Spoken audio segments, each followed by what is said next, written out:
Hebrew Humour and Other Essays. By J. Chotzner. I. Humour of the Bible. The Hebrew Bible rightly deserves to be termed the book of books in the world of letters. It is distinguished from other literary productions by the richness of its sentences, its charm of style and diction, its pathos, and also by the flashes of genuine humor, which here and there illuminate its pages.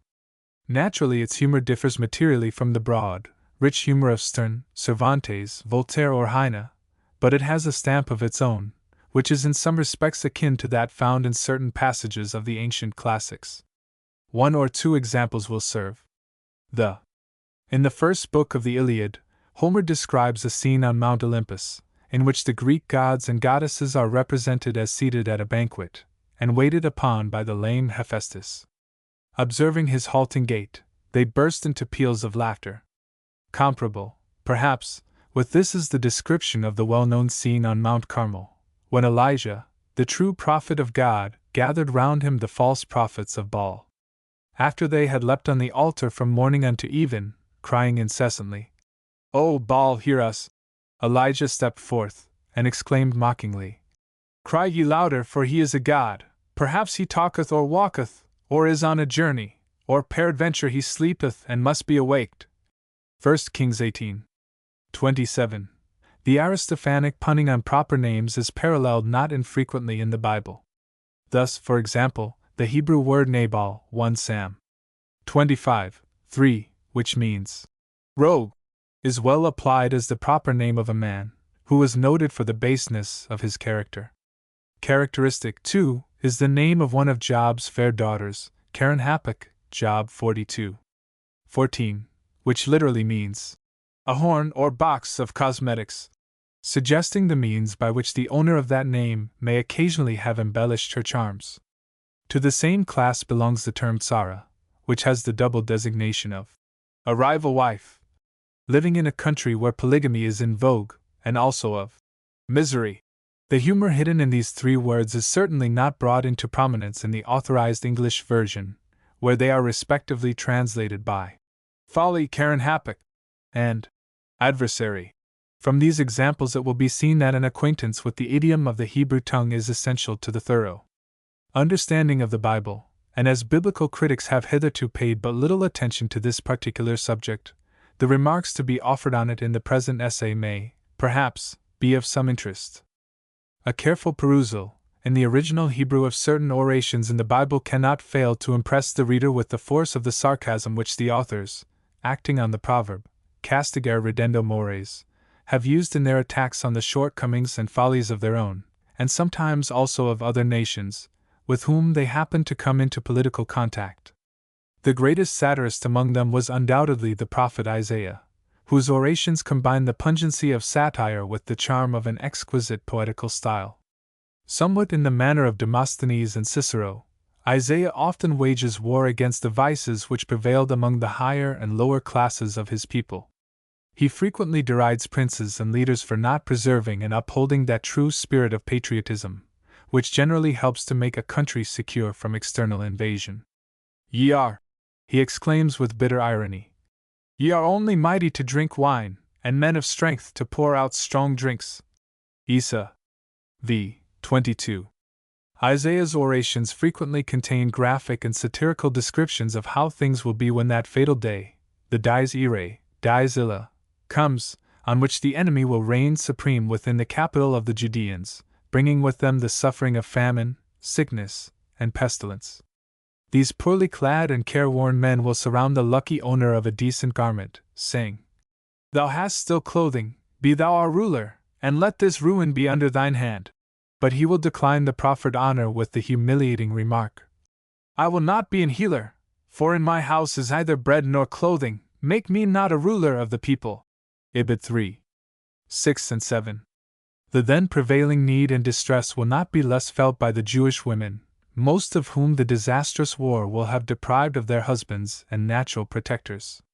The consequence of this will be that, on that day 7 women will take hold of one man, saying, "We will eat our own bread, and wear our own apparel, only let us be called by thy name, and thus take away our reproach." Ibid 4:1.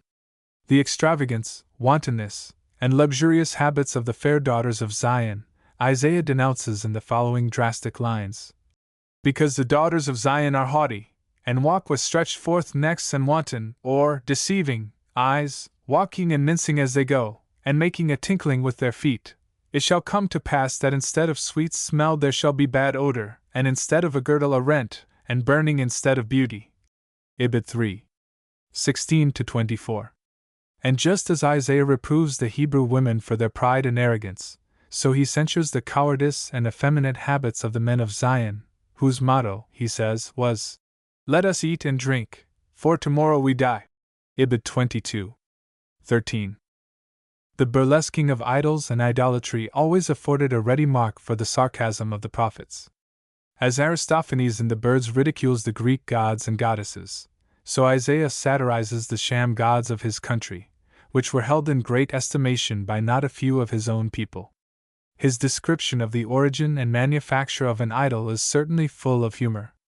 He, the pious idolater, heweth down a tree, he says, and burneth part thereof in a fire. One part serves him as firewood, by means of which he roasteth meat and is satisfied. Yea, he warmeth himself therewith, and saith, Aha, I am warm, I have seen the fire.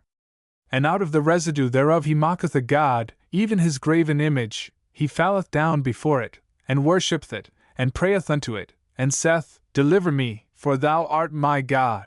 Ibid 44. 14-17. With equal humor Isaiah makes merry over the false prophets of Israel, whom he compares to blind watchmen and to dumb dogs.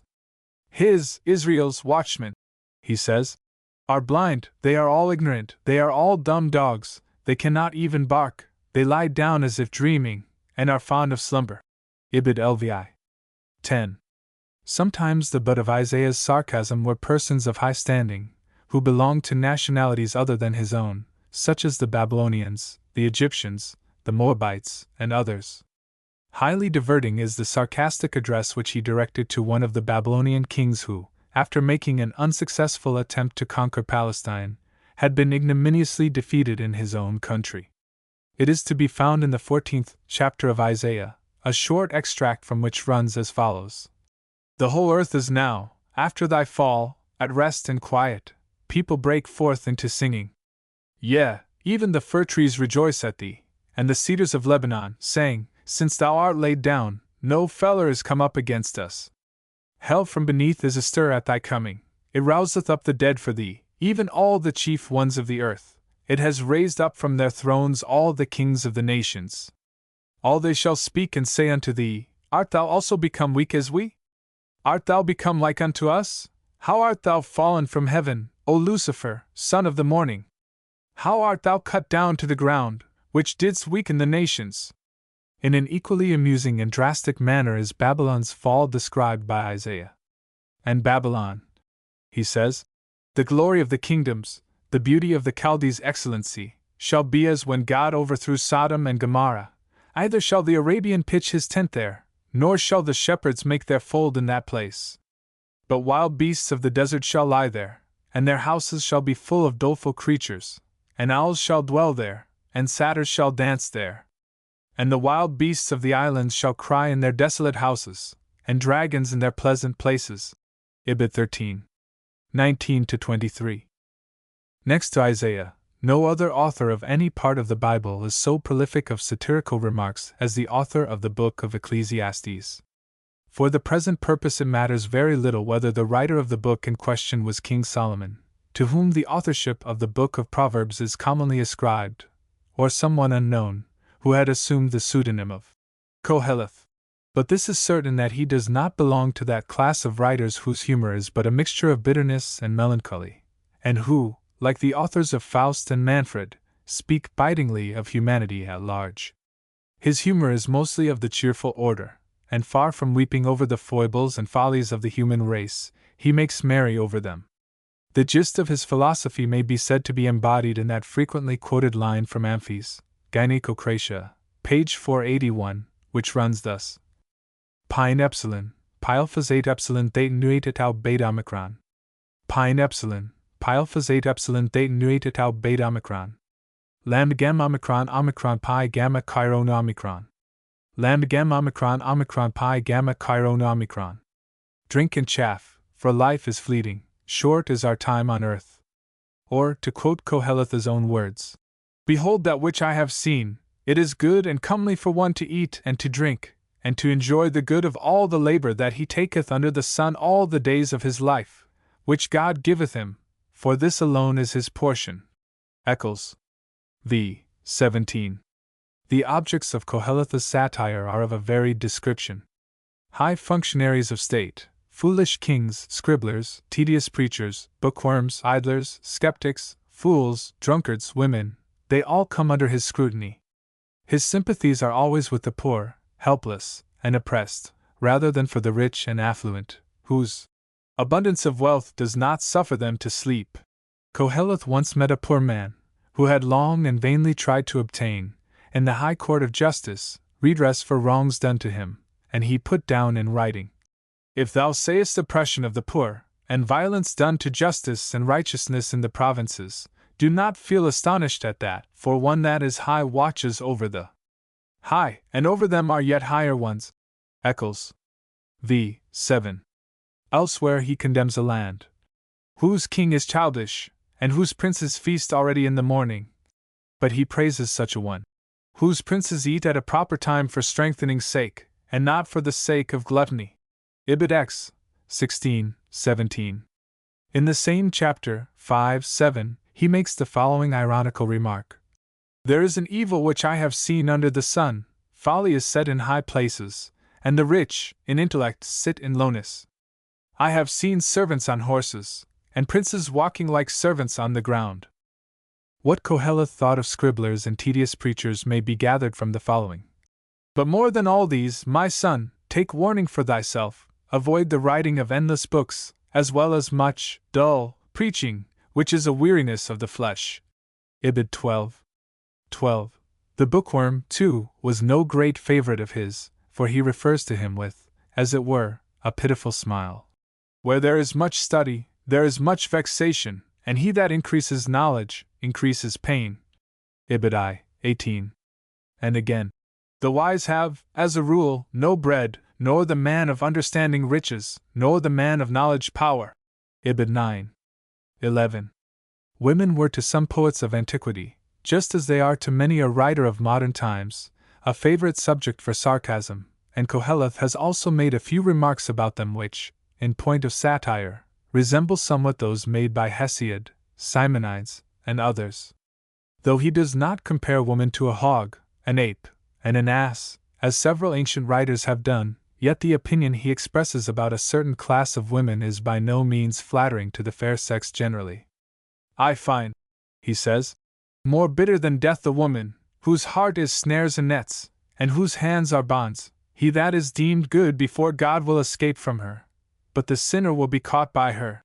And again, one perfect man among 1,000 did I find, but one perfect woman among all these did I not find. Ibid 7. 26 and 28. In the Book of Proverbs, which is commonly ascribed to the same author, there are several references to women, in one of which a quarrelsome woman is compared to the continual downpour on a very rainy day. The husband of such a woman, the author adds, would as little succeed in hiding his wife from the outer world, as if he were trying to hide a wind or the perfume of scented oil. Ibid 27. 15, 16. In the same book, 23. 29 to 35, there is a humorous description of a drunkard, which ought not to be omitted, when examples are quoted to prove the existence of light humor in the Bible. It runs as follows. Who hath woe? Who hath pain? Who hath babbling?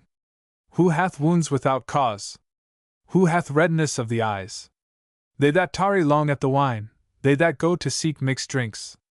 Thine eyes shall behold strange things, and thine heart shall utter nonsensical words.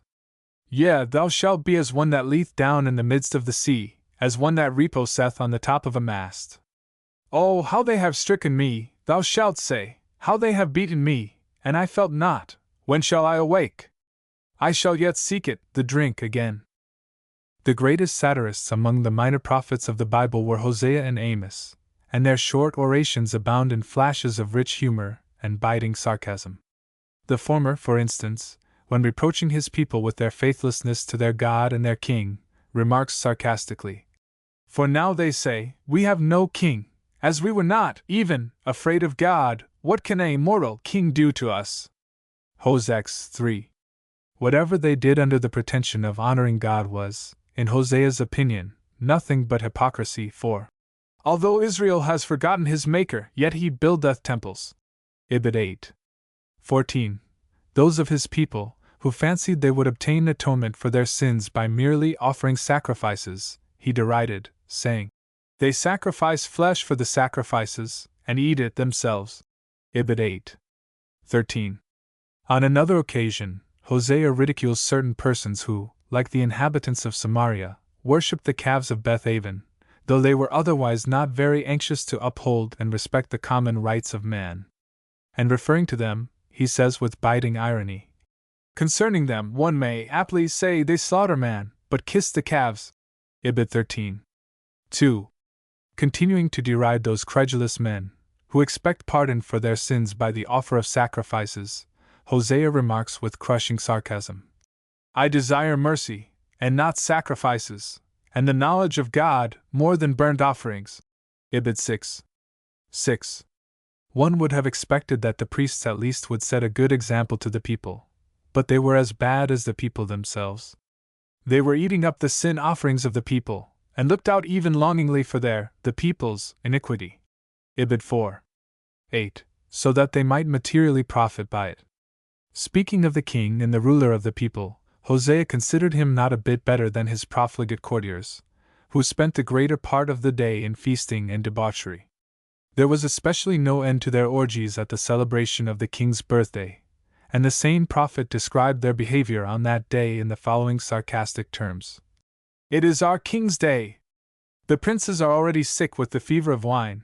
He himself, meaning the king, stretches out his hands with the scoffers." Ibid 7. 5. Amos, too, makes a good many droll remarks on the follies and misdoings of his people. Addressing the fat judges of the people of Samaria, who were noted for their pompous gravity and effeminate habits, he calls them, most appropriately, kine of Bashan.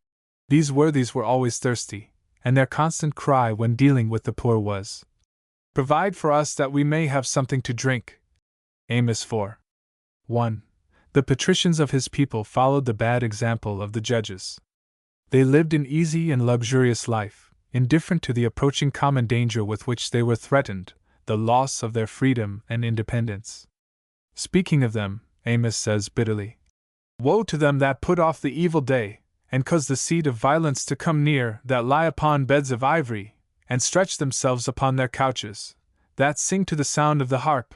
They invent for themselves instruments of music like David, that drink wine out of bowls, and anoint themselves with the best ointments, but are not grieved for the ruin of Joseph, Israel. Therefore now shall they go at the head of the captives." Ibid 6. 4-7. The hypocrites among his people, who, notwithstanding their dishonest dealings with their neighbors, were exceedingly strict in their observances of the holy seasons appointed by the Jewish law, were rebuked by Amos in the following manner.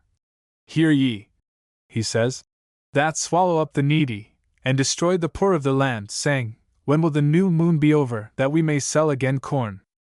And the Sabbath, that we may set forth wheat, making the ephah small and the shekel great, and falsifying the balances for deceit? That we may buy the poor for money, and the needy for a pair of shoes, yea, and sell even the refuse of the wheat?" Ibid 8. 4-6.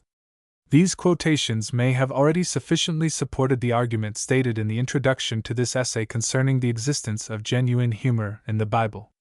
The following are intended to show that even some of the most austere biblical personages, such, for instance, as the prophets Jeremiah, Ezekiel, and Moses himself, possessed a vein of light humor, which they sometimes used with considerable effect.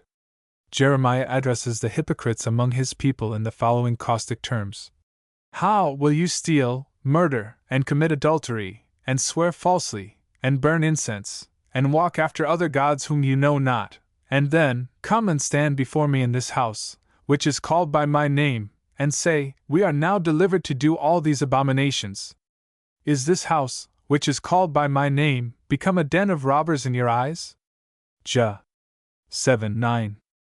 He elsewhere recommends his people to try an experiment in the streets of Jerusalem, which, by a curious coincidence, was once put into practice by the Greek philosopher Diogenes, who went about the streets of Athens in the daytime carrying a lighted lantern in his hand in search of a perfect man, saying, "Run ye to and fro through the streets of Jerusalem, and seek in the broad places thereof, if you can find a perfect man, if there be any that seeketh the truth, and I shall pardon it."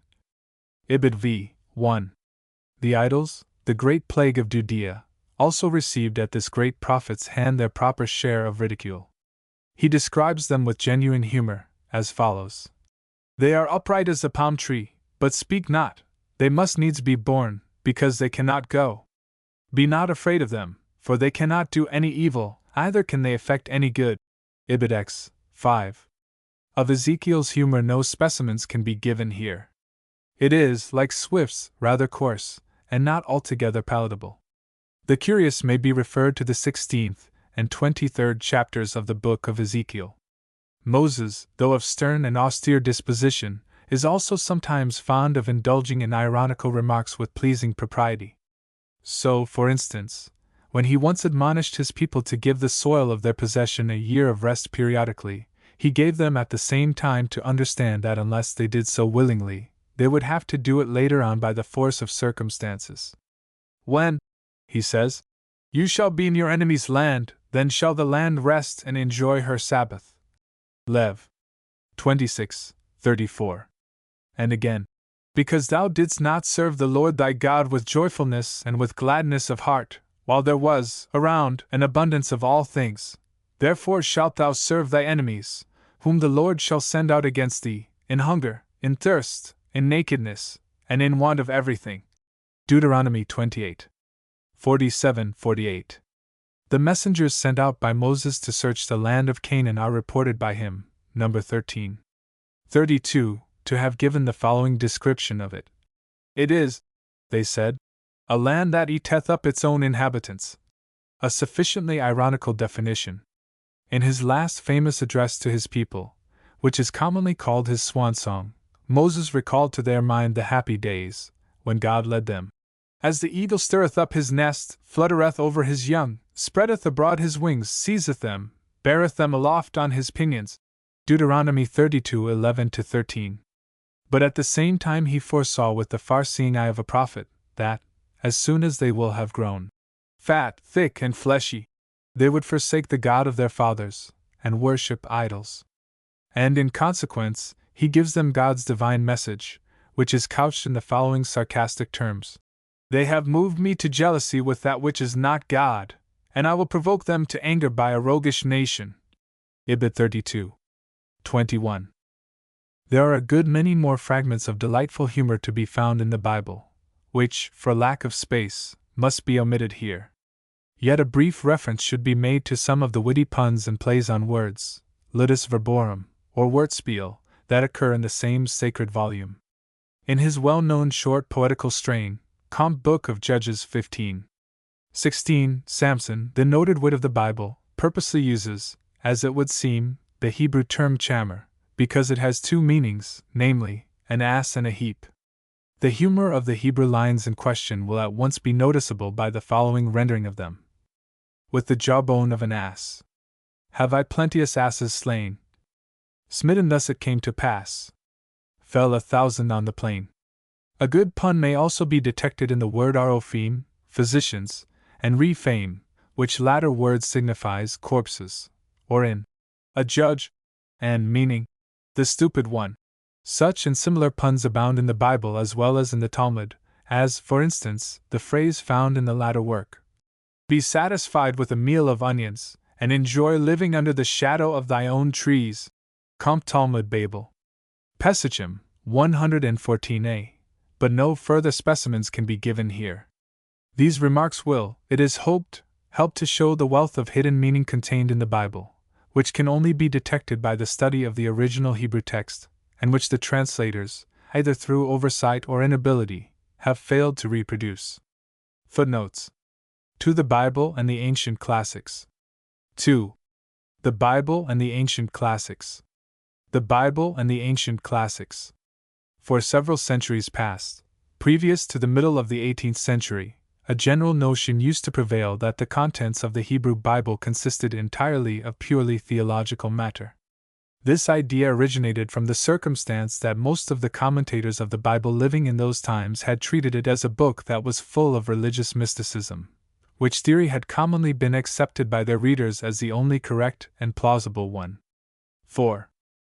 These commentators have gone so far as to declare most emphatically that even the Song of Songs, that masterpiece of Hebrew poetry, and one of the few ancient literary gems extant in the world of letters, was but a mystical allegory with much religious coloring about it. They thus altogether ignored its many poetical charms, just as they disregarded those to be met with here and there in other parts of the Bible. Fortunately, however, a book appeared about the middle of the 18th century, which brought about a great modification in these ideas.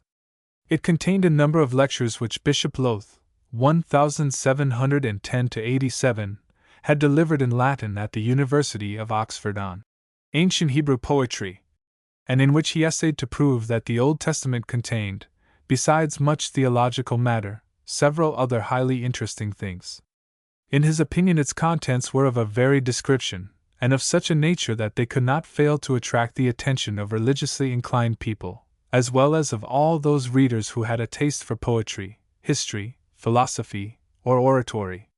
These lectures at once attained great popularity, and were eagerly read in England and on the Continent, so much so that the ideas expressed therein concerning the actual contents of the Bible were soon adopted and further enlarged upon by several English and foreign biblical scholars. Some of them, and more especially Herder, 1744–1803, and Sir William Jones, 1746–94, devoted their earnest attention to the study of the sacred volume. Sir William, who was one of the most eminent Orientalists of the day, wrote about it as follows: I have regularly and attentively perused the Old Testament, and am of opinion that this book, independently of its divine origin, contains more true sublimity, more exquisite beauty, more important history, and finer strains of poetry and eloquence than can be collected from all other books that may have been written.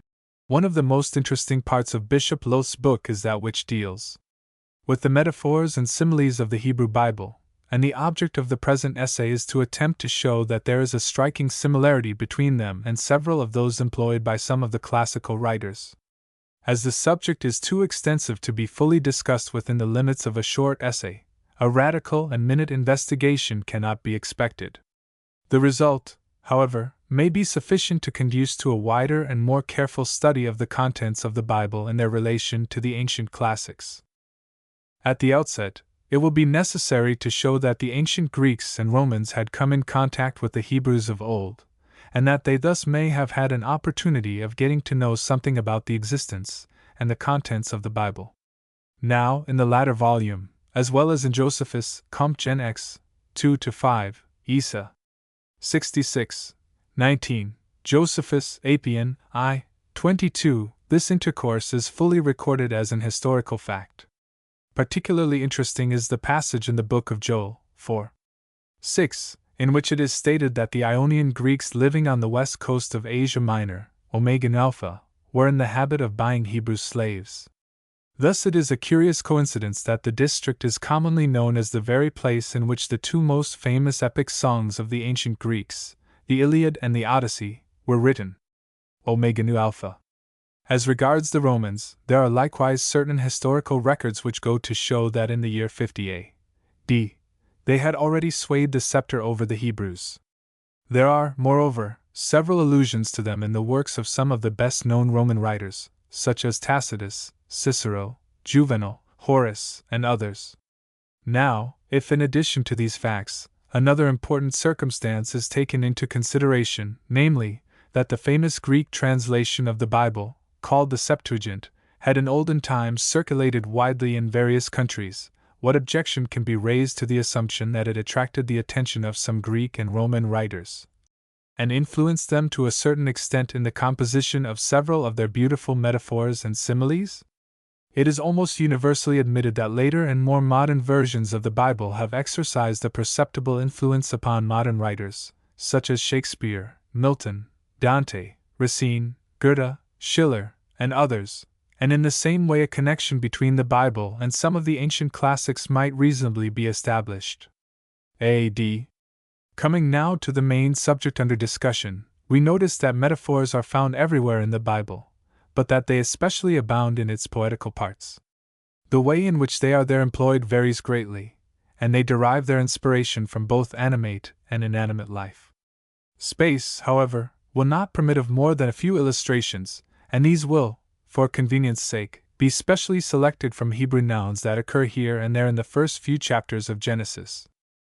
The third verse in the first chapter of Genesis, which, by the way, is one of the most effective sentences in the whole Bible, contains twice the term light, or. Now, this word was frequently employed by some authors of the Bible as a metaphor. Thus, for example, using the term light in a spiritual sense, and making it signify favor and grace, they applied it, in the first instance, to God, as the psalmist puts it. For with thee, O Lord, is the fountain of life, in thy light shall we see light. PS 36. 10. The same term is frequently employed by the prophet Isaiah as the emblem of enlightenment as well as that of joy and exultation. In fact, some of Isaiah's most beautiful metaphors are taken from this very word, one of which runs thus. The people that walked in darkness have seen a great light. They that dwell in the land of the shadow of death, upon them has a light shined. Isa 9:1. In another place, Ibid 42:6, he says, I the Lord have called thee in righteousness, and given thee for a covenant of the people, for a light of the nations. It is interesting to note that some of the authors of the New Testament have often employed the term light in a number of striking metaphors, tacitly borrowed, it may be observed, from the Old Testament. Martin Luther, too, failed to acknowledge his obligation to his Hebrew tutor, Nicholas de Lyra, who helped him greatly in the preparation of the famous German version of the Bible. Turning now to some parallels found in the Greek and Latin classics, we meet one in the 5th ode of the 4th book of Horace, in which the latter implores the absent Emperor Augustus to return speedily to the Roman capital, where his noble presence was anxiously looked for by his loving subjects. The stanza in question runs thus. Lusum redtui dux bone patri. Instar veris enim vultus ubitus. Affulsit populo, gratiarit dies. Et sols melius nident. Restore, great sir, your country's light. For, as in spring the sun is softly bright, so, when on us thy countenance's beams arise, fairer days appear, and smile o'er the skies. Homer, too, often uses light and fire as metaphors, which are in some instances quite of a biblical type. Take, for instance, the following lines that occur in the 11th book of the Iliad. As the red star shows his sanguine fires through the dark clouds, and now in night retires, thus through the ranks appeared the godlike man, plunged in the rear, or blazing in the van, while streamy sparkles, restless as he flies, flash from his arms, as lightning from the skies. Again, in the 19th book of the Odyssey, 35-41, Homer has a metaphor from fire, from which it may be seen that in his time a notion was prevalent among the Greeks that a miraculous light was a sure token of the presence of some divinity. The lines in question run as follows. What miracle thus dazzles with surprise? Distinct in rows the radiant columns rise, the walls, wherein my wondering sight I turn, and roofs amidst a blaze of glory burn. Some visitant of pure ethereal race, with his bright presence stains the dome of grace. Not less prolific in metaphors of the same description is Virgil. But particularly interesting is one of his metaphors that occurs in the 8th book of the Aeneid, 409-13, inasmuch as it seems to be a poetical imitation of another found in the last chapter of the book of Proverbs, in which the model housewife, the Eshath Chael, is so beautifully described, who rises early in the morning, wakes her housemaids, and prolongs the day with the help of a lamp. It runs thus. Now, when the night her middle race has rode, and his first slumbers had refreshed the god, the time when early housewives leave the bed, when living embers on the hearth they spread, supply the lamps, and call the maids to rise, with yawning mouth, and with half-opened eyes. They ply the distaff by the winking light, and to their labor add the night. We pass now to another fruitful subject, from which the writers of the Bible have often taken metaphors, viz., the sea, the torrent, and the waters, generally that mostly serve to typify calamity. So Job 6:15 has a long and quite Homeric metaphor, formed from a torrent, which begins with the words, "My brothers have dealt deceitfully as the torrent, nay, as a channel of torrents that pass away." Sometimes roaring waters are used in the Bible as symbols of a battle cry, or of the tumult of an invading army. Thus we find in the 8th chapter of Isaiah the following description of the invasion of Palestine by the king of Assyria.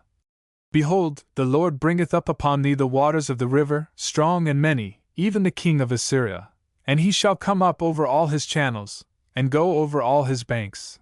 He shall overflow and go over and shall reach even to the neck."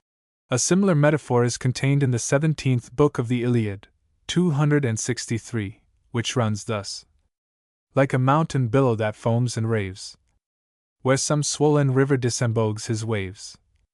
Full in the mouth is stopped the rushing tide. The boiling ocean works from side to side. The river trembles to his utmost store, and distant rocks rebellow to the roar. So fierce to the charge great Hector led the strong. Whole Troy embodied rushed with shouts along." Metaphors of a similar kind are also now and again employed by Virgil, and once he uses both fire and the torrent at the same time as similes of uproar and destruction, which usually take place on the battlefield. The simile in question, which occurs in the Aeneid, 12:760, reads thus: "As flames among the lofty woods are thrown, on different sides, and both by winds are blown. The laurels crackle in the sputtering fire. The fright sylvans from their shades retire. Or as two neighboring torrents fall from high. Rapid they run, the foamy waters fry. They roll to sea with unresisted force, and down the rocks precipitate their course. Not with less rage the rival heroes take their different ways, nor less destruction make." An equally wide field for biblical metaphors is supplied by the world of trees, flowers, and plants.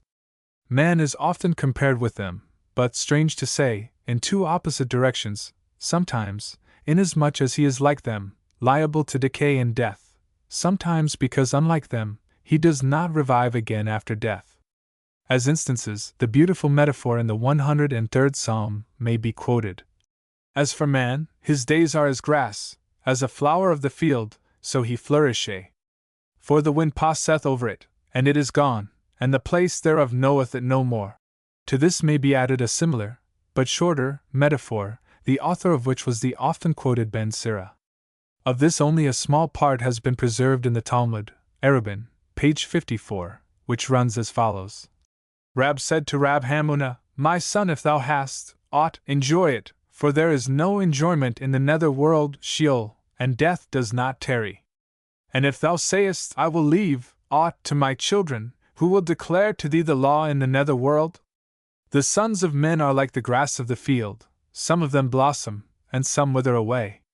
Homer has a striking parallel to it in the 6th book of his Iliad, 190, which runs thus: "Like leaves on trees the race of man is found, now green in youth, now withering in the ground.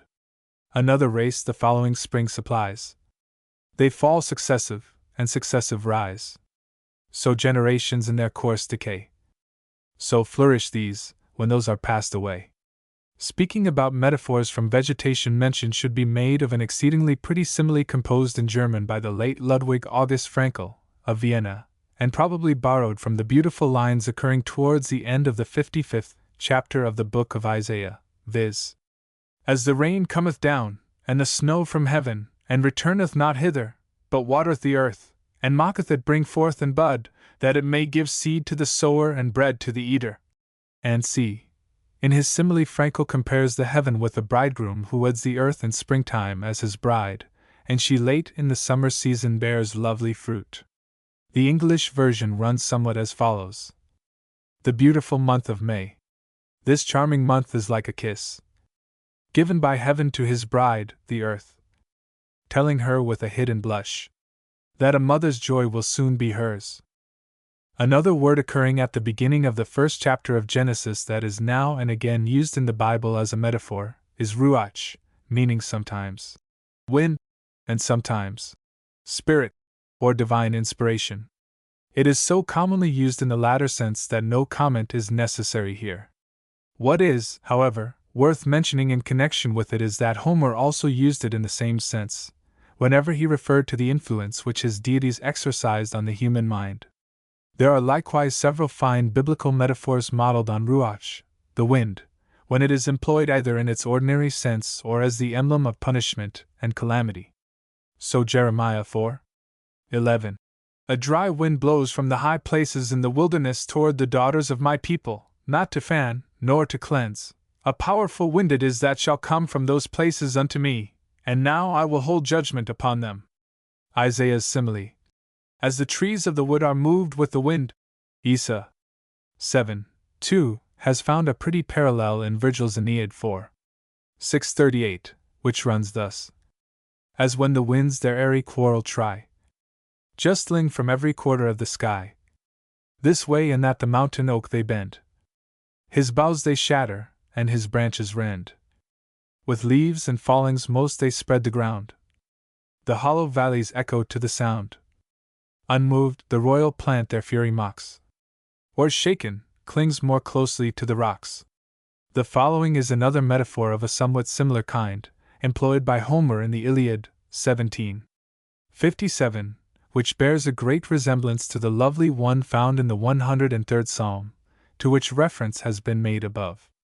It runs as follows: As the young olive in some sylvan scene, crowned by fresh fountains with eternal green, lifts the gay head, and snowy flowerets fair, and plays and dances to the gentle air. When lo! a whirlwind from high heaven invades the tender plant, and withers all its shades. It lies uprooted from its genial bed, a lovely ruin, now defaced and dead. Passing now from inanimate nature to animate things, there are in the Bible a good many metaphors based thereon. Here, again, it is the prophet Isaiah who furnishes us with the largest number of instances. One of them is the bee that symbolizes an invading army, working all kinds of mischief. Thus we read in Isaiah 7:18, On that day will the Lord hiss for the fly that is in the uttermost part of the river of Egypt, and for the bee that is in the land of Assyria, and they shall all come and rest in the desolate valleys, and in the holes of the rocks, and upon all thorn bushes, and upon all the pastures. A fine parallel occurs in Homer's Iliad 2:87, which runs as follows: As from some rocky cleft the shepherd sees, clustering in heaps on heaps the driving bees, rolling and blackening, swarms succeeding swarms, with deeper murmur and more hoarse alarms. Dusky they spread, a close embodied crowd, and o'er the vale descends the living cloud.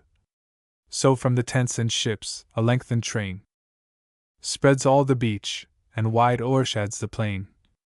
Along the region runs a deafening sound. Beneath their footsteps groans the trembling ground. Towards the end of the book of Ecclesiastes 12:5, a comparison is made between an old man who gradually loses his white locks and an almond tree that sheds its white blossoms. Anacreon has in one of his odes, the 11th, a few exceedingly pretty lines, which recall the foregoing figure.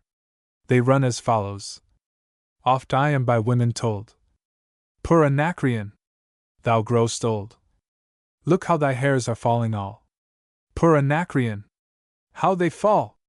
The biblical story found in the 4th book of Moses, 14:2-11, seems to have been known and partly reproduced by Virgil in the 1st book of the Aeneid, 148. There the following lines occur, which offer a most striking parallel. As when in tumults rise the ignoble crowd, mad are their motions and their tongues are loud, and stones and brands and rattling volleys fly, and all the rustic arms that fury can supply. If then some grave and pious men appear, they hush their noise, and lend a listening ear. He soothes with sober words their angry mood, and quenches their innate desire for blood. The few observations offered here will no doubt give some idea of the importance attaching to a closer investigation of the whole subject. Many volumes are annually devoted to the study of the Old Testament, but these are almost exclusively written from a religious point of view. Surely, it could not but gain in popular estimation if its great literary worth attracted more general attention. Footnotes. 3. Art among the ancient Hebrews. 3. Art among the ancient Hebrews. Art among the ancient Hebrews. The ancient Hebrews were an art-loving people, and occupied a fair position among those Eastern nations of antiquity, who attained some success in the production of works of artistic merit. Their success in music and poetry was undoubted, and becomes even more striking when it is remembered that it had been won by the Jewish nation at a time when in Greece, for instance, the cultivation of these arts was still in its infancy. The period of their artistic activity extended from the days of Moses to the time of the destruction of the last temple in Jerusalem by Titus, 70 A.D. It is proposed in the present essay to deal, first with the architecture, then with the music, and finally with the poetry of the ancient Hebrews. The A.D. Just as among other nations of antiquity architecture had its origin in religion, and owed its development to religion, so it was among the Jews. The first feeble attempt at architecture, though it is perhaps incorrect to call it by that name, was the erection of the tabernacle in the wilderness. This was certainly nothing more than a large-sized movable tent, and had no special beauty about it, but the fact that the original design was retained and used on a larger scale at the construction of the subsequent temples of Jerusalem, invests it with more than ordinary importance. From this it may also be seen that the Jewish architect, even in those early times, had in the drawing up of its ground plans some glimmering of symmetry and purity of form. Noticeable also is the great skill manifested at that time by the Jewish artisans in the manufacture of the furniture of the tabernacle, the beautiful covers and curtains with their inwoven cherubims, the 7-branched golden candlestick of beaten work, and the circular-shaped laver made by them from the metallic mirrors presented by the women of the community. Exodus 38. 8. The erection of the tabernacle was followed by some centuries of architectural and artistic barrenness. This epoch includes the time of their sojourn in the Arabian desert, and the period during which they were governed by the judges, and subsequently by King Saul. Those years were marked by internal and external struggles, and consequently did not admit of the free development of any of those arts which, generally speaking, flourish only in times of undisturbed peace, and under the protection of a strong government. In the reigns of David and Solomon, however, when the Jews began to enjoy the first fruits of peace and national prosperity, the general spread of culture and architectural skill at once became manifest. The sacred and royal buildings erected by the various Jewish kings, and particularly the Temple of Solomon, show the pitch of artistic excellence which they had attained. There is no doubt much exaggeration in the statement made by some writers that classical antiquity was largely indebted to the temple for many details of art, and that throughout the Middle Ages the form and shape of all Christian churches were modeled after its design. Considering, however, the attention and interest which the temple has excited, there can be little doubt of its extraordinary artistic value. Its original form and mode of structure have already been so often and so minutely described by learned men of all ages and countries that there is hardly anything new left to be said about it. A few observations, however, concerning the builders, and the difficulties encountered by them at its erection, may not be out of place here. Some writers are of opinion that the fame and magnificence of the temple were entirely due to the skill of Phoenician artisans, and not to the proficiency of Jewish workmen. The soundness of this theory is, however, very questionable. In the first place, we have it on the authority of the biblical memorials that the assistance given by the Phoenicians to the Jewish workmen at the erection of the temple consisted mainly in felling cedar trees on Mount Lebanon, and in manufacturing the artistic metalwork of the building. Next, the fact already mentioned that the original mosaic model of the tabernacle had been retained, and used on a larger scale in the construction of the temple, proves at once its purely Jewish character. We must also come to the same conclusion when we consider that its internal and external decoration consisted mostly of flowers and plants that only grew on Palestinian soil. As for the structure itself, it may be mentioned that many difficulties had to be overcome before the actual building operations began. The summit of Mount Moriah, on which King David had decided to erect the temple, was too narrow to permit of large buildings being established thereon. Thus gigantic supports and walls had to be erected, which, owing no doubt to their great strength and durability, have been preserved to the present day. They bear a great similarity to the Cyclopean walls built by the oldest races of Greece in Asia Minor, and the immensity of each block of stone is such that it has excited the wonder of various modern travelers. C.P. Layard, Nineveh and Babylon, page 62. These enormous stones were, strange to say, put together without the aid of tools.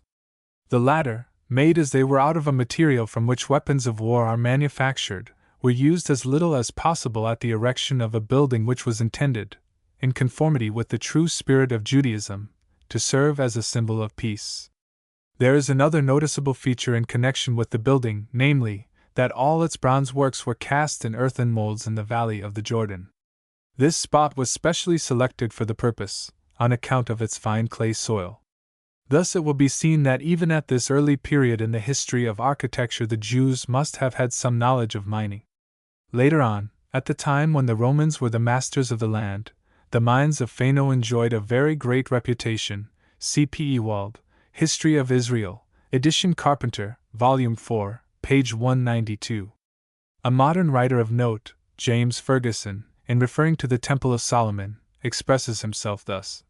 Whatever the exact appearance of its details may have been, it may safely be asserted that the triple Temple of Jerusalem, the lower court, standing on its magnificent terrace, the inner court, raised on its platform in the center of this, and the temple itself, rising out of the group and crowning the whole, must have formed, when combined with the beauty of its situation, one of the most splendid architectural combinations of the Old World.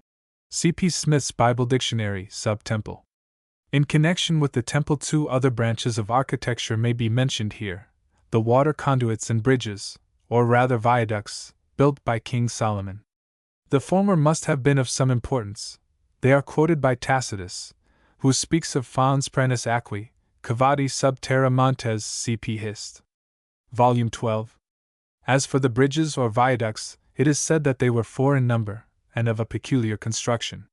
One led over the valley of Gin, another, called by Josephus Jerupha, connected Mount Sion with Mount Moriah, and served as a viaduct for the king on his visiting the temple. C.P. Ant. 15, 11, 5.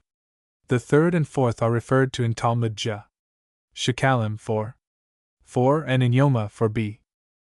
In subsequent times 2 more temples were built after the design of Solomon's, one by Zerubbabel with the permission and assistance of the Persian king Cyrus, 558 B.C., and another by King Herod, 16 B.C., who, next to Solomon, was the most art-loving monarch the Jews ever had.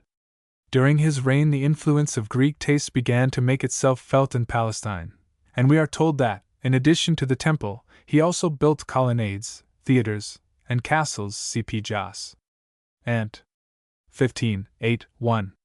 According to the same authority, Bell. Judd. 5, 44, the beauty of King Herod's residential palace was beyond all description. It consisted of a block of various marble buildings, with artistically formed roofs, each building having magnificent halls and colonnades. Pleasure grounds, tiny forests, and gardens of every kind surrounded it, and elaborate waterworks were built to give these grounds a never-failing freshness of appearance. The Greek style did not, however, altogether supersede the Phoenician, for even as late as the Mishnah, mention is made of Tyrian windows and porches. C.P. Talmud, Baba Bathra, page 36. B.C. It would not be easy to describe here all the other architectural works of Solomon and the rest of the Jewish kings. The former's palace ought not, however, to be passed over unnoticed, especially as in splendor and architectural beauty it rivaled the temple itself. It consisted of a row of large buildings, among which the king's private residence, that of the Egyptian princes, and the so-called House of the Forest of Lebanon, were the most prominent. With the aid of his great waterworks in the neighborhood of the city, Solomon laid out all kinds of gardens and pleasure grounds, the beauty of which was enhanced by the addition of fountains and artificial lakes. C.P. Cant. 4, 13-15. At Etam he had a magnificent park and gymnasium, which he occasionally visited.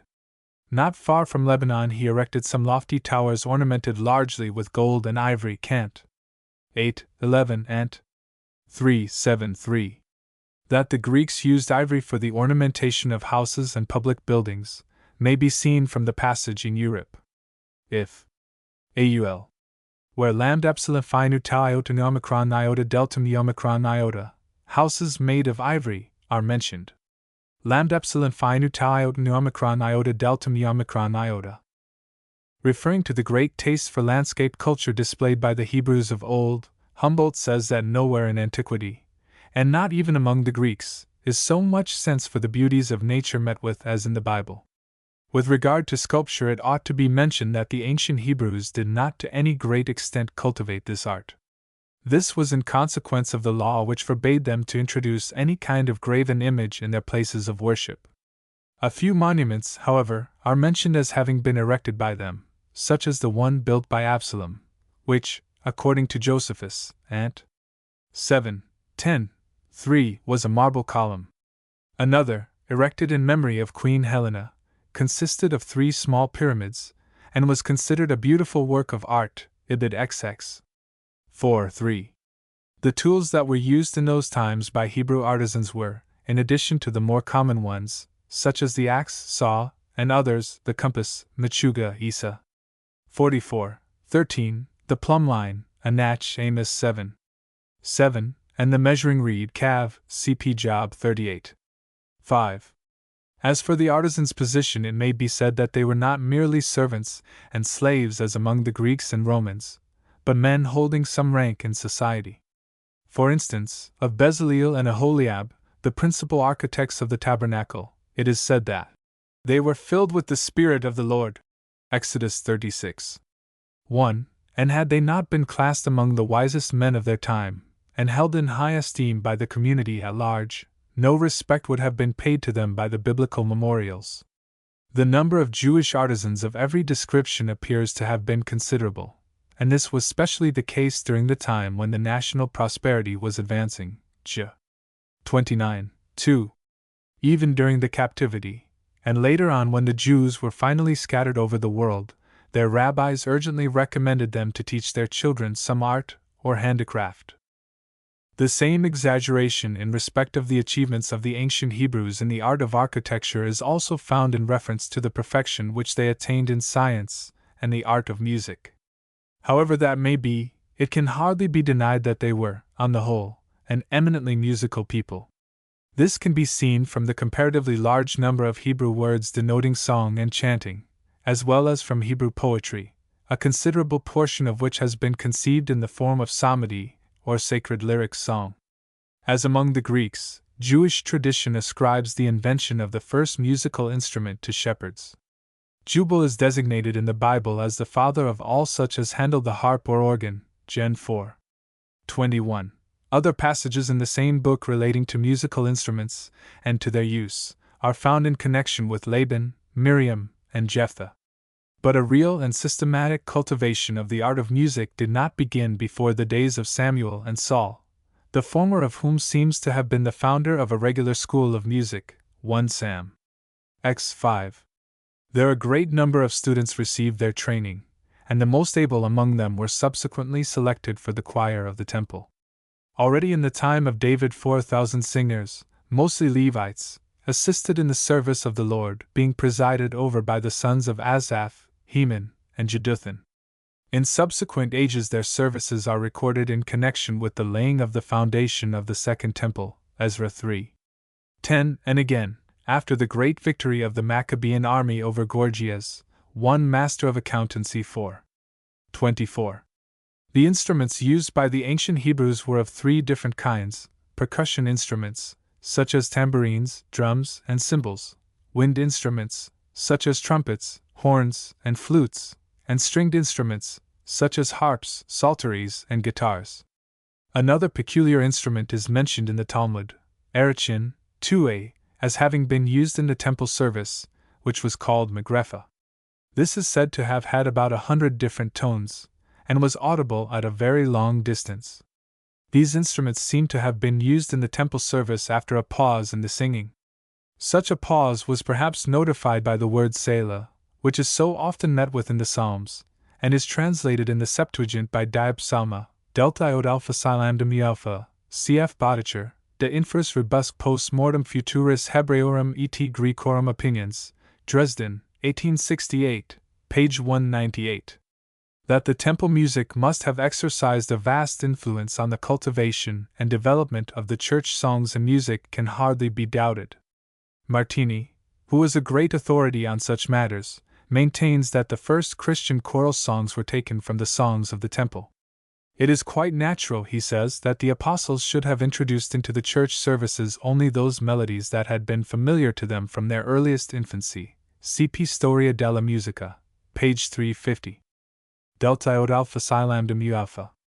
But it was not in the service of religion alone that music was performed among the ancient Hebrews, it permeated their whole public and private life. Following the example of David and Solomon, who had attached to their courts singing men and singing women. 2 Sam. 19:36, Eccles. 2:8. The rich men in Israel often employed music and song at their banquets. Amos 6:4-6. When bridal processions passed through the streets, they were accompanied with music and song. J. 7:34. The same was the case when victories were celebrated, or when the Jewish armies went to battle. Exodus 15:20, XX. 19. There seems also to have existed a kind of Jewish troubadours, who sang love songs before the windows of their chosen ones. PSXLV, title. The harvest was gathered in to the tunes of merry songs. Isa 16:10, and at funeral processions mournful music was played. J. 9:17-20. That a high position must have been assigned by the ancient Hebrews to those who were skilled in song and music may be seen from the term applied to them in the Hebrew writings. There they are frequently called Nebiim, prophets, and of Jehaziel, a Levite of the sons of Asaph, it is said that the Spirit of the Lord came over him. 2 Chron. XX 14. Thus the art of music was looked upon by the Hebrews as being the outcome of divine inspiration, and its disciples were consequently held in great esteem by them. But music and song only flourished among them so long as they were masters in their own country, and were free men in a free land. When their nationality had ceased to exist, and they were led into captivity, they hung their harps on the willows by the streams of Babylon, and uttered those memorable and touching words: "How shall we sing the song of the Lord in a foreign land?" P.S. 4. The third branch of the arts to which I now pass is Hebrew poetry.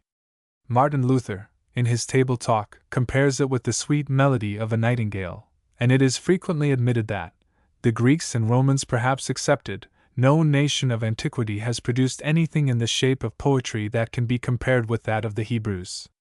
There are three kinds of poetry in the Hebrew literature: dramatic, gnomic, and lyrical. The latter occupies the most prominent position. The drama is represented by two pieces, the Book of Job and the Song of Songs. The Book of Job is considered by many as the masterpiece of Hebrew poetry. Its fine introduction, with its double scene in heaven and on earth, in which Satan plays so prominent a role, was imitated by Goethe in his Faust. Equally grand, though in a different style, is the Song of Songs. Herder, in referring to it, says that it is the most beautiful piece of poetry that has ever been produced by any poet of ancient or modern times. He is of opinion that in no other poem has love been so charmingly depicted as there, and even now, in spite of its great age, it has lost none of its freshness of coloring and beauty of diction. It is a true monument of genuine pastoral and idyllic poetry.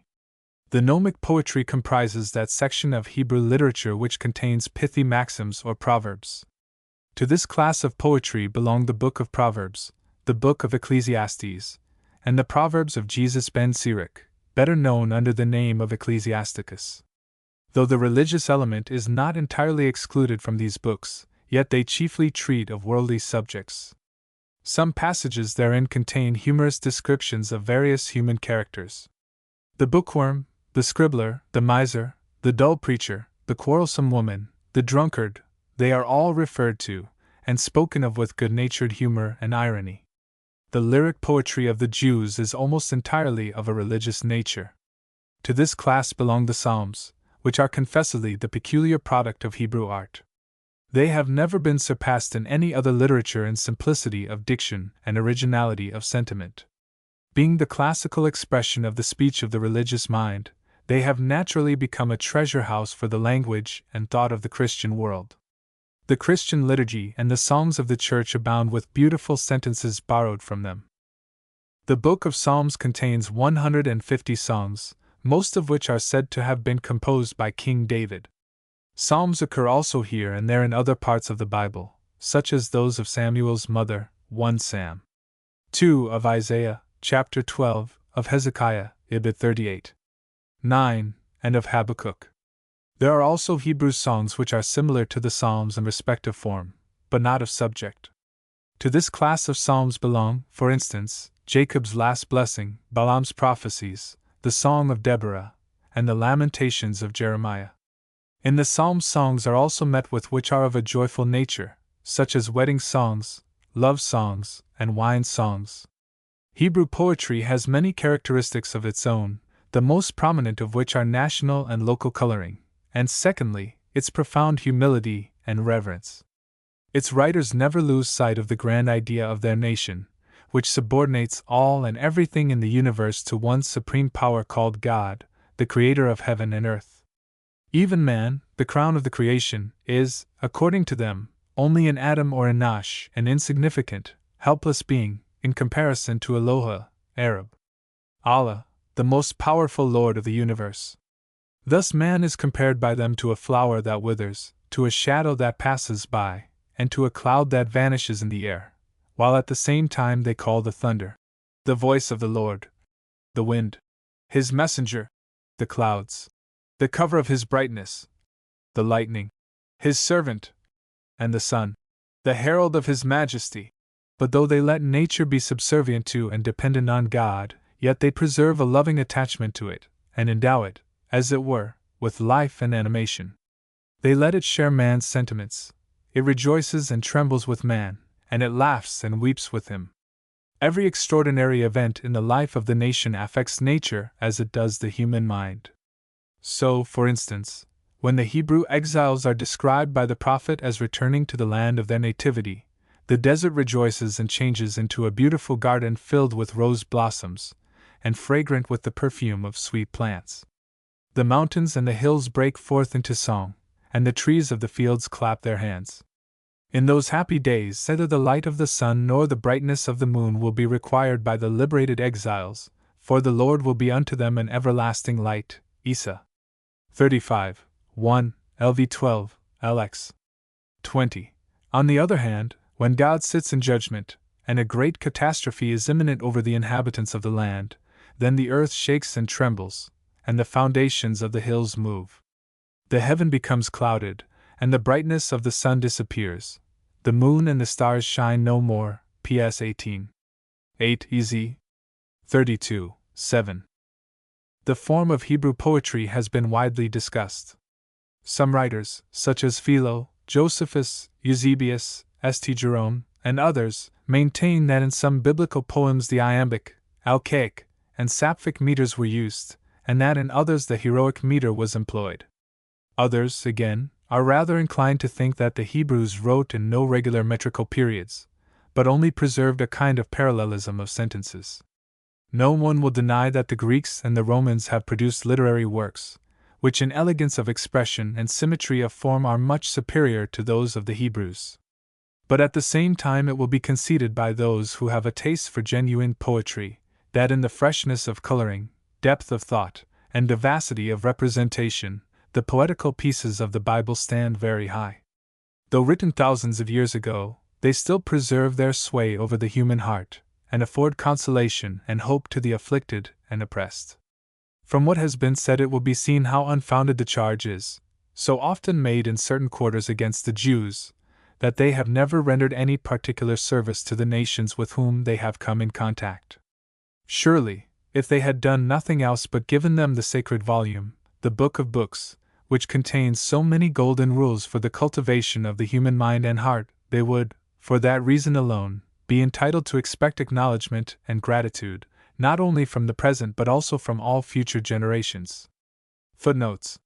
For the life of the Hebrew women of old. 4. The life of the Hebrew women of old. The life of the Hebrew women of old. An erroneous notion has long prevailed regarding the place assigned to the Hebrew woman at home and in society by the Mosaic Law. Even now, the idea obtains that the law placed the Hebrew woman almost on the same footing as the low-born slave, and denied her all mental and spiritual enjoyments. That, because polygamy was silently tolerated by the law, and because it gave fathers and husbands a certain amount of authority over their wives and daughters, the position of the Hebrew woman must therefore have been exceedingly low. But the student who closely examines the Old Testament passages relating to her domestic and social life will soon see that this assumption is without foundation. A consideration of her life during biblical times will, in fact, show that she enjoyed more freedom than other Oriental women of that, or even of the present time, and that in some respects her position was not much inferior to that of her modern descendants. In the Old Testament gives two distinct periods in the history of the Hebrew woman. The first extends from the times when the Israelites became established in Palestine, and the second from that date to the building of the Second Temple. The most prominent feature of the first period is an extreme simplicity of manners in both sexes, occasioned by their living in the open air or in tents. It resembles in many respects the heroic age of the ancient Greeks, and especially with regard to the social position of the female sex.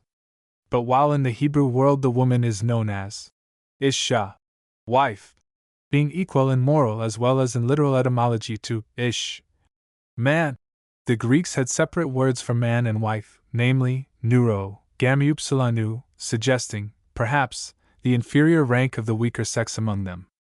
Again, while the Greeks called their first woman Pandora as the bringer of all evil to man, the first woman of the Bible, Eve, is introduced to us as a part of her husband's being, and as having been created to be a helpmeet for him. Gen 2:18. Except Eve, who seems to have lived with her family in the open air, the women belonging to that period dwelt in tents. Such a tent was called in Hebrew ohel, and sometimes beit, and consisted of a walled-in enclosure covered with curtains of a dark color, Cant. I. 5. It was divided into two or more apartments, one being always reserved for the females of the family, but sometimes each female had a separate tent, Gen 31. 33, cp. also Homer, Iliad 6. 247-9. When traveling, the women's tents were fastened on a broad cushion, and placed on the backs of the riding camels, Gen 31. 34. The occupations of the married woman were multifarious. She rose early in the morning, and spent the day in attending to her children, distributing food at meal times, and weaving various textures for the use of her family, Prov 31. 15. cp. Homer, Odyss. X. 221, and Virgil, George. I. 293-5. Neuro. Gamma-upsilon Inderia lon gum kenta solata laborum. Arguto conjux percurrit pectine telas. The cooking was also done by the mistress of the house, and even women of rank did not consider it beneath their dignity to help in culinary work, Gen 18. 5. Sometimes a nurse was kept for the younger children of the family, and was held in great estimation by her employers, Ibid 35. 8. The surplus of their manufactures was usually sold to merchants, Prov 31. 24, but was sometimes given away for religious purposes, Exodus 35. 22. The unmarried women had, besides their share of the domestic duties, the daily task of tending the flocks and of taking them to the well, where the neighboring shepherds met them and indulged in gossip and hilarity, Gen 29. On these occasions they moved about freely, and could even dispense with the veil usually worn out of doors by Oriental women, Ibid 12. 14. These diversions ended when they entered upon the matrimonial state, which they did between the ages of 12 and 18 years, Buxtorf, Synag. 7, 143. Sometimes courtship preceded marriage, as in the cases of Jacob and Samson, but the mediation of a third party was usual in marriage negotiations, Gen 24. 4. When the parents approved of the bridegroom's proposals, the bride was sometimes asked for her consent, but when she was of a higher rank than the bridegroom, the father offered her hand to him as a mark of special favor. Thus Jethro did to Moses, Caleb to Othniel, and Saul to David. The wedding itself had no definite ceremonies connected with it. At the wedding of Rebekah and of Ruth, only a blessing was pronounced by those present. At a much later period, an oath was added in ratification of the union. Ezek. 16:8. Indeed, marriage was always considered among the Hebrews as an institution proceeding from God. Gen 24:50, Judges 14:4, and the name given to it in post-biblical times and retained to the present day is kiddushin, i.e., sanctification. The Greeks and Romans, on the other hand, called it sigma upsilon zeta upsilon gamma alpha and conjugium respectively, meaning yoking together of two persons, and emphasizing essentially the civil nature of the union.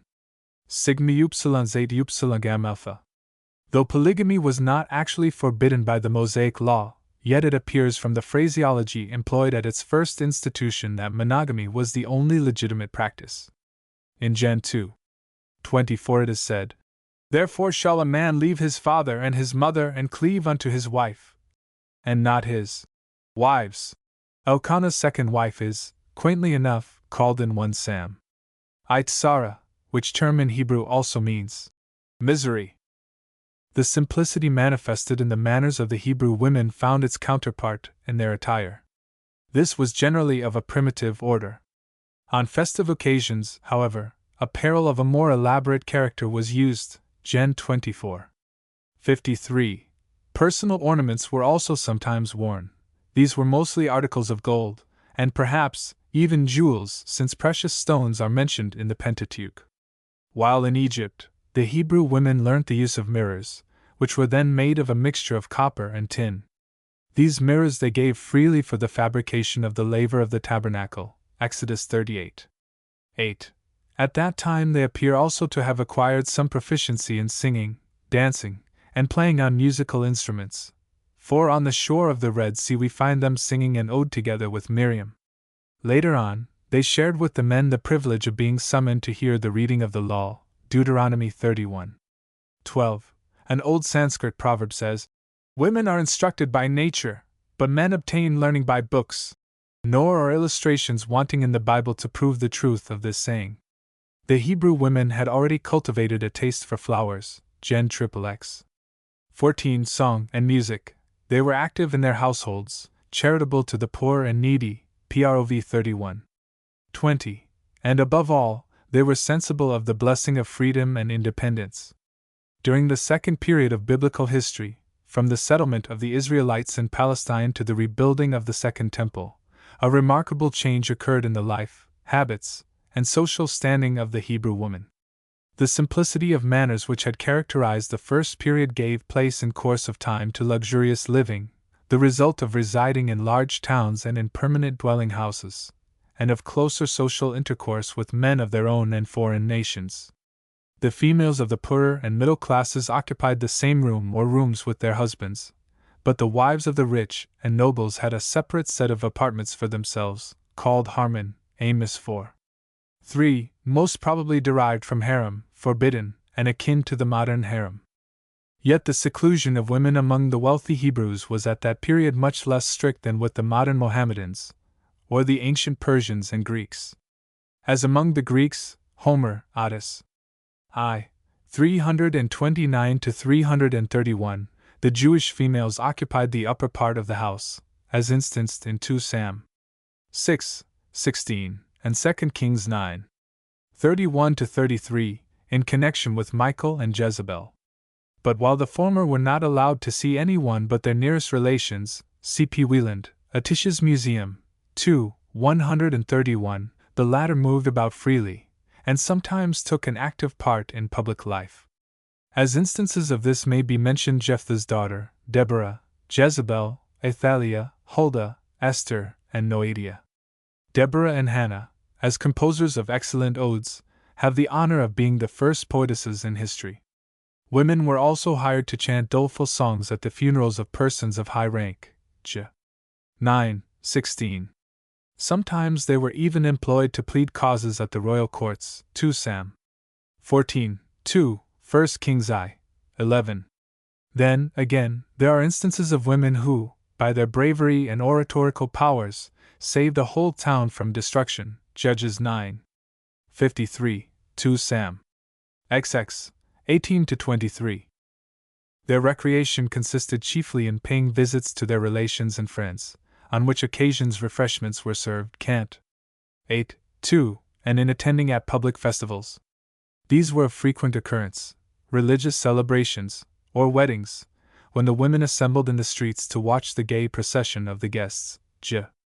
25:10, vintage festivals and harvest festivals where, amidst merriment and laughter, men and women danced to the strains of sweet music. Judges 21:21, Isa 16:10, J.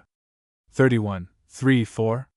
Recreation houses also existed, and were frequented by women of rank. Micah 2:9, but their exact nature is not clearly defined. The prophet Isaiah devotes a whole chapter to the description of the dresses and trinkets worn by the Hebrew women of his time, and even as far back as the days of King Saul, women wore rich dresses of scarlet and gold. David, when bewailing Saul's death, says, "Ye daughters of Israel, weep over Saul, who clothed you in scarlet with other delights, who put ornaments of gold upon your dresses." 2 Sam. 24. This extravagance in women's attire continued to the time of Christ, and according to Edersheim, Life and Times of Jesus, a lady could then get in Jerusalem, from a false tooth to an Arabian veil, a Persian shawl, or an Indian dress. The Jewish women, like the Egyptian, the Greek, and the Roman, used precious ointments and perfumes for their heads and dresses. Cant. I3. The cost of a moderately sized bottle of those perfumes is stated to have been equal to 6 pounds of our money. Women of rank also used cosmetics for the eyelashes. 2 Kings 9:30, J. 4:30. Isaiah, deriding this practice, says that the women of his time were lying with their eyes. From Isa 3:16. The Hebrew term for this paint is puck, being equivalent in etymology to phi-kapomicron and fucus of the classics. The Hebrew women must generally have been of great natural beauty, for many such are found in the Old Testament. According to Canticles ch. 2, pet names were often given to women, such as Rose of the Valley, Dove, Aurora, Sister, Sun, and Star. Phi-kapomicron. If the character of a nation is reflected in its proverbs, the passages in the Bible relating to the worth of women prove the high estimation in which the Hebrew women were held by their husbands. They joined the latter at meals, Job 4, and took part in their social life, a privilege withheld from other Oriental women even at the present day. It is, therefore, evident that the common idea as to the low position of the ancient Hebrew woman is incorrect. She enjoyed, at all events, much greater freedom than was permitted to the wives of the highly cultured ancient Greeks. She was held in higher regard than the women that lived in the time of Luther, who in his Table Talk quotes, and as it seems approvingly, the old Latin proverb, Tria mala pessima, ignis, aqua, femina. And finally, the liberty granted by the Mosaic law to the Hebrew women was never condemned by contemporary poets or prophets, while modern writers and philosophers, such as Hartmann, Schopenhauer, and others, do not hesitate to inveigh against the privileges granted to them in modern life. In the book Über die Weiber, on Women, Volume 6, page 549, Schopenhauer says that the low position of the Oriental women suits them better than their freedom in the West. It is true that the Old Testament has its share of gossiping, over-curious, quarrelsome, and superstitious women, but they only form a small proportion to the large number of model women that appear in its pages. The esteem in which the Hebrew woman was held is shown throughout the Bible, as the following few quotations from it will prove. Whoso findeth a wife findeth a good thing, and obtaineth favor of the Lord. Prov 18:22. A gracious woman retaineth honor, as the hand of the industrious increaseth wealth. Ibid 11:16. A virtuous woman is a crown to her husband. Ibid 12:4. House and riches are the inheritance of fathers, but a prudent wife is from God. Ibid 19:14. Footnotes. V. Curiosities of certain proper names in the Bible. V. Curiosities of certain proper names in the Bible. Curiosities of certain proper names in the Bible. Shakespeare, in one of his plays, asks, What's in a name? That he himself believed that there was a good deal in a name is shown by his fondness for reading certain characteristics into the personality of the possessors of certain names. Thus, for example, in the dialogue between King Richard and Gaunt, C.P. Richard II, Act 2, the former says, Shakespeare. What comfort, man? How is it with aged Gaunt? Gaunt. Oh, how that name befits my composition! Old Gaunt indeed, and gaunt in being old. With this may be compared Falstaff's remark in 2 King Henry IV, Act 3, Scene 2, where he says, I told you John a Gaunt he beat his own name, for you might have thrust him and all his apparel into an eel skin. In Greek literature, too, several names occur which are even more striking, inasmuch as they foreshadow the future fate, and sometimes also the mental or physical disposition of their bearers. Similarly, certain Hebrew proper names are found in the Old Testament, which are attended with peculiar significance. So, for instance, in the name of the first man Adam, from the earth, the final destiny of man seems to have been predicted. At a subsequent period in Adam's life, this hidden allusion to his future fate is made even more clear by the words, For dust art thou, and unto dust shalt thou return. Gen 3:19. Something similar is noticeable in connection with the first woman, Eve. She was first called Isha because she was taken out of man. But subsequently, after she had tasted of the tree of knowledge, her name was changed into Eve, from living, which is evidently a name showing that she was destined to become the mother of all living. In the name of one of her sons, Abel, signifying breath, or nothingness, a prophetic prediction of his brief life seems to have been expressed, and the names of the descendants of her second son Cain, viz. Jabal, Jubal, and Tubal, indicated their respective occupations after reaching manhood. At a later period in biblical times, we meet with the names Noah, meaning rest, or comfort Abram, the exalted father, and Sarah, the princess, and it is interesting to notice how these names foretold the future fate of their owners. There are 3 more proper names in the Pentateuch, which belong to the same category, viz. Korah, Balaam, and Balak. Korah signifies in the original Hebrew coldness, exemplified by his apathy to divine ordinances, when he brought about a rebellion against the authority of Moses. It has also another meaning in Hebrew, viz. Baldness, and it is curious to observe that it gave some ardent followers of the Church of Rome a ready handle with which to banter Calvin, lat. Calvinus equals bald, as being homonymous with his predecessor, in schism, C.F. Smith's Dictionary of the Bible, sub Korah. In the names of Balaam and Balak, some of the old Jewish and Christian commentators on the Bible have detected a particular meaning. In Balaam, they saw a future devourer, or destroyer of the people, and in Balak, a representation of incompetence, illustrating their subsequent conduct towards the Jewish people. Similarly, too, the name of Achan or Achar, 1 Chron. 2:7, which latter word means to cause trouble, and Machlan and Chilion, the sick, the perishing, seem to be foretokens of the subsequent fortunes of their owners. Interesting, again, is the name David, which means the beloved one, or the friend, and was given to the child that subsequently became the sweet singer in Israel. In connection therewith, a play on words may be mentioned here, which seems to have hitherto been overlooked by students of the Bible. When King Saul, who hated David after his victory over Goliath, missed his presence at the royal table, he asked his son Jonathan, Wherefore cometh not the son of Jesse to meat? Thereupon Jonathan ironically replied, David has asked leave of me to go to Bethlehem. By this play on words, Jonathan seems to have intended to tell his father that David had a home of his own where there was plenty of food, and he could therefore readily dispense with the hospitality of the royal palace. This play on words is found elsewhere in the Bible, in connection with proper names, viz. The houses of Achzib, from shall be a lie, Micah 14, and Ekron, from shall be destroyed, Zeph 2:4. It is noticeable that the idol which the inhabitants of the latter town used to worship was ignominiously called in the Bible Baalzebub, the Lord of Flies. It is said in 2 Kings 2, not without a slight touch of irony, that King Ahaziah had sent messengers to this impotent deity to inquire about the issue of his protracted illness. There are 4 other proper names in the Bible which have seemingly foretold the future characteristics of their respective possessors. These are Solomon, being a name which signifies peace, from Malachi, my messenger, the future Jewish prophet, Ezra, the helper, and Nehemiah, God's comforter. The subsequent history of the 2 latter in leading back to Palestine the bulk of the Jewish exiles from the Babylonian captivity shows that their names were not ill-bestowed. There are also a few female proper names in the Bible of similar interest.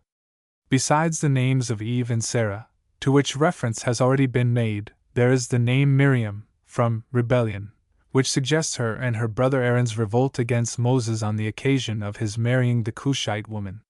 Jacob's only daughter was called Dinah, from signifying judgment, and that name seems to have foreshadowed punishment for her unprotected wanderings.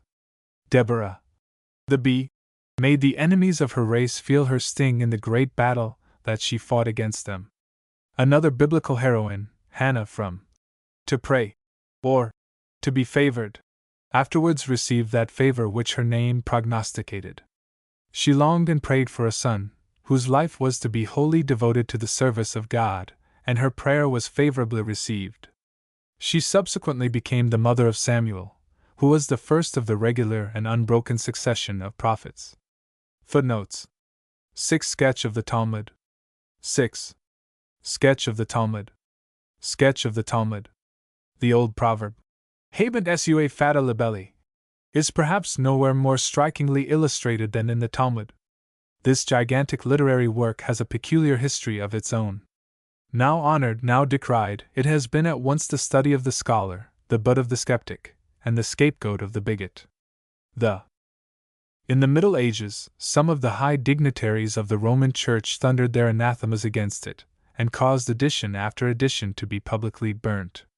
What strikes one most is their profound ignorance of its real contents. They were satisfied to condemn it on hearsay evidence, or on the strength of some garbled quotations.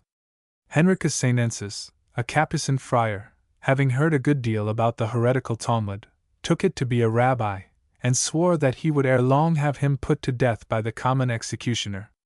The censor, too, whose duty it was to amend any passage or expression found in the Talmud which might be construed in a sense hostile to the representatives of the Roman Church, displayed, as a rule, more zeal than erudition. Thus, for the Talmud to say, for instance, that a Roman swore by the Capitol or by Jupiter was sufficient for the censor to find a hidden allusion to the Vatican or the Pope, and to alter the nomenclature, so that the Roman swore by the capital of Persia, or by the god of Babylon. This substitution of inappropriate names rendered many passages obscure, and this is one of the chief reasons why the Talmud has been repeatedly condemned as an unintelligible and nonsensical production. The great majority, however, of modern scholars, theologians, and Orientalists read the Talmud, not to refute it, but rather to bring to light the vast store of knowledge hidden therein. And yet, in spite of the many allusions there are to it in theology, in biblical lore, and in sacred geography, it still is to the majority of students a sealed book. The object of this essay is therefore to sketch and outline its essence and character, and to give some idea of its subject matter. The year 70 of the Common Era was a most disastrous one for the Jews. After having bravely struggled against the formidable armies of Vespasian and Titus for their national independence, they had finally to submit to their conqueror. The Holy Temple of Jerusalem, in which their religious, political, and civil life was centered, was reduced to a heap of ashes before their very eyes, and from that time forth their nationality was destroyed, and they remained without a king and without a fatherland. Other nations, whose vitality was less prominent, might in such circumstances have disappeared from the face of the earth. Not so the Jews. When the time for their national dispersion arrived, they abandoned the sword for the pen. In the seclusion of the new homes they had made for themselves in Persia and Syria, they devoted all their energies to the study of their literature. Their leaders founded their colleges and schools, in which the sacred flame of learning was kept aglow in the midst of the darkness of the times. The Bible was still in their hands, that sacred treasure which gave them solace for the tribulations of the past, and patience, and hope for the uncertainties of the future. From that time forth it remained the center of their mental activity. In spite of the fact that the Romans had fixed the penalty of death as a punishment for any one that imparted instruction in the Bible, teachers were not wanting who taught its doctrines publicly to large numbers of pupils. One of them, Rabbi Akiba by name, being asked by a friend why he continued to expound the law publicly at the peril of his life, replied in the following parable. Once upon a time a fox was walking along the river side, when he saw the fish swimming to and fro in great consternation. He asked them what was the matter, and what they were afraid of, whereupon they pointed to the nets, which were spread out to catch them. Thereupon the fox advised them to come to live with him on dry land, and be safe. But the fish replied, "Thou wilt never persuade us to follow thy advice, for if in our element, the water, we have good cause for fear, surely, when we depart from this element, the danger will be even greater." So it is with us, said Rabbi Akiba. If our life is imperiled while our mind remains fixed on the study of the Bible, which is the soul of our existence, how much greater must our danger be when we leave our element and cease to study. At this time, the mental activity of the rabbis was confined to the exposition and investigation of the text of the Scriptures, which they called the written law. But a little later their attention was also directed to the study of the unwritten law, or oral traditions, to which reference is sometimes made in the Pentateuch. Thus a new sphere of activity was opened to them, which soon begot a science, embracing diverse branches of study, and rising by degrees to very large proportions. The mode of teaching adopted by these masters was somewhat similar to that employed by Socrates. Questions were put and answered, and the decisions of the teachers were committed to memory by the pupils. This method, however, had the disadvantage attendant upon constant migration. Rabbi Jehuda, surnamed the Prince, thereupon, towards the early part of the 3rd century of the Common Era, collected all the floating dicta of the sages, together with the large mass of law and rulings, and recorded them for the first time in writing. In this way a code was drawn up, the materials of which the editor divided into 6 sections. The first section is named Seeds, and treats principally of agrarian laws. The second, called Feasts, contains the ordinances relating to the Sabbath and festivals. The third, entitled Women, deals chiefly with marriage and divorce. The fourth, called Damages, discusses civil and criminal law. The fifth is named Holiness, and treats of sacred things, such as the temple, sacrifices, and the last section, entitled Purification, deals with various Levitical and sanitary laws. The whole collection was then called Mishnah, from Shana, to study, which means learning or teaching. As in process of time a great many new traditions sprang up, the Mishnah formed the materials for a new compilation which is called the Talmud, sometimes also the Gemara. Both names have the same signification, study and learning. The only difference between them is that the word Talmud is derived from the Hebrew, and Gemara from the Syrian language. There are 2 Talmuds, the Jerusalem and the Babylonian. The first was compiled at the beginning of the 4th century of the Common Era, from the decisions of the colleges in Palestine, and the second from those of the Academy of Sora in Babylonia. Rabbi Ash, who lived at the end of the 5th century A.D., is mentioned as the editor of the Babylonian Talmud. This is the Talmud par excellence, and is about 4 times as large as that of Jerusalem. It covers 5,154 folio pages and 12 folio volumes. This gigantic work became the bedrock of Jewish literature for many centuries, and was at the same time the link that kept the Jewish community together during the years of their persecution in various countries. A few characteristics of this most important work may be mentioned. The Talmud is, as the late Emanuel Deutsch has it, a microcosm, embracing, as even the Bible does, heaven and earth. It is a republic of literature, and a library in itself. It treats of law, history, medicine, astronomy, mathematics, legend, social life, theosophy, and metaphysics. It passes from myth to morality, from legend to logic, from grave to gay, from lively to severe topics. The Talmud is a product of those centuries when the Jews were considered beyond the pale of the law, and it tells the story of the stormy life of 30 generations. Though at first sight it might appear to be written without method and system, it will soon be seen that it is composed of two elements, the legal and the legendary, or prose and poetry. The first is called halacha or legal decisions, and the second agada or moral maxims and legends.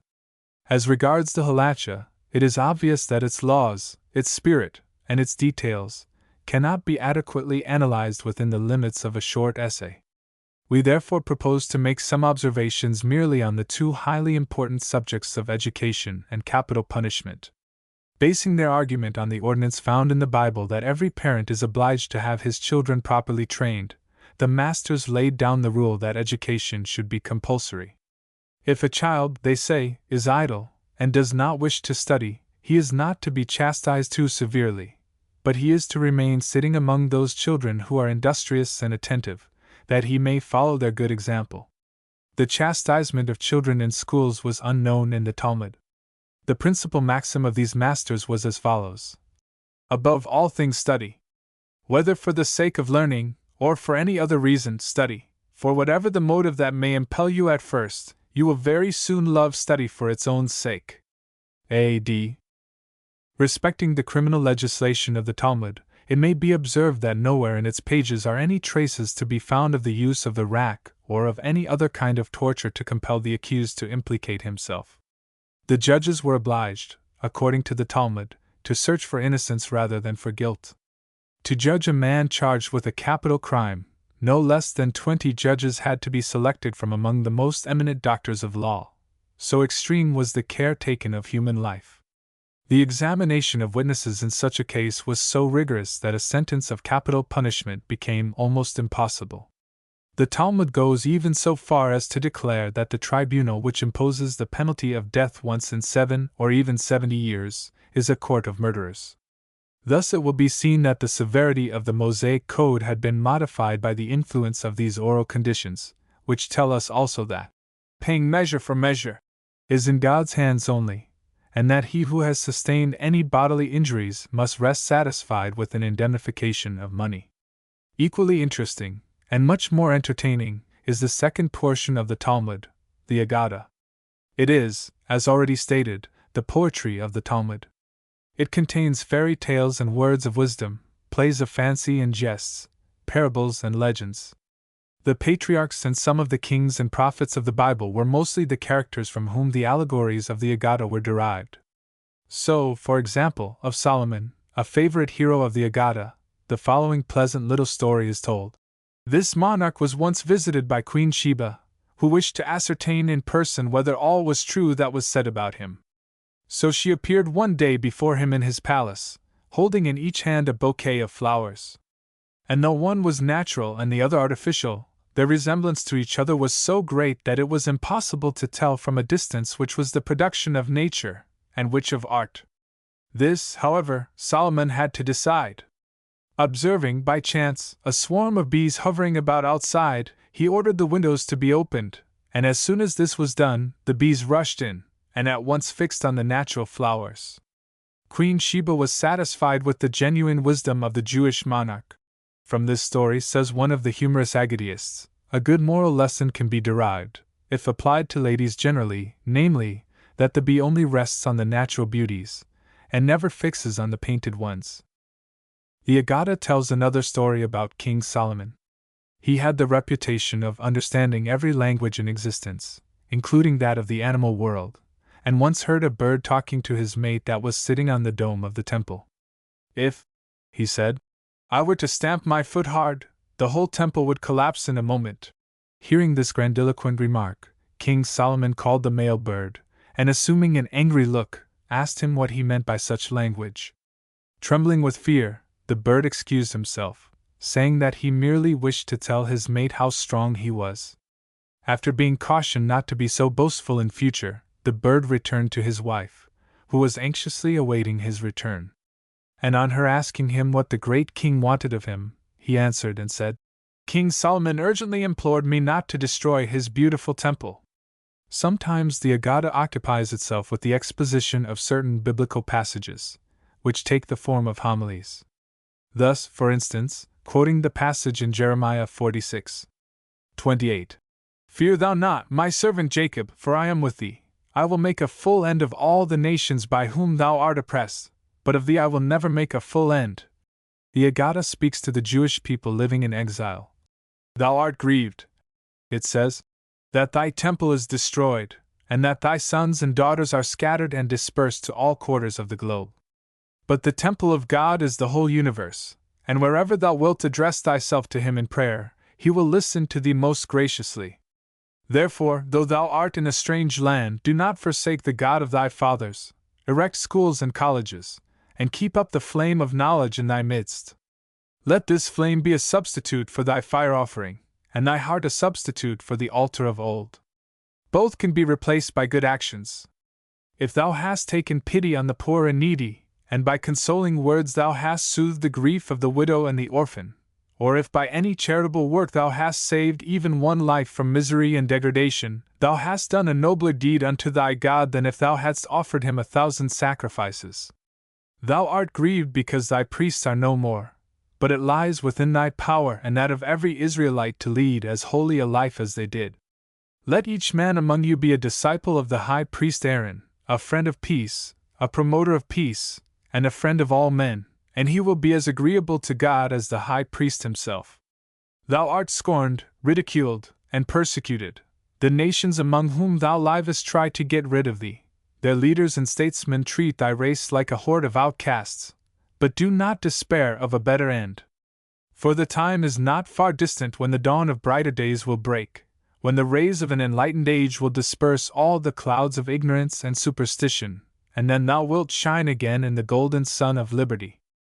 In another place the Aggadah quotes a proverb of its own. Never cast a stone into a well out of which thou hast drunk. And after having reminded every Israelite of his duty to be grateful even to inanimate things of nature from which he has ever derived any benefit, it addresses the peoples of the world, saying, Had you acted on this principle, how much better would the treatment have been which Judaism and its confessors have ever received at your hands? Have not the books of our poets and prophets served as an ever-flowing source of religious truth and morality, offering at the same time consolation and hope to millions of your people in times of sorrow and distress? And why did you cast stones into the well which has so often quenched your thirst for religious and ethical knowledge?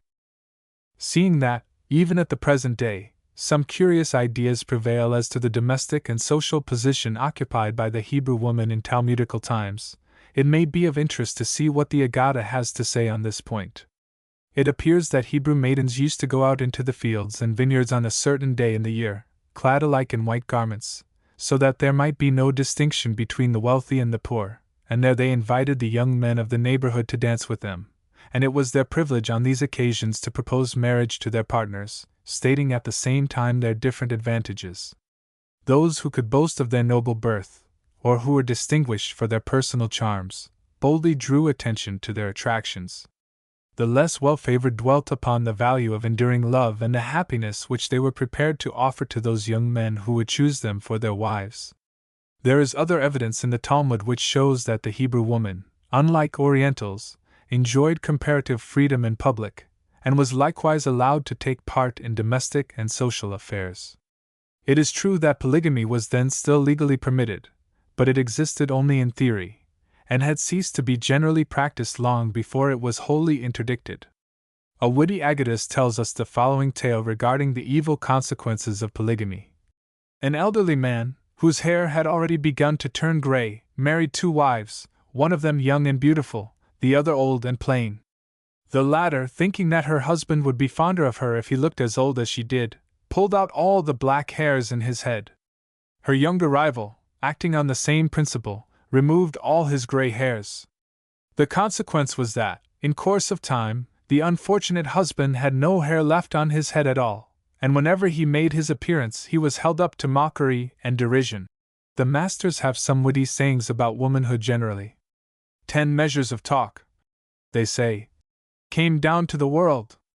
Women received 9 measures for their own use, and the rest of the world 1 measure. Commenting on the passage in Genesis. And God formed the rib, which he had taken from the man, into a wife. Another humorous Aggadist says, She was not formed out of a man's head, in order that she might not be proud and keep her head too high, not out of his eye or ear, that she should not be curious, wishing to see and hear everything, not out of his mouth, that she might not be too talkative, not out of his heart, that she should not be jealous, and finally, not out of his hand and foot, in order that she might not touch everything nor go everywhere. To avoid all these contingencies, she was formed out of his rib, that is hidden from sight, and might serve as an emblem of modesty and virtue. The Agata is especially rich in pithy maxims, which bear on everyday life, and have a permanent ethical value. The following specimens will give an idea of the contents of some of the rest. Who is strong? He who subdues his passion. Who is rich? He who is satisfied with his lot. Morning slumber, midday wine, and idle talk with the ignorant destroy a man's life. Do not be near a pious fool. Luck makes rich, luck makes wise. It is not the place that honors the man, but the man who honors the place. What is hateful to thee, do not unto thy neighbor. Charity is the most important part of divine worship. Commenting on the last mentioned maxim, a moralizing agatist quotes the following. There once lived a man in the East, who had 3 friends, 2 of whom he loved very dearly, but the third he neglected. Once he was summoned before the judge, where, though innocent, he was accused of a serious crime. Who amongst you, he said to his friends, will go with me, and plead my cause? The first friend excused himself immediately, and said that he could not go on account of other pressing engagements. The second went with him as far as the gate of the courthouse, and then he turned and went home. But the third, whom he had always ignored, went into the court, appealed to the judge on behalf of his friend, and obtained his pardon. Man has 3 friends in the world: wealth, relations, and good deeds. How do they behave in the hour of death, when God summons him before his tribunal? The wealth, which was his best friend in life, leaves him first, and goes not with him. His relations and friends accompany him to the brink of the grave, and then return to their homes. His good works, however, which he used to neglect during his lifetime, accompany him as far as the throne of the all-merciful Father of men, where they speak for him, plead his cause, and obtain for him God's favor and grace. From all that has been said it will be seen what a wonderful work the Talmud is, and that many a legend, allegory, and maxim found in ancient and modern literature has flowed from the realms of its boundless fancy. But the student who wishes to get an insight into this treasure house of rabbinical literature should not feel discouraged if his early researches seem to yield him nothing but dross. One of the Jewish sages once compared the Talmud to the sea. As the moods of the sea vary, so do those of the Talmud. Many a student has dived into this vast sea of learning and has brought up nothing but a handful of empty shells. But there are others, whose searchings have been wider and deeper, that have won for themselves pearls of the finest water, and of considerable value. Footnotes 7. The humor of some medieval and modern Hebrew writers. 7. The humor of some medieval and modern Hebrew writers. The humor of some medieval and modern Hebrew writers. After the disintegration of the Jewish state in 70 A.D., a large number of refugees went to live in Spain, in that land of flowers and sunshine that was already known in biblical times under the name of Tarshish. There they lived happily for several centuries, under the rule of various Gothic kings, until one of them, Recared by name, who lived in 590, embraced Christianity. This was the commencement of a prolonged period of religious intolerance, which continued till the invasion and conquest of Spain by the Moors in 711 A.D., when religious independence was proclaimed. The privileges thus obtained were a direct incentive to the Jews to participate in the literary and scientific life that flourished round them under the immediate protection of the high-minded caliphs. The finest productions of Jewish thought were brought to light through the cordial friendship which they entertained for their Mohammedan neighbors, and their friendly intercourse resulted in far-reaching advantages to both of them. The Arabs, by this means, became acquainted with the beautiful legends and maxims found in the rabbinical writings, a good many of which they subsequently used as material for enriching their own literature, while the Jews gained an insight into the beauties of the Arabic poetry, which they, in their turn, essayed to imitate in Hebrew. The Spanish era, which extended over more than 6 centuries, may be justly called the Golden Age in the post-biblical history of the Jews. For, while nearly the whole of Europe was during that time plunged in the depths of ignorance and superstition, Spanish Judaism distinguished itself by its efforts within the field of original classical work. In fact, had it not been for the labors of the Spanish Jews in handing over to the West some of the literary treasures of the East, together with those of the Greeks and Romans, it is doubtful whether these valuable works would have been preserved to us. After A.D. The principal representatives of the Spanish Hebrew poets were Solomon ibn Gabirol, Abraham ibn Ezra, Jehuda Halevi, and Jehuda al-Quraizi. But as their lives and works have already been largely dealt with by several eminent scholars, it is only proposed to give here a few specimens of their humor. Solomon ibn Gabirol, who was born in Malaga in 1020, acquired the reputation of being a profound philosopher, but his special claim to recognition rests on his poetry. The leading characteristic of his verse is its sadness, although some of his poems were written in a vein of pure humor. His poem entitled Ketha Malchus, The Royal Crown, is undoubtedly one of his best poetic compositions. It has for its theme the loftiest of subjects, God, the universe, and man. Humboldt considers it to be the noblest monument of Neo-Hebraic poetry, inasmuch as it contains vivid flashes which recall the poetical inspiration of the prophets. Ibn Gabirol's humor is, however, best represented in his famous wine song, which he composed at a banquet given to him by a wealthy but niggardly man called Moses. Gabirol and the other guests had nothing offered to them to drink but water, and indignant thereat he wrote a few stanzas, the refrain of which was easily taken up and chanted by the whole company. The song runs in a free English translation somewhat as follows. Full sweet of a truth is the sparkle of wine, but sorely we miss this blessing divine. And how can we waken a song or a laugh, when we find that we simply have nothing to quaff but water, mere water? 2. The banquet has little contentment to bring, bears little incitement to joke or to sing, when the potions we hoped our future would fall, turn out in the end to be nothing at all but water, yes, water. 3. Good Moses of old caused the waters to flee, and led all his people drishud o'er the sea. But Moses, our host, at the precedent frowns, and us, his poor guests, he unflinchingly drowns in water, cold water. 4. We sit round the table like cold-blooded frogs, who live out their lives in the watery bogs. Well, if we have fallen on watery days, let us, too, like them, croak a paean in praise of water, dear water. Long, long may our host here with main and with might, by night and by day for his temperance fight. And may he and his line find it writ in the law, that their business in life will be ever to draw water, pure water. Gabirol died when he was only about 30 years of age. It is said that a Moor, who fancied himself to be a great poet, being jealous of Gabirol's success, which he was unable to equal, invited him to his house on a dark night and put him to death. Abraham ibn Ezra, 1088 to 1167, achieved a certain amount of fame because of the genuine humor which characterized both his prose and verse. Like so many other men of genius, Ibn Ezra had all his life been in very straitened circumstances, but he never permitted his ill fortune or disappointments to interfere with his natural cheerfulness. His is the courage which laughs at misfortunes. Thus he writes: In vain I labor, all my toil is vain, for never can I boast of riches gain.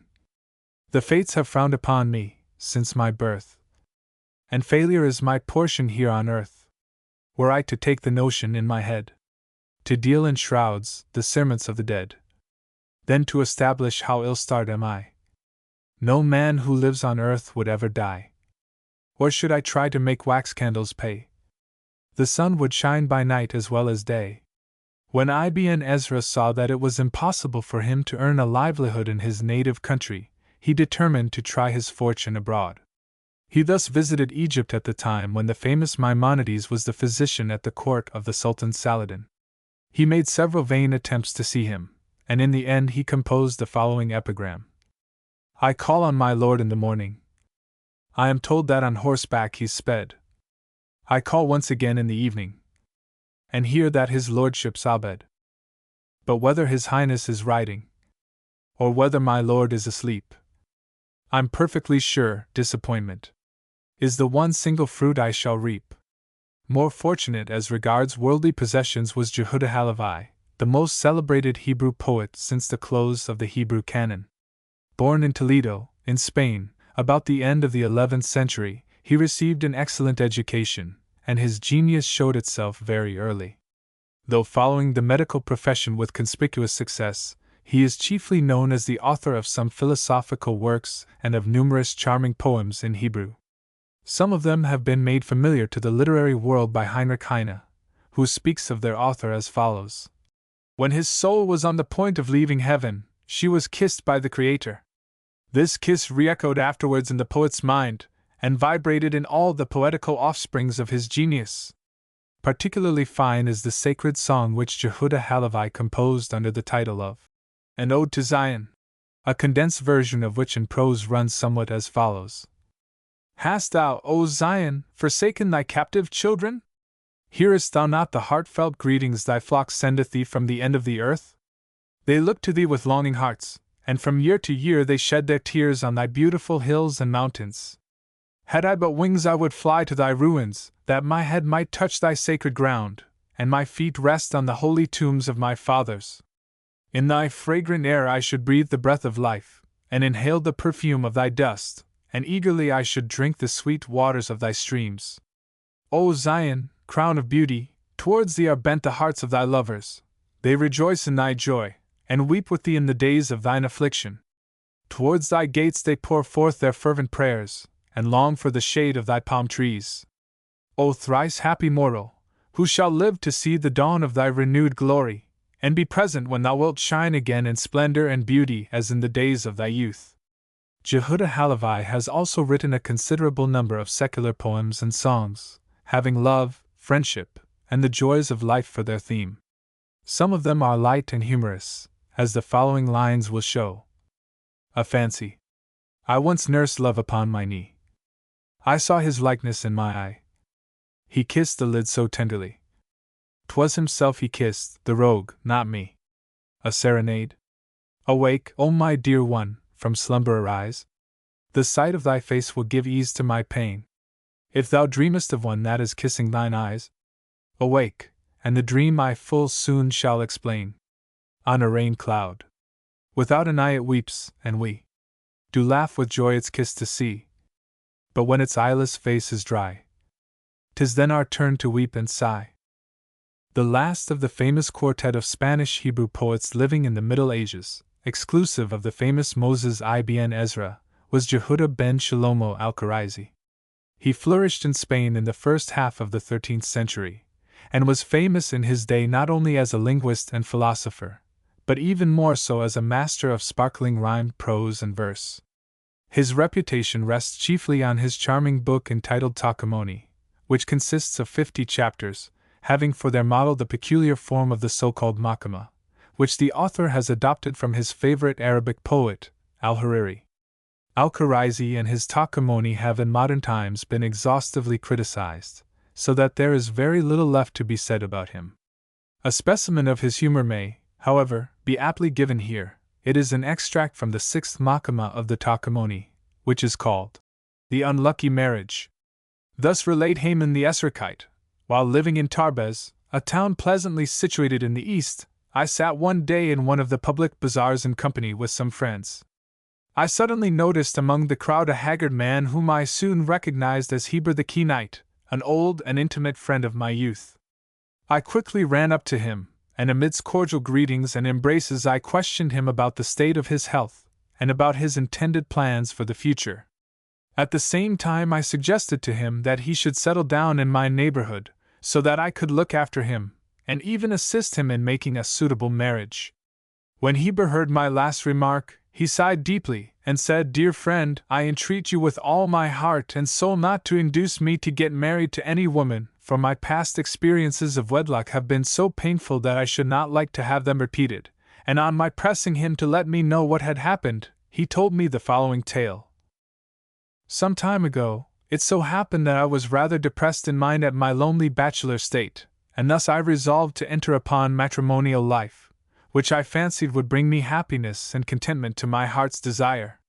This pleasant thought at once took hold of me, and being unable to stay in the house, I rushed out into the street in search of some imaginary pretty girl, whom I intended to marry, and be happy with ever after. Presently an old and mysterious-looking woman came up, and greeting me humbly, addressed me as follows. May God be with you, young man, and grant you a long and prosperous life. From afar I have closely watched you, and admired your handsome face and erect figure. But you seem to be sad, and in want of a lively companion whom you would call your wife. Now I know a most beautiful maiden in town, who would be a suitable match for you. She belongs to an excellent family, is highly accomplished, and as for her looks, they are simply fascinating, and especially her eyes send forth a glorious light, like the lovely stars in a cloudless sky. Happy will the man be who will succeed in winning her love, but this can only be done if he assigns to her a dowry of 2,000 ducats, payable to her father on the day of her marriage.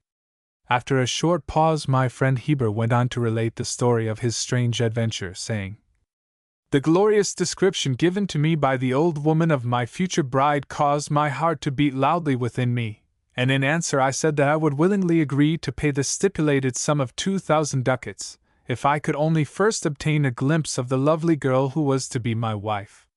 But the woman hurried away, having assured me that my desire would be fulfilled on the following day, when everything would also be ready for the celebration of the marriage ceremony. Thereupon I went home in a most agitated state and passed a sleepless night, looking forward to the happy morning when I expected to meet my charming bride. Next day, at an early hour, the old woman made her appearance, and told me, with a beaming face, that my future father-in-law would soon be here to give his consent to the wedding. And hardly had she said so, when the door of my room opened, and my future father-in-law came in, accompanied by several elders of the community, whom he addressed as follows. Brethren and friends, this young man here, who is well off and belongs to a good family, is desirous of marrying my daughter, and of assigning to her a dowry of 2,000 ducats. Be ye now witnesses that I fully consent to this proposed marriage, and that I readily accept the amount of the dowry which he has promised to pay for the privilege of enjoying the advantage of our near relationship. I was about to remonstrate against these proceedings, when the marriage contract was quickly thrust into my hands which, after some hesitation, I duly signed and handed over to the notary who was present. Thereupon the preparations were soon made for the wedding ceremony and its subsequent feast, which were to take place in the evening of that very day. When it got dark, the wedding guests arrived, and brought with them the fair maiden that was to become my lawful wife. Her face was covered with a thick veil, and thus standing close to me, the wedding ceremony was solemnized in the usual way. Then the feasting and merrymaking began, and lasted for some time. But gradually the crowd of the wedding guests disappeared, and when I was left alone with my wife, I blushingly spoke to her for the first time the following tender words. O thou fairest of women, remove the veil from thy sweet face, that I may behold and admire the beautiful eyes which shine like the stars in a cloudless sky. She removed her veil, then lo, and behold, what an awakening! The female that stood there before me was not a fair maiden with softly shining eyes, but rather a monster in female guise, who had a fierce and threatening look about her, and filled me with feelings of horror and consternation. Presently recovering from my shock, I asked my wife whether she had any trinkets and jewels, costly robes, and precious shawls that had been given to her by her father as a dowry. In a husky voice she answered, I have assuredly left a large bundle in my father's house, which is filled with veils and slippers, nightcaps and aprons, and several other things that my poor departed mother had bequeathed to me as my marriage portion. All these things are there ready for my immediate use. After a few minutes' silence, my friend Heber concluded his story as follows. On hearing the shrill voice of my wife, and the description she gave me of her wedding outfit, I got mad with rage. Like a flash I rushed out of the house, and ran all night on the road until I came to a thick forest, which afforded me shelter till the following morning, when I continued my flight from the unlovely society of my spouse. Since that fearful night I am wandering from place to place, and all that I ask of you, my friend, is to let me go away in peace. Light humor is also frequently met with in certain little Hebrew poems extant, which end in a point, especially of the satirical kind. They are somewhat similar in form and construction to the epigrams found in ancient and modern literatures, and are termed in modern Hebrew miktamim. They form, according to Steinschneider, an important branch of Neo-Hebrew literature, and rival in excellence and copiousness any other class of epigrams in existence. Hebrew epigrams have both medieval and modern Jewish writers for their authors, and the following rendering into English of some of them will give the reader an approximate idea of their contents. The gray hair. One day I observed a gray hair in my head.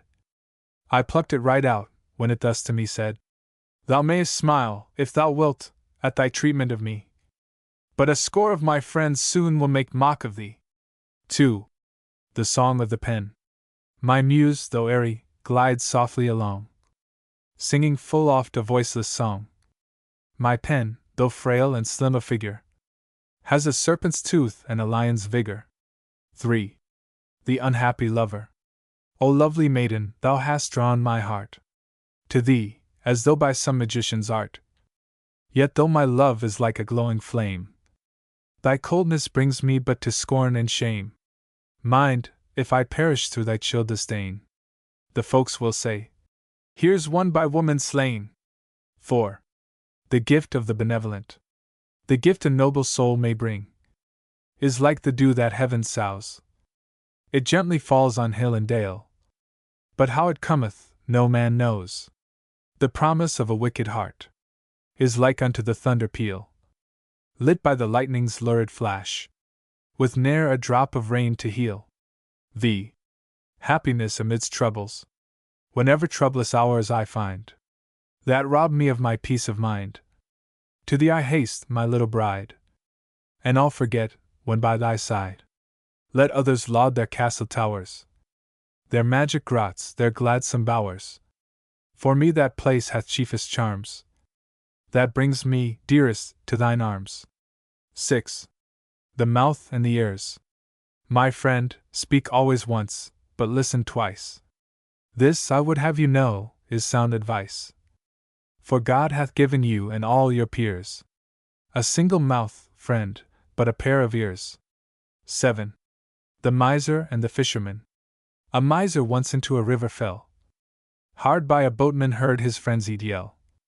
He swiftly ran and cried, "Give me your hand, and I shall bring you safely back to land."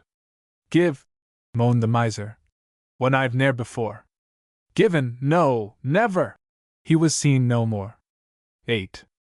The miser and the poor. A miser once dreamed he had given away some bread to a beggar he met on the way. In terror he woke, and he solemnly swore that the rest of his life he would slumber no more. 9. The gourmand and late riser. My piteous plight oft makes me weep. I cannot eat when I am asleep. X. An epitaph. Here lies Nachshon, man of great renown, who won much glory in his native town. 'Twas hunger that killed him, and they let him die. They give him statues now, and gaze and sigh. While Nachshon lived, he badly wanted bread. Now he is gone, he gets a stone instead. 11. Naomi's troubles. The weather's been so bad that I a place of worship could not try. But now that my new frock I see, I'll go whatever the weather may be. 12. The miser and the mouse. A miser saw a tiny mouse nimbly running through the house. "Hence," he cried, "voracious beast, here is not whereon to feast." Thereupon the mouse did say, "Be not angry, sir, I pray. In me a lodger plain you see, and I have brought my food with me." 13. The penitent. A rich, but not a holy man, grew old, and to repent began. So, to perform a pious deed that would procure him heaven's meed. He thought and thought, then bade at last his servants one whole day to fast. A frequent charge preferred against Jewish literature by modern critics is that it is deficient of humor. The instances given in this essay, as well as in some others forming part of the present volume, may, perhaps, contribute in some small degree to dissipate this fallacy. Footnotes 8. Eudia Bedrisi. 8. Eudia Bedrisi. Eudia Bedrisi. A 14th century Hebrew poet and philosopher. The year 1306 was a fateful one in the annals of the Jews in France.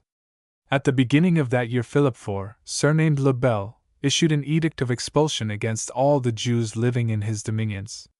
The edict practically confiscated all their property, and its terms were so rigorous that any Israelite found on French soil after a certain time became liable to the penalty of death.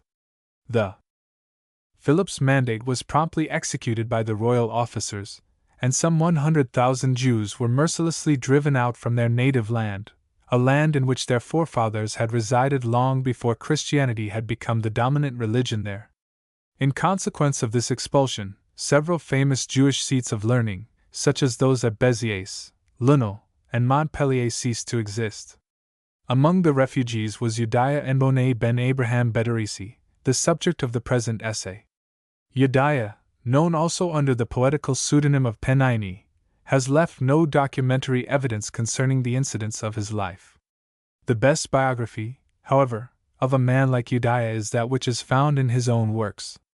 There is some diversity of opinion among biographers as to the exact date of Eudia's birth, for while Bartolacci, Wolff, and de Rossi say that he was born in 1298, Steinschneider and Neubauer put the year of his birth between 1255 and 1260, without, however, attempting to fix the year of his death. Greetz, again, maintains that Eudia was born in 1280, and died about 1340, and that his birthplace was Béziers and not Barcelona, as some biographers believe.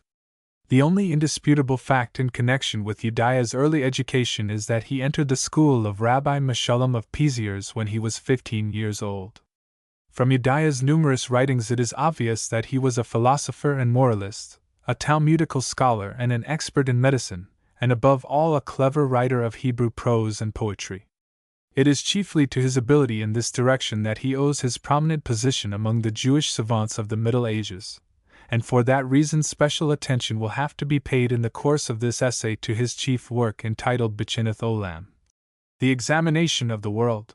It is true that Greetz finds fault with this poetical composition, which he condemns for its empty grandiloquence and artificiality. But on the other hand, Munk, in his Mélanges, page 495, and Buxtorf, in his Bibliotheca Rabbinica, speak very highly of Eudia's poetical talent, and the latter calls The Examination of the World an excellent literary production. And indeed, the same opinion will be shared by all those readers of the Bechineth Olam who, like Munk and Buxtorf, are not prejudiced against it, on the ground that its style is not so pure, elegant, and clear as that met with in some of the writings of the most prominent representatives of the so-called Spanish and Italian schools of Hebrew poetry.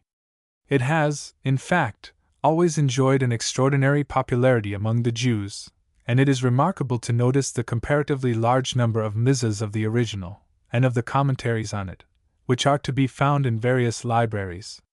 It may further be mentioned that it has passed through more than 44 editions, issued both with and without commentaries, at various times and in various countries, and has been frequently translated into German and into jargon, while there were Latin, English, French, Italian, and Polish versions as well. It is interesting to note that the 11th and 12th chapters of one of the German editions, issued at Prague in 1795 by Moses Kunitz, were rendered into German by Moses Mendelssohn, and that the French translation, published in Paris in 1629 by P.H. Diaquin, was dedicated to Cardinal Richelieu. The English version, which appeared in London in 1806, was inscribed by its author, Rabbi Tobias Goodman, to the Most Reverend Solomon Herschel, presiding rabbi of the German Jews, and the Latin one, which has for its title Examen Mundi R. J. Bedrishiti, Latina interpretation, was done by Uchtmann, and issued at Leiden in 1650.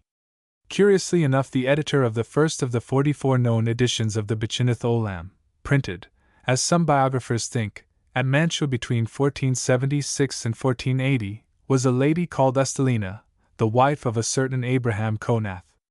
She was assisted in her task by Jacob Levy of Tarascon. The last known edition of the book, or rather the greater part of it, was published only a few years ago by Dr. Harkavy, of St. Petersburg, from MS. in his possession.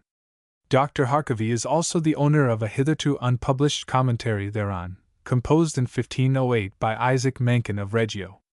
In some prefatory lines the author states that he was induced to write the commentary because he had noticed that many young men in his country were in the habit of learning the original by heart, without knowing anything about its contents. As regards the style and composition of the Bechinneth Olam, which seems to have been composed by Yediah after the expulsion of the Jews from France in 1306, it must be admitted at the outset that the general reader will not find them quite in harmony with modern taste. De Lacy, in his Magazine Encyclopédique 3, page 321, censures the author for his use of certain biblical phrases in a sense different to that which they bear in the Bible. But he readily admits that the Church Fathers during the Middle Ages, and certain Arabic writers, at all times, have taken the same liberties with the Scriptures and the Quran respectively. The greatest of the Spanish Jewish poets, not excluding Ibn Gabral himself, allowed themselves the same license, while Cherizi often made his happiest points by the witty misuse of a familiar biblical phrase. Despite this defect, it cannot be denied that the Bechinneth Olam possesses a peculiar charm of its own. Those who are acquainted with the Hebrew Bible, the Midrash, and the Talmud, cannot fail to appreciate the art with which biblical phrases, used with an occasional striking play on words, are worked into a mosaic. Take, for instance, the following sentences which occur in chapter 9. By no means let thy pride and thy wealth endure, for at any moment a blast may come from God, which will scatter and disperse all thy treasures. Then will vanish as naught the 50,000 ducats for which thou hast bartered thy soul, and thy former honor and glory will likewise depart at thy sudden reverse of fortune. Or a fire may come down from heaven, and devour thee along with thy 5 myriads of ducats. Here it will at once be seen how cleverly the author uses for his own purpose certain phrases found in the 2nd chapter of 2 Kings in connection with the prophet Elijah, and how ingenious the play on the word is. As this peculiar mode of composition is a marked feature of the Bechinneth Olam, a few more examples of a somewhat different kind may be given here for the sake of illustration. In chapter 4 we read as follows: Thy belongings in sooth are but passion and lust. Thy strength sinks asunder like light crumbling dust. Thy treasures, like thorns, are surrounded with stings. Thy most precious possessions are but worthless things. Thy pride is enkindled like flames in the night. Thy riches, like insects, soon hasten to flight. And again, in chapter 11, the author gives the following description of the 4 seasons of the year. The lovely spring gives me no peace, for constant cares disturb my ease. The summer, too, is full of pain. Its glow and heat are but my bane. The autumn has no charms for me. From cold and ills I ne'er am free. When winter brings its snow and frost, oh, then I am undone and lost. Another conspicuous feature of the Bechinneth Olam is its frequent use of poetical metaphors, which the author employs with great aptitude and force. The 8th chapter of the book in question, beginning with the words, may fitly serve as an illustration of this, and the following free English translation of it will afford the reader at the same time an insight into the general contents of the whole poem.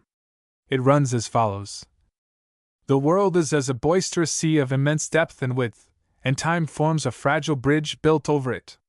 The upper end thereof is fastened to the ground by means of weak ropes, and its lower end leads to a place which is shone upon by the rays of the divine light, emanating from God's majesty.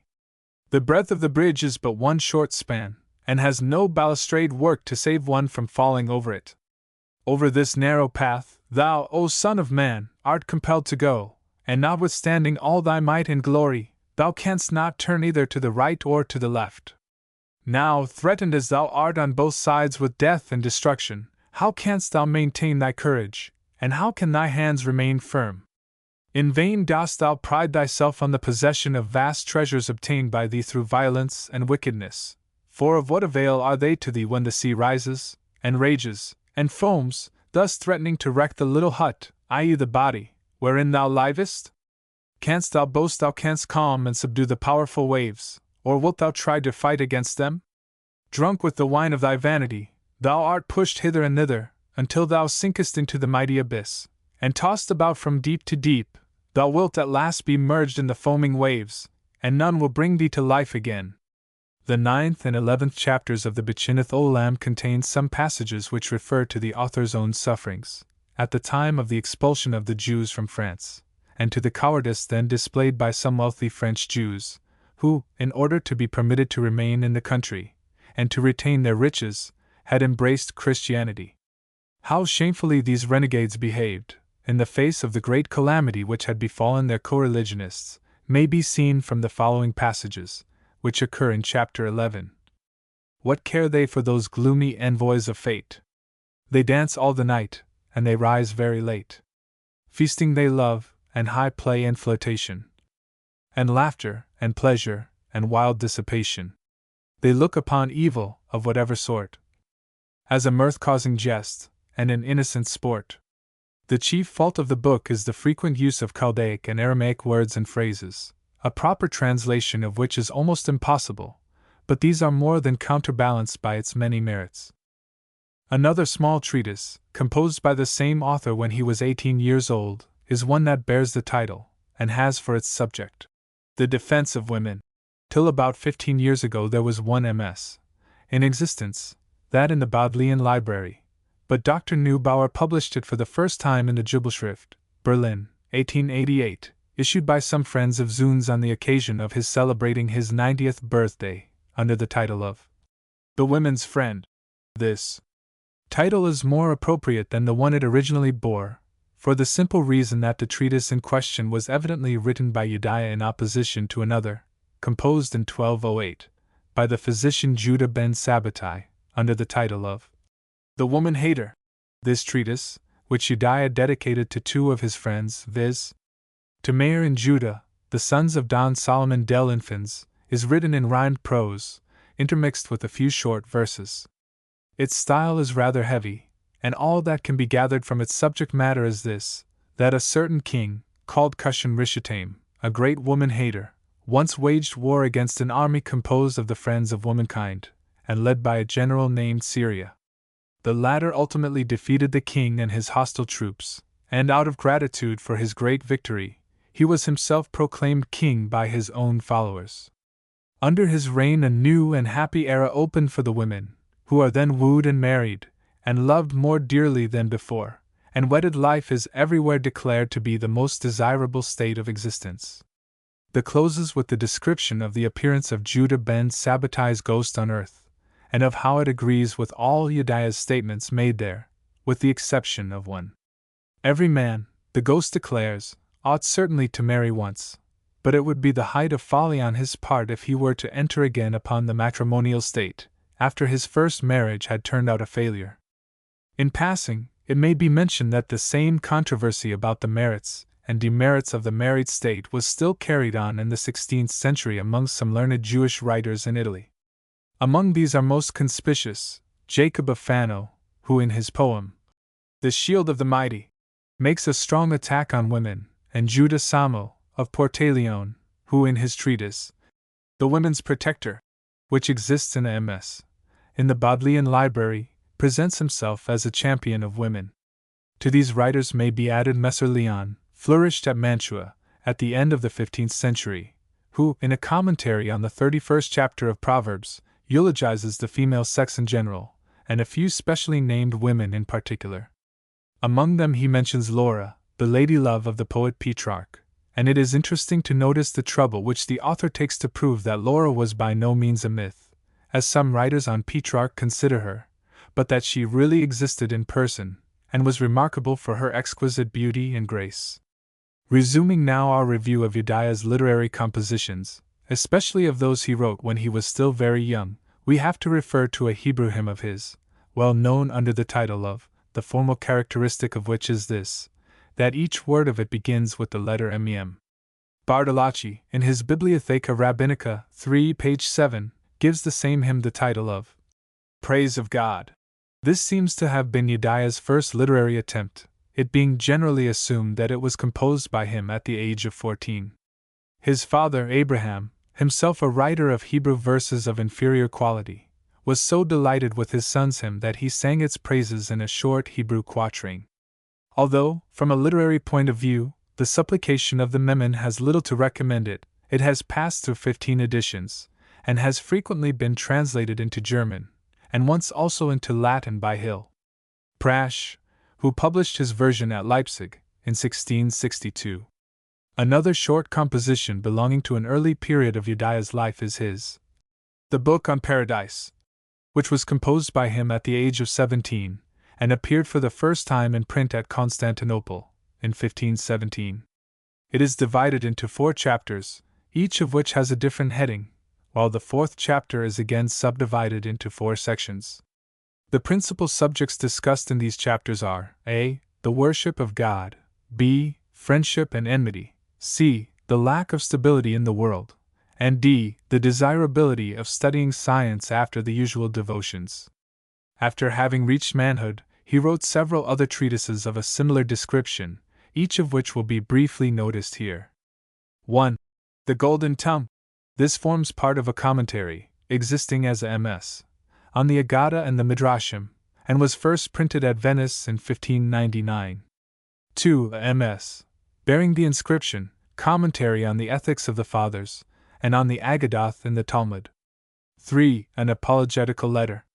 This well-known and often quoted letter was addressed by Jedaiah to Rabbi Solomon ben Adarath, on the occasion of his publicly censuring the Jewish communities of the province for their occupying themselves with scientific studies. There a passage occurs which throws some light on the author's own ideas thereon. It was as follows: We cannot give up science, it is as the breath of our nostrils. Even if Joshua were to appear and forbid it, we would not obey him, for we have a warranty which outweighs them all, viz. Maimuni, who recommended it and impressed it upon us.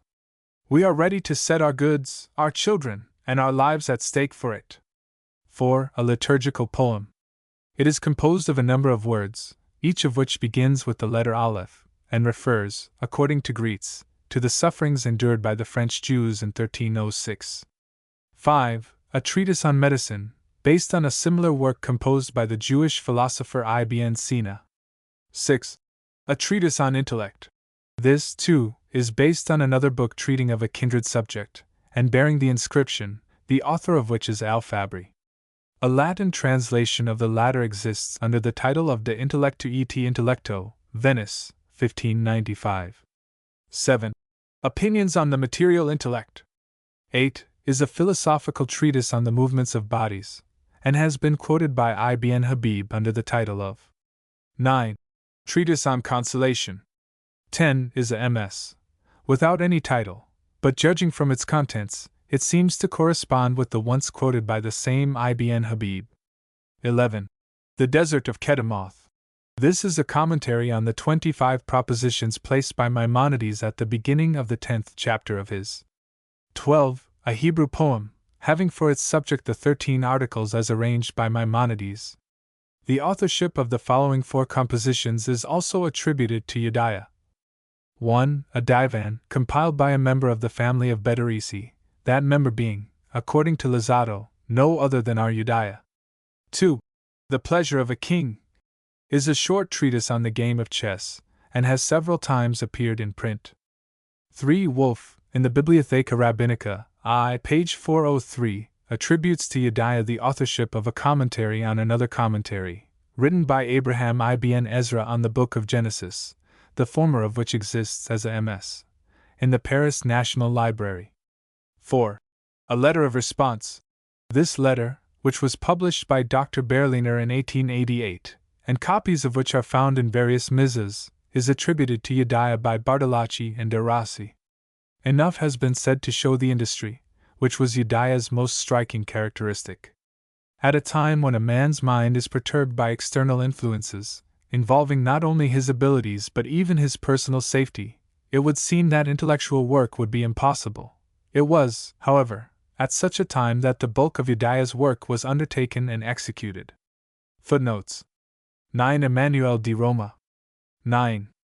Emmanuel di Roma. Emmanuel di Roma, a 13th-century Hebrew humorist and a friend of Dante.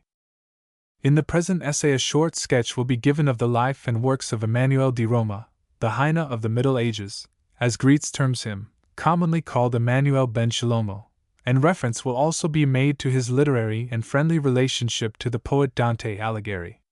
It ought, however, to be stated at the outset that, although Emmanuel was the composer of several Italian sonnets, he owes his fame mainly to his Hebrew production entitled Machbaroth. Apart from its value as an entertaining book, it is at the same time the chief source from which information about its author's life is obtainable. But as such, the volume is not always entirely reliable, as certain episodes mentioned therein have hitherto not been fully authenticated. Modern writers, however, among whom Greetz and Gudeman may be especially mentioned, have ably utilized the old and new material available, and thanks to their fruitful labors, a more complete and trustworthy sketch of Emmanuel's life and works can now be given. According to Greetz's ingenious combination of dates and circumstances, CP Die Geschichte Juden 7, Note 3, it would seem that Emmanuel was born in the year 1265, which is also the year of Dante's birth. Emmanuel's parents, Solomon and Justa by name, belonged to a renowned Jewish family called Zafroni, and occupied an honorable position in the Jewish community of Rome. They devoted great care to their son's early education. One of his earliest teachers was Benjamin ben Yehiel, a clever physician and a great Hebrew scholar, who made him acquainted with the works of Maimonides. Later on he was taught by a relative, Leon Romano by name, who held the post of Hebrew instructor to Robert, King of Naples, and was also the translator of the works of Albertus Magnus and of Thomas Aquinas. He had another master in Judah Siciliano, author of several pretty Italian poems, who cultivated in his pupil's mind a taste for poetry and literature. Through these teachers, who mingled with the best society of Rome, Emmanuel often came in contact with the members of a secret literary and political society called Young Italy. It was composed of young men of education and talent, and its object was to propagate liberal ideas among their less enlightened countrymen, and to induce them to shake off the yoke of the dominant church, which at that time pressed heavily upon them. Dante, during his brief stay in Rome, used to attend the meetings of this society, and their young Emmanuel seems to have first entered on a friendly relationship with the poet, whose genius and personality could not fail to impress themselves on him. In fact, he has so many points in common with Dante, that it may well be believed that he took him for his model. There is also a curious similarity in the history of their life and death. Both of them, who had in the prime of life occupied prominent positions, were obliged in their declining years to wander forth into exile, and both found their last resting place far from their native city. From the literary point of view they, too, resembled one another, but of this more will be said later on. Reference will also be made to some recent publications which seem to show that Dante, for his part, also entertained friendly feelings for Emmanuel. The following two lines, which occur in Paradiso, Canto V, 80 and 81, show that their author may have been favorably disposed to the race from which Emmanuel sprang. They run thus: In Uomini sight, e non pecore mat. Si child judio di voi tra voi non rida. Act ye as men, and not as stupid cattle, lest a Jew in your midst should scorn you. It is not known whether Emmanuel underwent any special training to obtain his medical qualifications. There is, however, no doubt that he practiced successfully for a number of years in his native town. On reaching manhood, he married the daughter of Rabbi Samuel, president of the Jewish community of Rome, whose functions seem to have been secular as well as religious. His marriage was a happy one. Emmanuel considered his wife a model of womanhood, and never wearied of singing her praises. With the exception of the untimely death of their only son Moses, which naturally caused them intense sorrow, nothing occurred during the greater part of their married life that could have seriously interfered with their happiness. In his leisure hours, Emmanuel continued to enlarge his acquaintance with books treating of grammar, exegesis, mathematics, astronomy, medicine, philosophy, and Kabbalah, and acquired at the same time some knowledge of Latin, Greek, and Arabic. He occasionally wrote essays on some of these subjects, but his favorite occupation was the composition of verses, either in his native tongue or in Hebrew. The rhyme prose, which he wrote in Hebrew, was his best work. In the year 1315, when Emmanuel was just 50 years old, his father-in-law was murdered by robbers whilst traveling in the country, and Emmanuel succeeded him.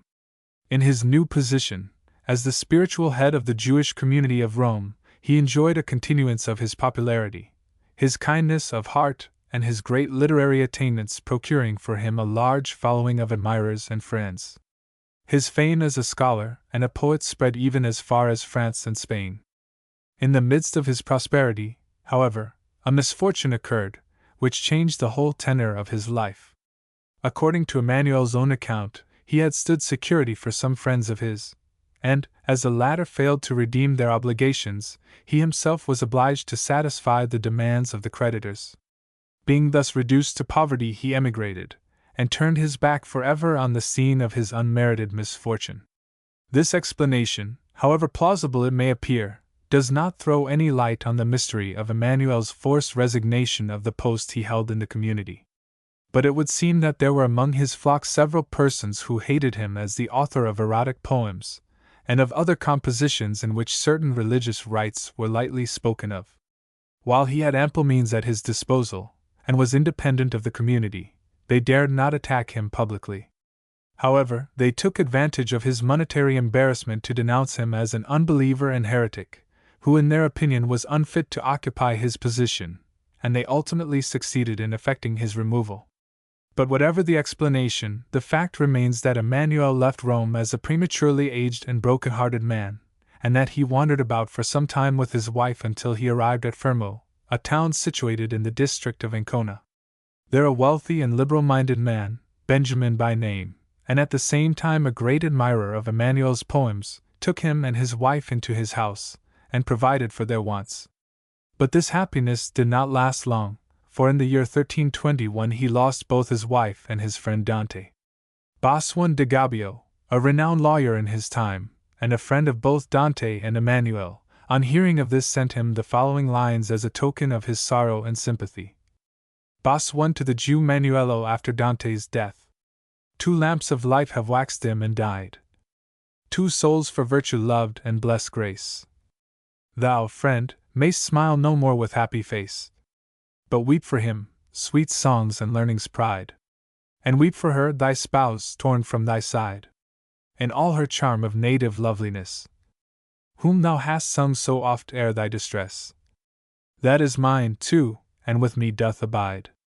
Not I alone bewail thy hapless lot, but others too, do thou bewail thine own, and then the grief that all of us have got. In this the direst year we e'er have known. Yet Dante's soul, that erst to us was given, now ta'en from earth, doth glisten bright in heaven. Manuelo's answer? The floods of tears well from my deepest heart. Can they e'er quench my grief's eternal flame? I weep no more, my woe is still the same. I hope instead that death may soothe the smart. Then Jew and Gentile weep, and sit with me on mourning stool, for sin hath followed woe. I prayed to God to spare this misery, and now no more my trust in him I show.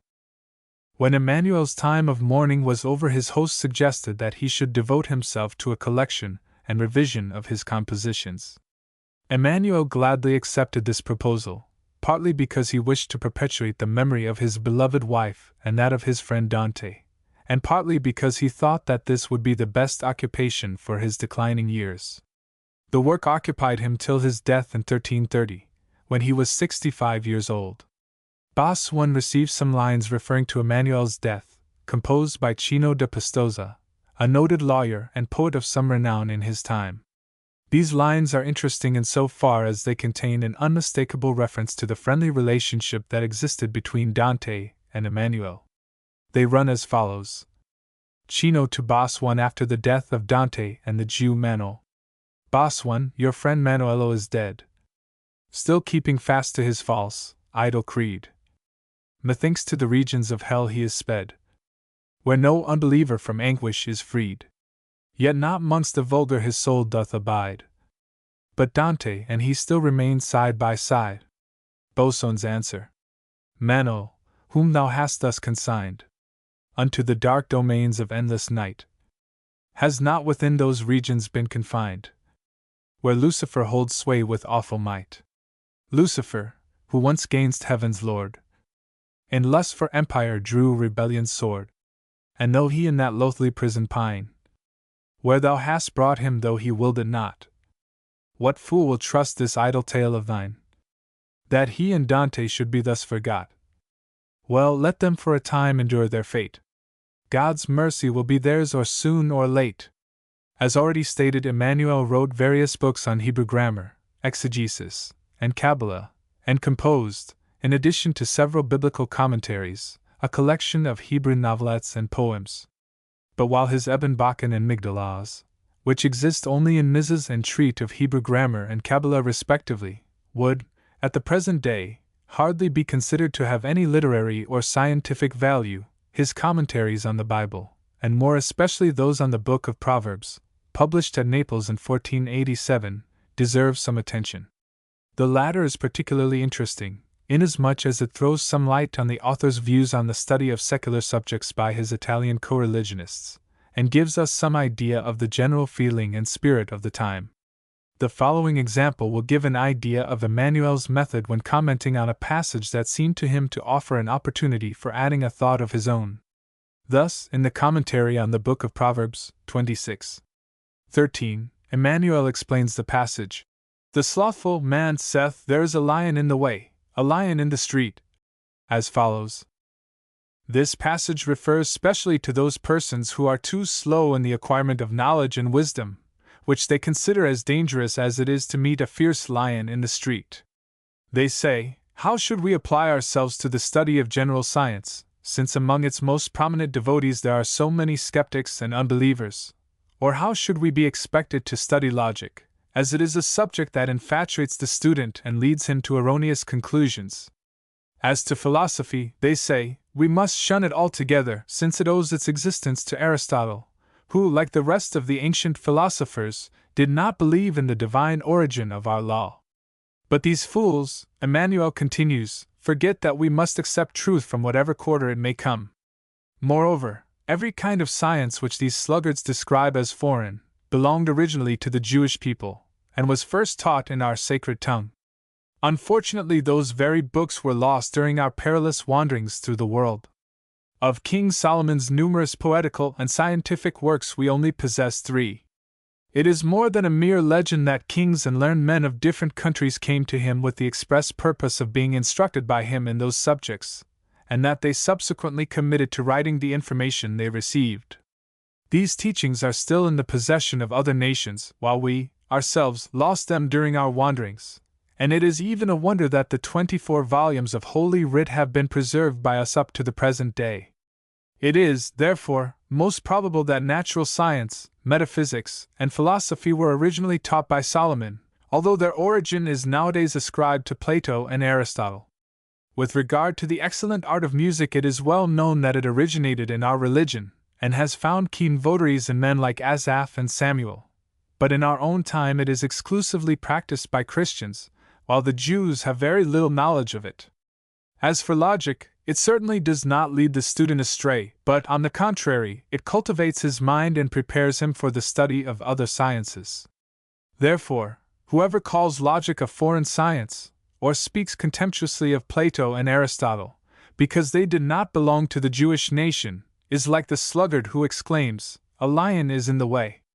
This extract, being a specimen of the contents of Emmanuel's commentaries on various parts of the Bible, shows that there is nothing particularly noteworthy in the author's exposition of the text, but that the interest lies rather in his interpolations.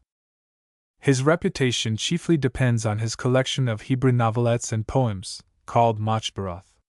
This volume stands unrivaled in the whole domain of Hebrew literature. It consists of 28 chapters, in almost all of which the so-called Machamat form is used, that is to say, they are written in rhymed prose, interspersed with poems.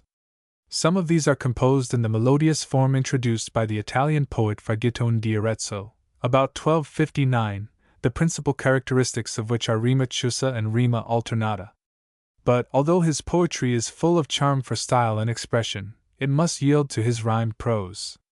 The principal feature of this kind of composition lies in the application of short biblical phrases to profane objects or actions.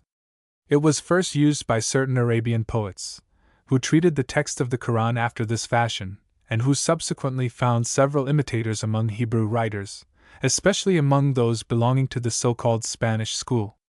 In fact, according to Rabbi Moses ben Chabib, about 1486, the writing of rhymed prose in Hebrew was in his time a universally approved rhetorical device. But there was a vast difference between Emmanuel and the other writers of this school. While the latter, as a rule, endeavored to preserve a spirit of reverence towards the Hebrew text, Emmanuel placed no restraint upon his pen.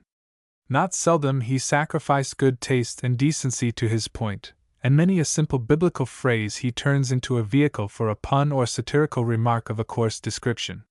His favorite subjects were love, wine, and song, and he was not less fond of occasionally making mock of sacred things. Even the sight of an old churchyard with a heap of ruined tombstones could not check his buffoonery.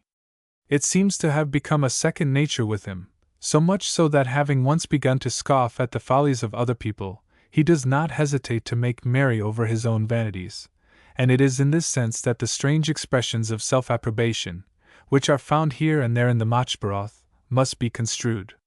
That Emmanuel's self-praise should be regarded as serious seems scarcely compatible with the frequent eulogies of others with which his book abounds.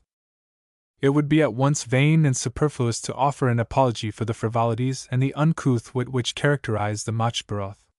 Emmanuel, although a Hebrew by descent and training, and eminently proficient in Jewish lore and tradition, was at the same time thoroughly imbued with the spirit of the Italian nation and literature. The character of his writings will be recognized from the fact that the principal representative of the Italian novelists belonging to the period was Boccaccio, the author of that collection of humorous but licentious tales, the Decameron. It seems reasonable to suppose that Emmanuel, in adopting the style of the Italian novelists of his time, thought he would attract and amuse Jewish readers by reproducing in a Hebrew garb popular ideas and expressions. In this he attained considerable success, though he was placed at a disadvantage as compared with his Italian rivals. For, while they had the whole world for their field, Emmanuel had to content himself with using as the objects of his satire persons and things known only to the small circle of his own acquaintances. Thus he mostly ridiculed the vanities and follies of his Jewish neighbors, the petty quarrels of husband and wife, or the jealousies of the would-be literary man. But notwithstanding their defects, the Machbaroth possess a lasting charm.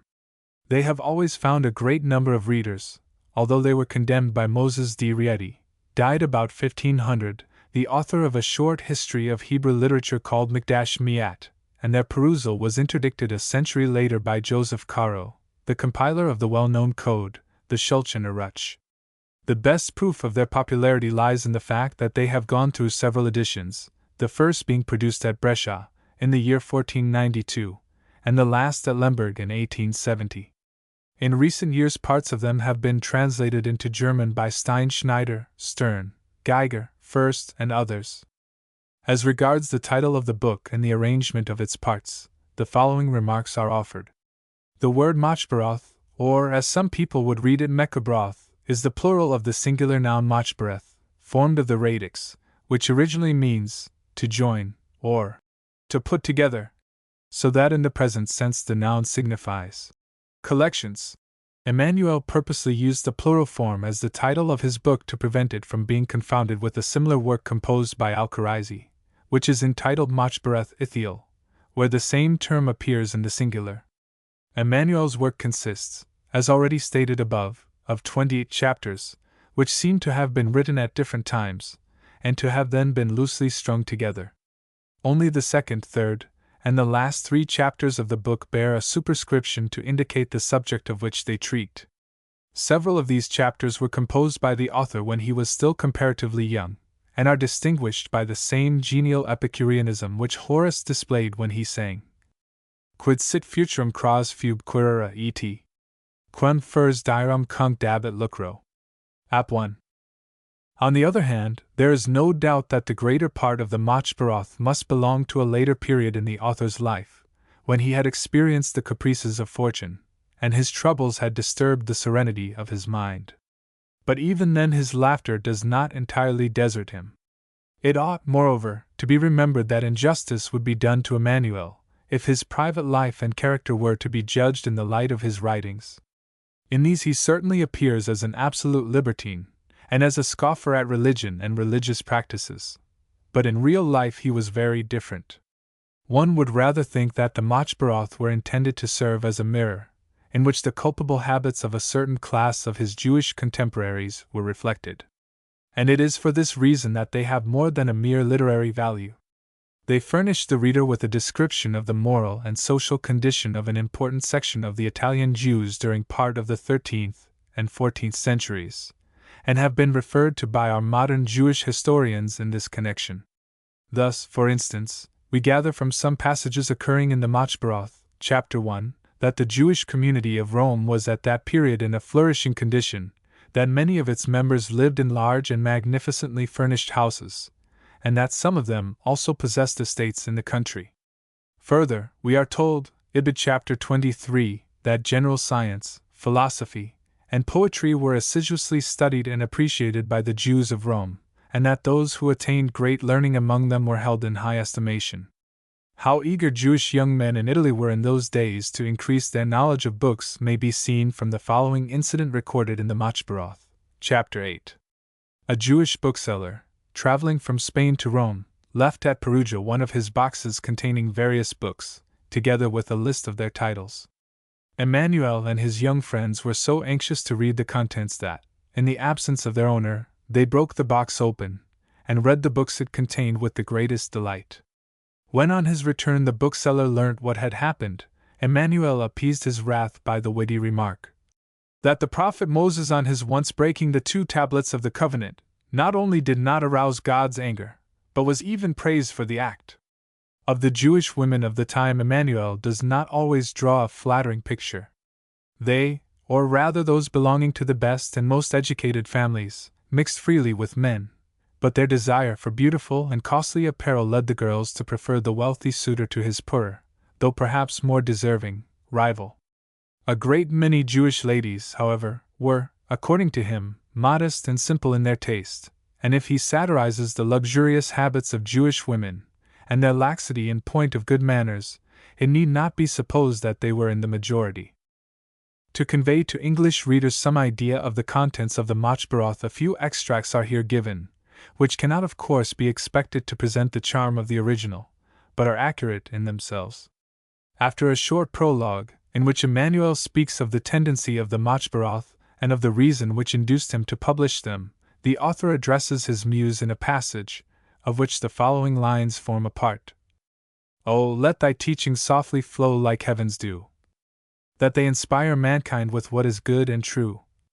And let, Emmanuel, a potent watchword be, ever to make all men in soul and body free. The first chapter of the Machbaroth was apparently written at a late period of the author's life, when he was in exile.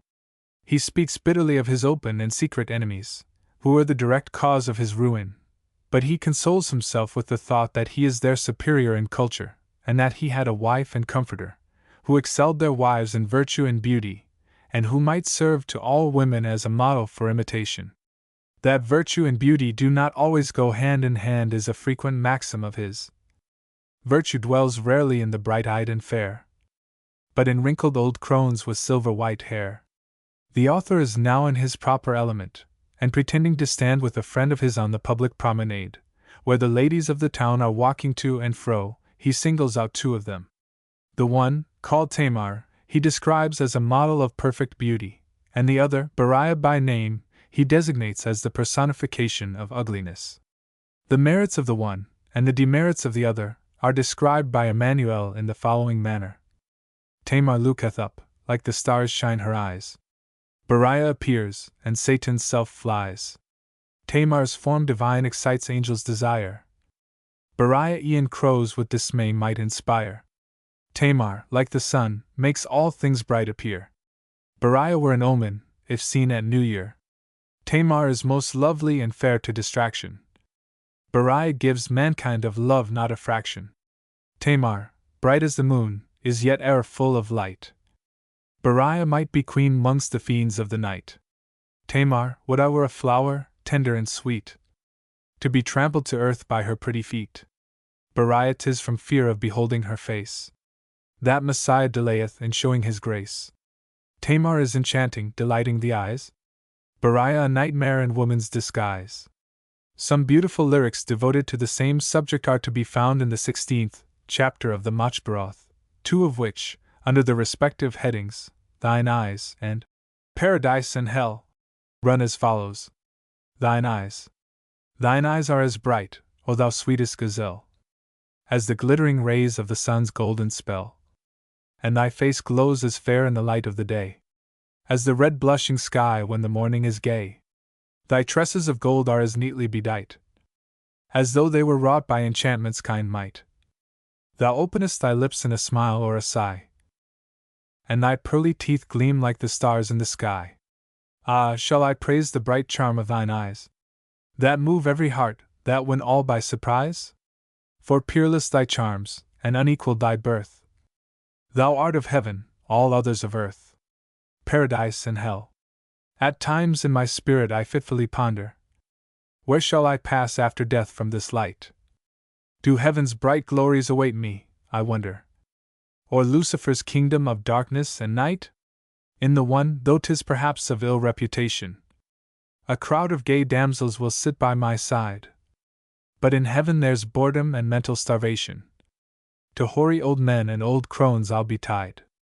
And so I will shun the abodes of the holy, and fly from the sky, which is dull, so I deem. Let hell be my dwelling, there is no melancholy, where love reigns forever and ever supreme. There are several novelettes in the Machberoth dealing with various piquant incidents, but the two following are perhaps most suitable for quotation. In themselves they are slight enough, but they become a ready vehicle for the author's satire. In one of them, chapter 14, a clever trick is described, how a certain legacy hunter succeeded in obtaining a large gift from some trustees. A wealthy Jew living in Rome had a quarrelsome woman for a wife and a spendthrift and a fool for a son, both of whom embittered his life. One day, the wretched man fled from his native town with all his movables, and settled in Greece, where he lived for a number of years in peace and contentment. Shortly before his death he made his will, leaving all his property to his prodigal son. As executors of his will he nominated some elders of the local community. When in due course the father died, and the intelligence of his death and testament was made known in Rome, the son took no steps to have the will executed. Meanwhile a certain swindler, hearing of this, presented himself before the executors with every sign of grief, and claimed the legacy as the son and heir of the deceased. The executors, without troubling themselves very much about his credentials, handed over the legacy to him. When some time after the rightful heir appeared, he was laughed to shame, in spite of his producing genuine credentials. In the second novelette, chapter 23, an incident is recorded that occurred to the author in his practice as a physician. He was once called in to a patient, who was suffering from indigestion. Emmanuel prescribed some medicine, and advised him to remain in bed till the following morning, when he hoped to see him again, and to find him completely recovered. Now, the patient was by way of being a poet, and on that particular night, feeling himself inspired, he got out of bed and composed a long poem. This he proudly showed Emmanuel on the following morning, telling him at the same time that the medicine had done him no good. "Pardon me, my friend," said Emmanuel. "My medicine has had an excellent effect upon you. It has removed from your brain a large quantity of rubbishing poetry." Wit of another kind is shown in Emmanuel's Exegetically Dialogue, chapter 11, in which he explains some biblical passages and phrases that had been misunderstood by various persons, who had come to ask him for his opinion. The following will serve as a specimen of the whole.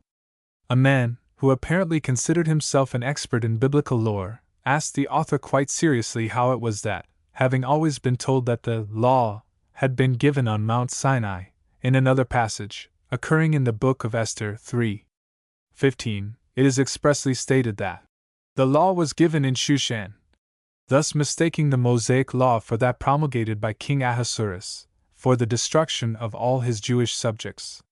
But Emmanuel was equal to the occasion, and in an equally serious manner said, You are quite right, my friend, but you seem to have misunderstood the meaning of the word Shushan. The latter does not refer to the place, but to the time in which the law was given. This was in the Shushan season equals rose, when the rose is in its full bloom, which is, as everybody knows, in springtime. On another occasion, Emmanuel treats satirically of the theme which Horace dealt with in his first satire, beginning Cafit, Maecenas, ut nemo quam sibi sordum, and c. The author represents a number of persons, each of whom is dissatisfied with his position. They learn, however, that those very persons who had been the objects of their envy, themselves suffered from various unimagined evils, and accordingly declare on oath that they would never consent to change from what they actually are. Emmanuel does not, however, restrict himself to humorous subjects. He shows himself possessed of tender sensibility, which finds expression in several pathetic passages. The sight of tombstones and graves, the death of a near relative or friend, or any kindred event, at once brings with it serious reflections.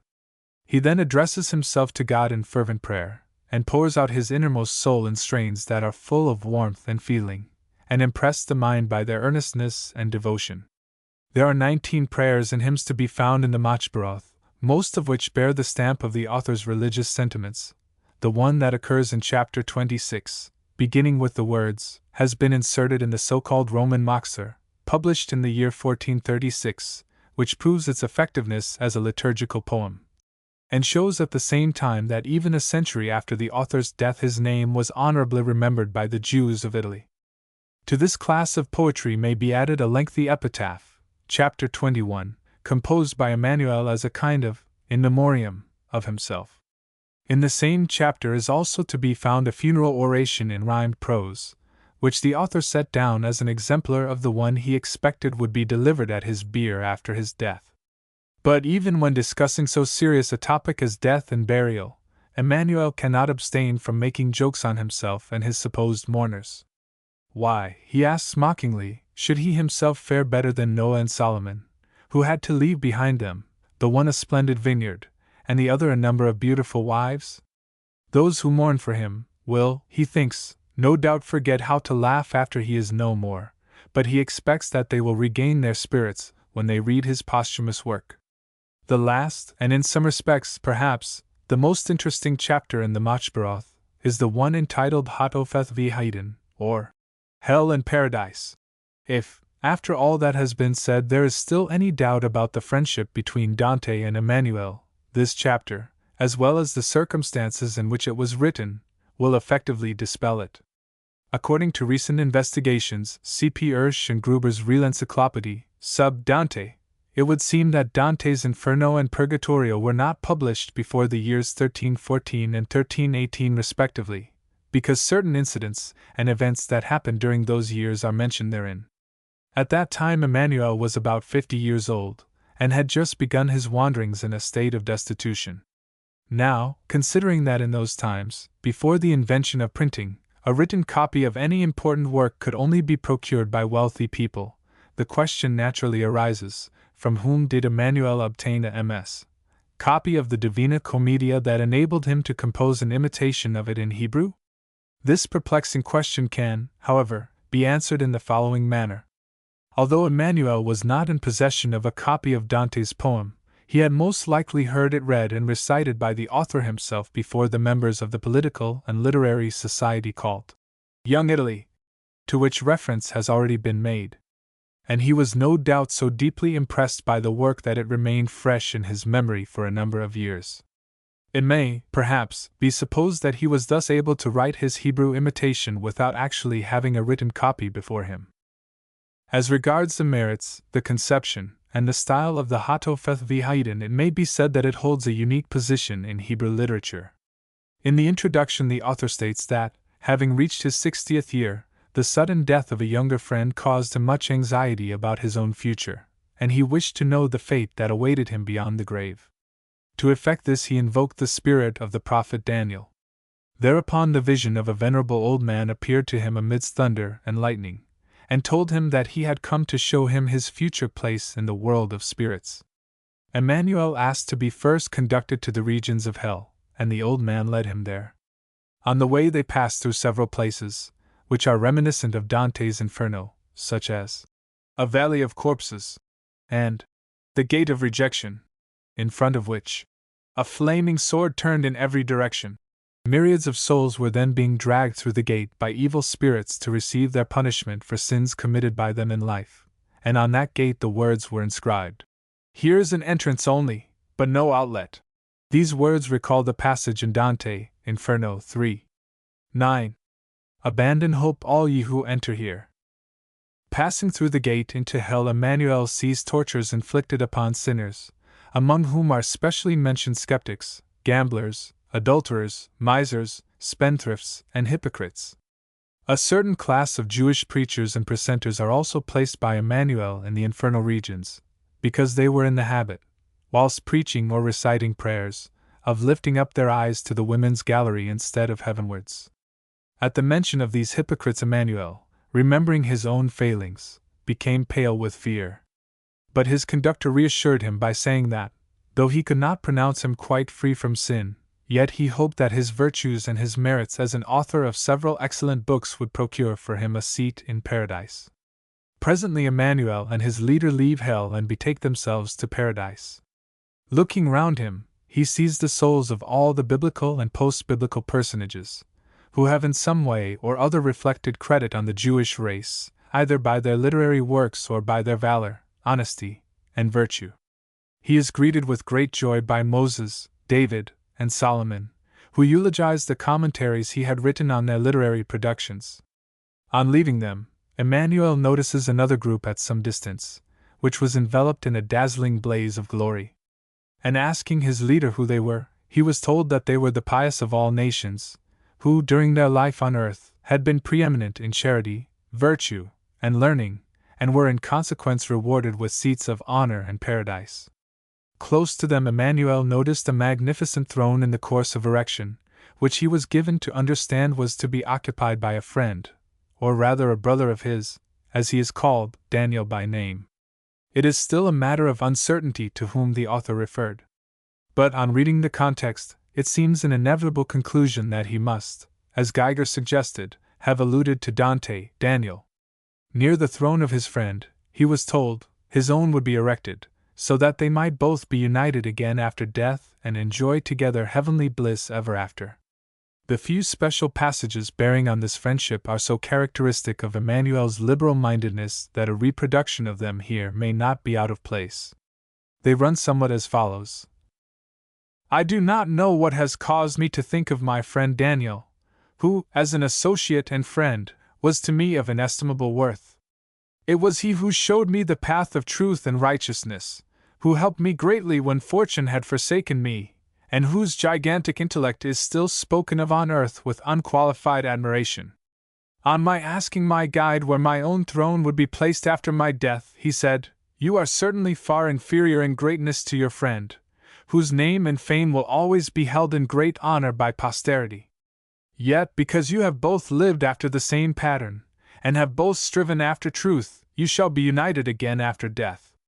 Your throne shall be erected near to his, and sitting hereafter close to each other, you will be like Joshua, who once was the attendant and disciple of Moses. Having been united in life by a mutual bond of friendship, no power shall separate your souls forever. When I heard this, my joy was unbounded, so happy was I in the thought that my lot would be like his, and that we should both have seats in paradise. And having asked my conductor to let me see the throne destined for my friend, he took me by the hand, and led me to a tent where the hand of a master builder had erected a monument wonderful to view. Angels passed to and fro, women ornamented it with different costly textures, and numerous spirits made it ablaze with gold, rubies, and sapphires. And soon there stood before my wondering eye a throne formed of ebony, covered with purple and gold, and surmounted by a beautiful, glittering crown, which shone like the beams of the sun. This, said my guide, is Daniel's throne. You see, my son, the work that he has erected in the world is full of fame and renown, and equally great and glorious shall be the throne which he is to occupy in the world of spirits. The Hatopheth V'Haden closes with the guide's request that he should write down for the benefit of posterity all that he saw in his wanderings through hell and paradise. Thereupon he vanishes in the tumult of a storm, which causes the author to awake from his dream. From what has been said, it will be seen that a marked mental affinity existed between Dante and Emmanuel. To both history, scholasticism, and romanticism provided materials for their work. They were both influenced by the new national spirit that had inspired the members of Young Italy to struggle for the liberation of their countrymen, bodily and mentally, from the yoke of priestcraft and superstition. Finally, it will be admitted that the Hautofethvehiden in style, dramatic effect, and graphic description has much in common with the Divina Commedia, although the condensed imitation is, of course, vastly inferior to the original. Yet there are several features in it which are peculiar to Emmanuel.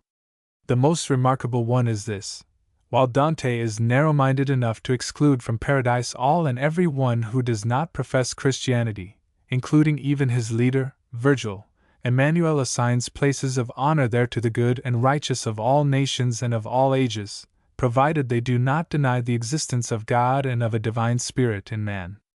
Professor Th. Poor refers to this point in the essay that was mentioned above, and writes as follows: If we closely examine the sentiments set forth in the little poetical volume, Hautofethvehiden, we must confess that the Jew Emmanuel need not blush in the presence of the Christian Dante. It is true that he, like Dante, condemns those philosophical theories in which the personality of God, the creation of the world by his power, and the existence of a divine spirit in man are denied. But Emmanuel shows more courage than Dante by effectively stigmatizing hypocrisy in all its various shapes and forms. He also possesses a greater spirit of tolerance than the latter had shown towards men professing creeds different from his own, a beautiful human naivete in matters of religion, which must be sought after with the lantern of Diogenes among the Christians of that period. In the introduction to the present essay, mention was made of some sonnets composed by Emmanuel in the Italian language, which show that he must have been well versed in the literature of his native country. 3 of them were published for the first time some 30 years ago in a book entitled Letteratura e Filosofia, Opus Scolae per Pasquale Garofalo, Duca di Bonita, Naples, 1872. Perhaps it will not be out of place, in conclusion, to quote one of them here. Its English translation is somewhat as follows: Love has never read the Ave Maria. It knows no law, no creed, neither does it hear nor see, it is boundless. Love is an unrestricted, omnipotent power, which insists on obtaining what it craves for.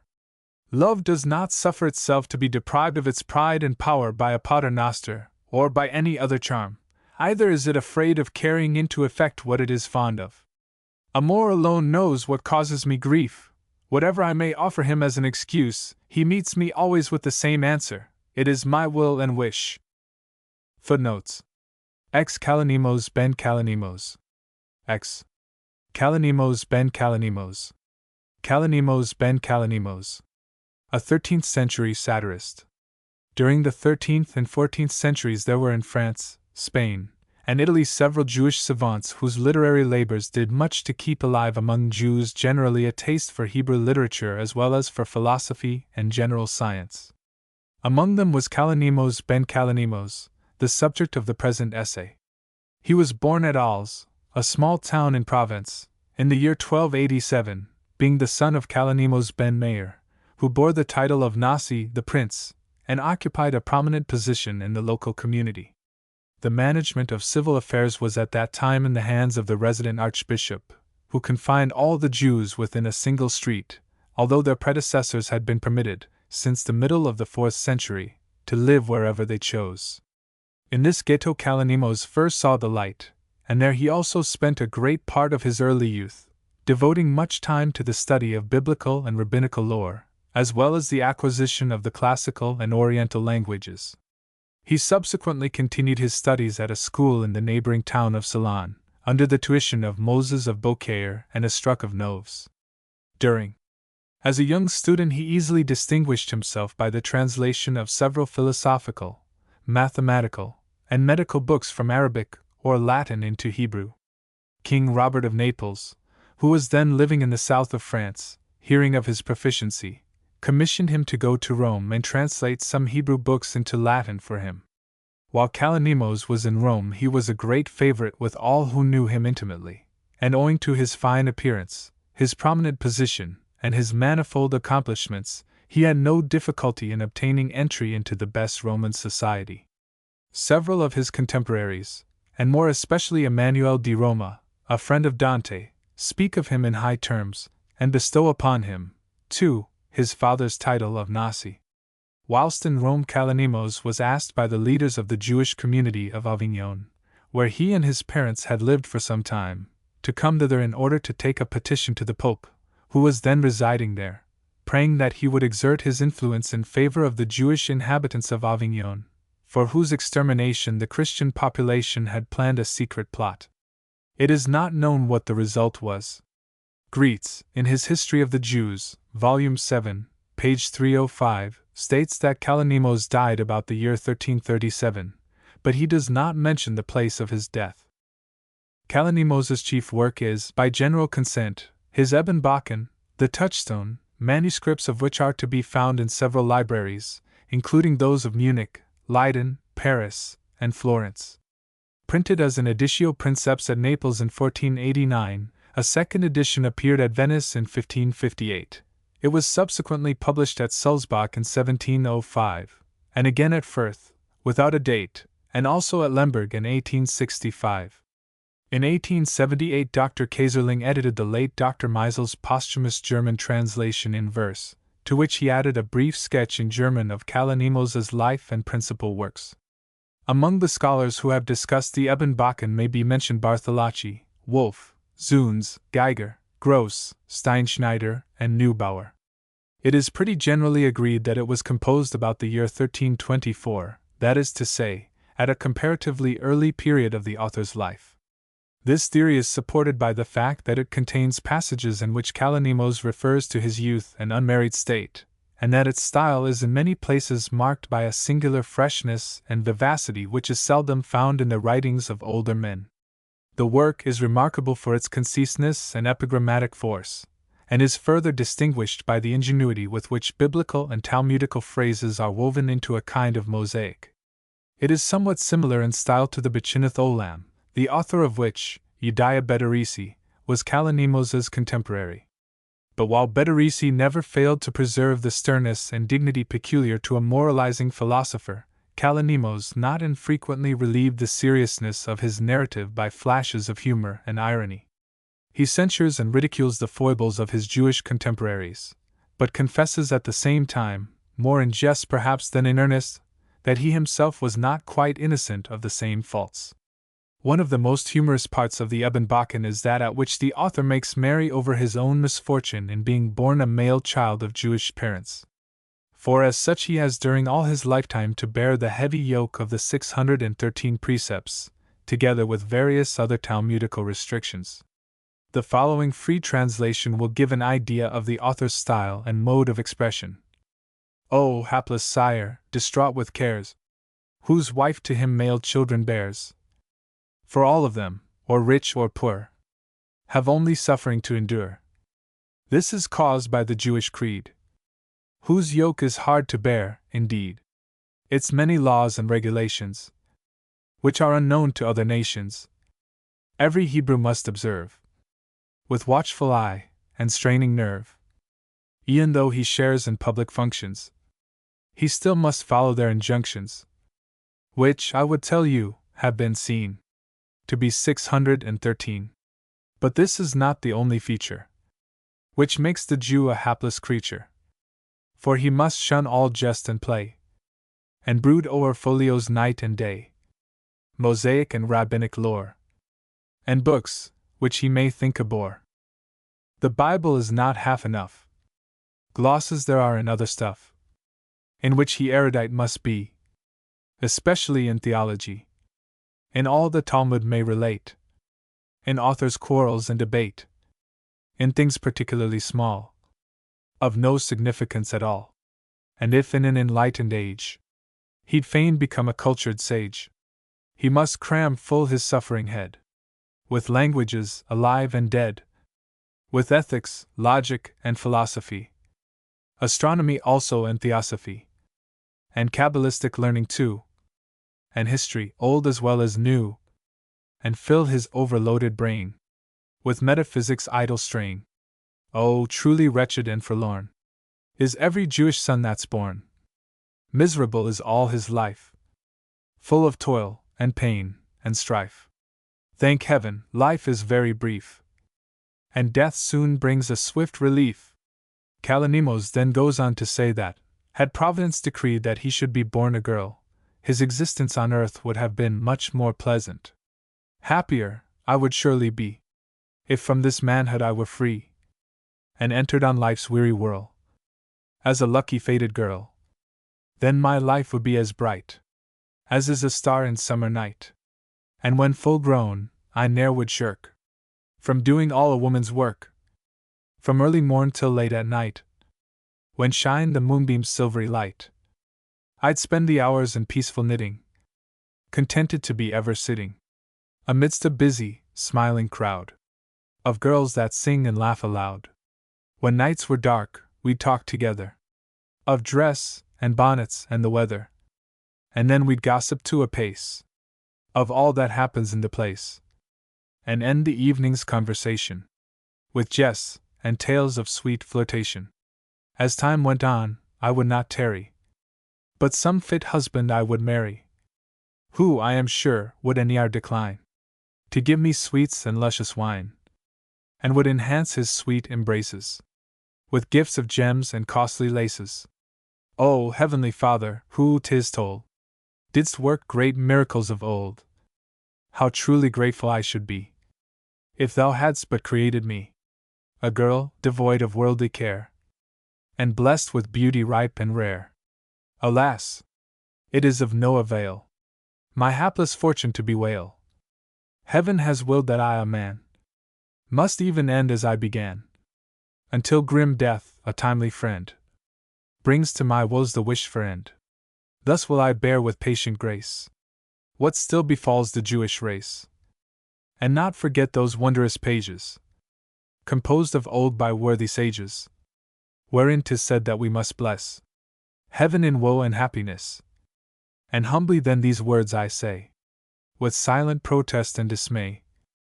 O Lord, I thank thee, 'tis not scorn, that I was not a woman born. There are other similar passages in the Ebenbachen, in some of which the author ridicules, for instance, the way in which his fellow religionists were in the habit of celebrating the various feasts in the Jewish calendar. They entirely overlooked, he says, the moral significance attached to these days by their religion, but considered them to have been specially ordained for the sake of feasting and merrymaking. Even the New Year's Day and the Day of Atonement were not spent by them in sincere devotion, but rather in quarreling with each other about petty religious usages, to which they attributed much greater weight than they deserved. Kalonymos elsewhere directs his attention to the prevailing faults of his neighbors. The objects of his satire are the wealthy but ignorant Jewish snob, the conceited would-be literary genius, the questionable Talmudical and Hebrew scholar, and lastly, the Jewish hypocrite, the man who essays to appear outwardly religious, while his heart is full of roguery. The latter is described by our author as follows: a hypocrite is strange of race, who, with his sanctimonious face, would fain appear in others' view as good, benevolent, and true, who never cares a bit or bothers about the pleasant vice of others. But though he sets up as a saint, and boasts that none has made complaint of any dark or base transactions, in business or in other actions, yet do not on his word rely. Remember the spider and the fly, for cunning is the hypocrite, with shrewd and money-making wit, and plays his game to great perfection. Whene'er he can escape detection, he robs and steals whene'er he can, and strips the shirt off the poorest man. His words may be as sweet as honey, but never trust him with your money, for once he's got it, to be plain, you'll never see your own again. Though he seems pious night and day, and ne'er forgets his prayers to say, and still performs his meet devotion with bended head and endless motion, yet, friend, as well as e'er you can, avoid this crafty, godless man, whose piety is dissimulation, to God a base abomination. Well may he sit with downcast look, with eyes glued to his Hebrew book, and shake his body to and fro, his splendid holiness to show.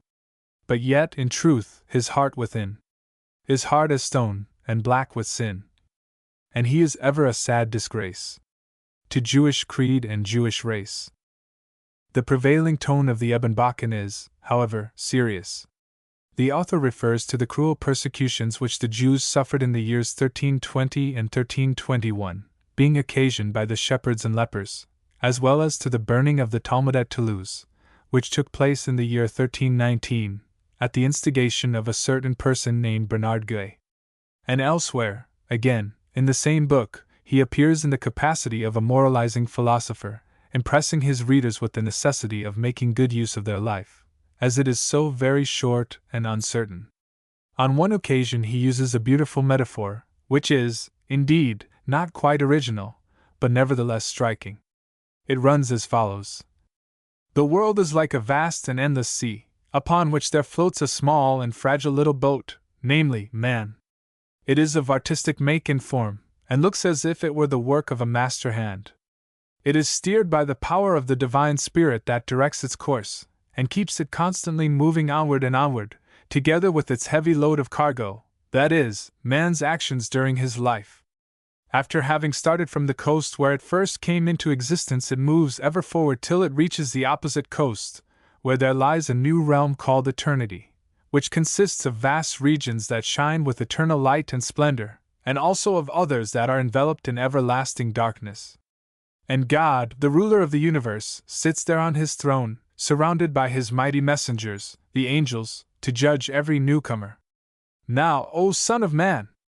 It will entirely depend on the nature of the cargo that thou hast landed on the opposite coast, namely, thy deeds in thy past life, whether thou wilt be sent to the regions that glow with eternal light, or to those in which darkness reigns supreme."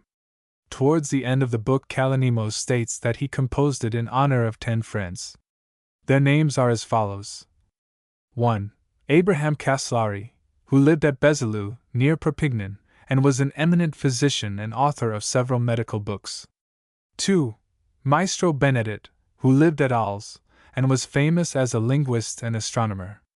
He was also physician in ordinary to Queen Joan, the wife of King Andrew of Hungary. 3.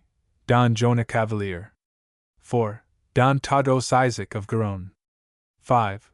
Don Judah de Cartel. 6. Don Boniface Chioltil. 7.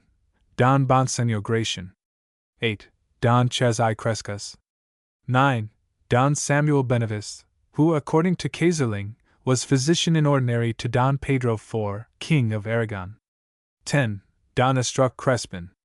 Kalonymos says at the end of the Ebenbachen that he finished it when he was 83 years old, while it is generally supposed that he died at the age of 50. The only explanation that can be given of this discrepancy is that the copyist of the manuscript may have put down by mistake that number for equals 38, which would just be the time when Kalonymos was staying at Rome. Equals 38. Less popular, though not less humorous, than the Ebenbachen is Kalonymos's Masacheth Purim, the whole title of which in Hebrew is given as follows. It would appear that it was intended by the author to be a parody on the manner in which rabbis generally conducted discussions and debates on trivial questions, as described in the Talmud, with special reference to the rites and usages connected with the Feast of Purim. It was obviously a harmless Purim prank, yet some ultra-Orthodox rabbis took it seriously, and declared it to be an heretical work. Its want of popularity among Jewish readers in past centuries, and the limited number of its editions, must be attributed to this. It has only been printed 3 times altogether, first at Pesaro in 1507, then at Venice in 1552, and lastly at Vienna in 1871. The rabbis may have had yet another reason for their objections to the work, as the author advocates therein some slight reforms in the ritual of Purim. He puts, for instance, in the mouth of one of the disputants the question, why should it be forbidden to read the Megillah on Purim in the vernacular, being a language that is generally better understood, by Jews and Jewesses alike, than Hebrew? Should an objection, he goes on to say, be made to such a procedure on the plea that the Book of Esther contains the word, which means, according to the Jews' own writing, This obstacle could easily be removed by having the vernacular translation written in Hebrew characters. Incidentally, we learn from the Massacheth Purim that the Jews then living in Palestine were well-to-do farmers, and that those living in France and Italy frequently indulged in a certain game called, which, according to Steinschneider, is equivalent to the Italian term il shachir, and means the chess board. We likewise gather from the book that the rabbis of that time allowed dancing, provided that the dancers chose their partners from their own sex. It is interesting to notice, in passing, the variety of dishes which the Jewish ladies of those times were in the habit of preparing for the festivals. Kalonymos mentions, by way of example, the wife of the president of a certain Italian Jewish community, called Cardinalith, who used to begin making the preparations at least a fortnight before the advent of any Jewish festival. Grietz's supposition, that the lady in question was a cardinal's daughter, is not supported by any historical evidence. The third original work of Kalonymos is entitled The Letter of Response, addressed to the well-known Jewish philosopher Don Boniface ibn Caspi, 1280–1340, in which the latter's commentary on the Bible is critically reviewed, and especially his leaning to what is now called the higher criticism. Kalonymos expresses the opinion that it is unwise and even dangerous to meddle with the ideas which people may have formed in early life regarding the sacred volume, and that Ibn Caspi's commentary on it was therefore doing more harm than good. Incidentally, we learn from the letter of response that the writer was at the time of penning it a struggling youth, while Caspi was a man of affluence and position. It should, perhaps, also be mentioned that it existed at Munich in manuscript form till 1879, and that it was then published for the first time by the late Dr. Perls of Munich, under the title of Kalonymos Sendschreiben in Joseph Caspi.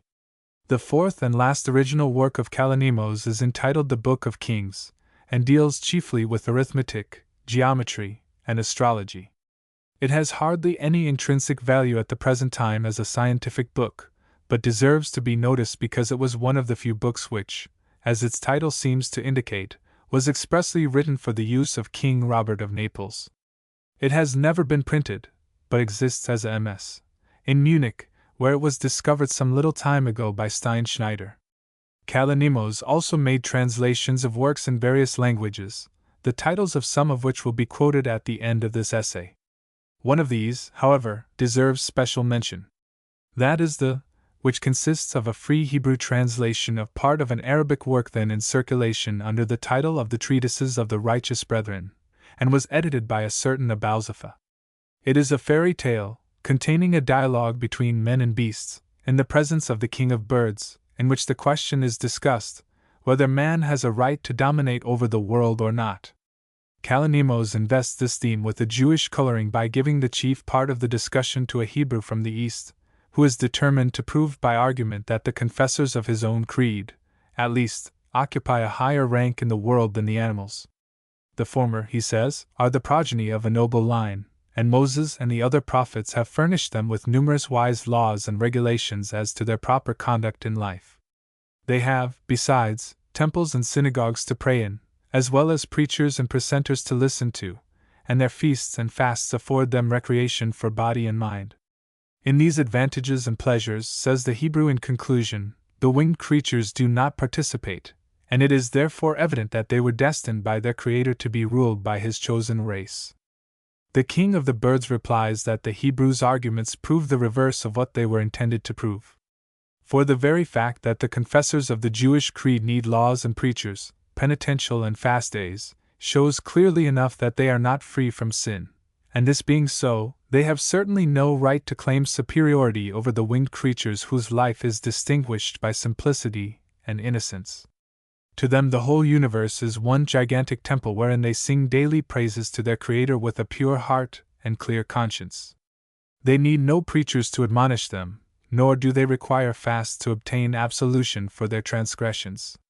Finding, as they do, food and shelter in the fields and gardens, on mountains and in the valleys, they are always cheerful and happy without the aid of prescribed festivals, but their happiness is often disturbed by the wickedness of man, who has no right whatever to treat them as inferior to his own species. In the introduction to the and elsewhere, Kalonymos censures the extravagant mode of living which prevailed among his wealthy Jewish contemporaries. He stigmatizes their intense fondness for display, which asserted itself so strongly as to arouse the envy and hatred of the general population, and frequently with lamentable results. Kalonymos was therefore not merely a laughing philosopher like Democritus, but a stern moralist who ridiculed certain objectionable characteristics of the Jews, indicating thereby the way to self-restraint and good taste. There is also an interesting remark to be found in which is to the effect that in Kalonymos' time the Greek philosophers were reputed to have made frequent use of the books on philosophy composed by Jewish writers. A few remarks have still to be made on Kalonymos' style. He writes partly in plain and partly in rhymed prose, without, however, much elegance in either. His excessive fondness for idiomatic phrases taken from the Talmud, which he misapplies with extraordinary ingenuity, results in puns, plays on words, especially on proper names. The following example will give an idea of the nature of the whole. It does not, however, bear translation, as the idiomatic point of the Hebrew cannot be reproduced in English. In the Eben Bakken there is a chapter wherein Kalonymos ridicules the way in which the Hebrew grammarians of his time quarreled in regard to the importance which should be assigned to the accents attached to the Hebrew text of the Bible. Some of them were regarded in the light of the Kabbalah, and were believed to contain the most profound secrets regarding the present and future world. Kalonymos writes about these disputants as follows. An instance of his plays on words may be given. He noticed that some of his neighbors did not abstain from drinking great quantities of wine during the so-called 10 penitential days. He therefore gives them 2 Hebrew names by which some of Haman's sons are known, viz. and. These names are composed of the words and, which mean respectively, to be separated from, and to distort the law, and they thus depict epigrammatically and wittily the religious character of the objects of Kalonymos' satire. In addition to the Kalonymos also translated several other works and treatises composed by other authors in the Arabic, Greek, and Latin languages, which deal chiefly with medicine, mathematics, and astronomy.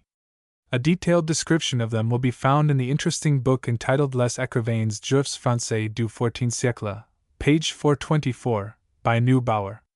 One of these translations, entitled, contains the significant remark that it was made by Kalonymos by command of King Robert of Naples.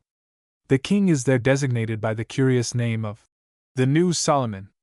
There are likewise some few books and treatises in existence, treating of various subjects, the authorship of which is attributed to Kalonymos. Among these may specially be mentioned a Hebrew translation of a circular letter sent by the above-named king to the Jewish community of Aix, containing the intelligence of his son's death. Footnotes 11 Abraham ibn Chazdai 11. Abraham ibn Chazdai Abraham ibn Chazdai and his book, The Prince and the Dervish. Among the minor Hebrew poets who lived at Barcelona in the early part of the 13th century there is, perhaps, none more remarkable than Abraham ibn Chazdai. Little is known of him beyond what may be gathered from a letter addressed by him to his friend Alfaker. From it we learn that the writer was a native of Barcelona and a contemporary of the famous Hebrew grammarian David Kimchi, 1160–1232, who is referred to there as Hazakan, the old man, among. According to some historians, Abraham ibn Chazdai was the spiritual head of the Barcelona Jewish community, but it is not impossible that he also may have been somewhat intimately connected with the medical profession. In his book The Prince and the Dervish there are several references to the healing art and its many intricacies, which suggest more than a superficial acquaintance with the subject.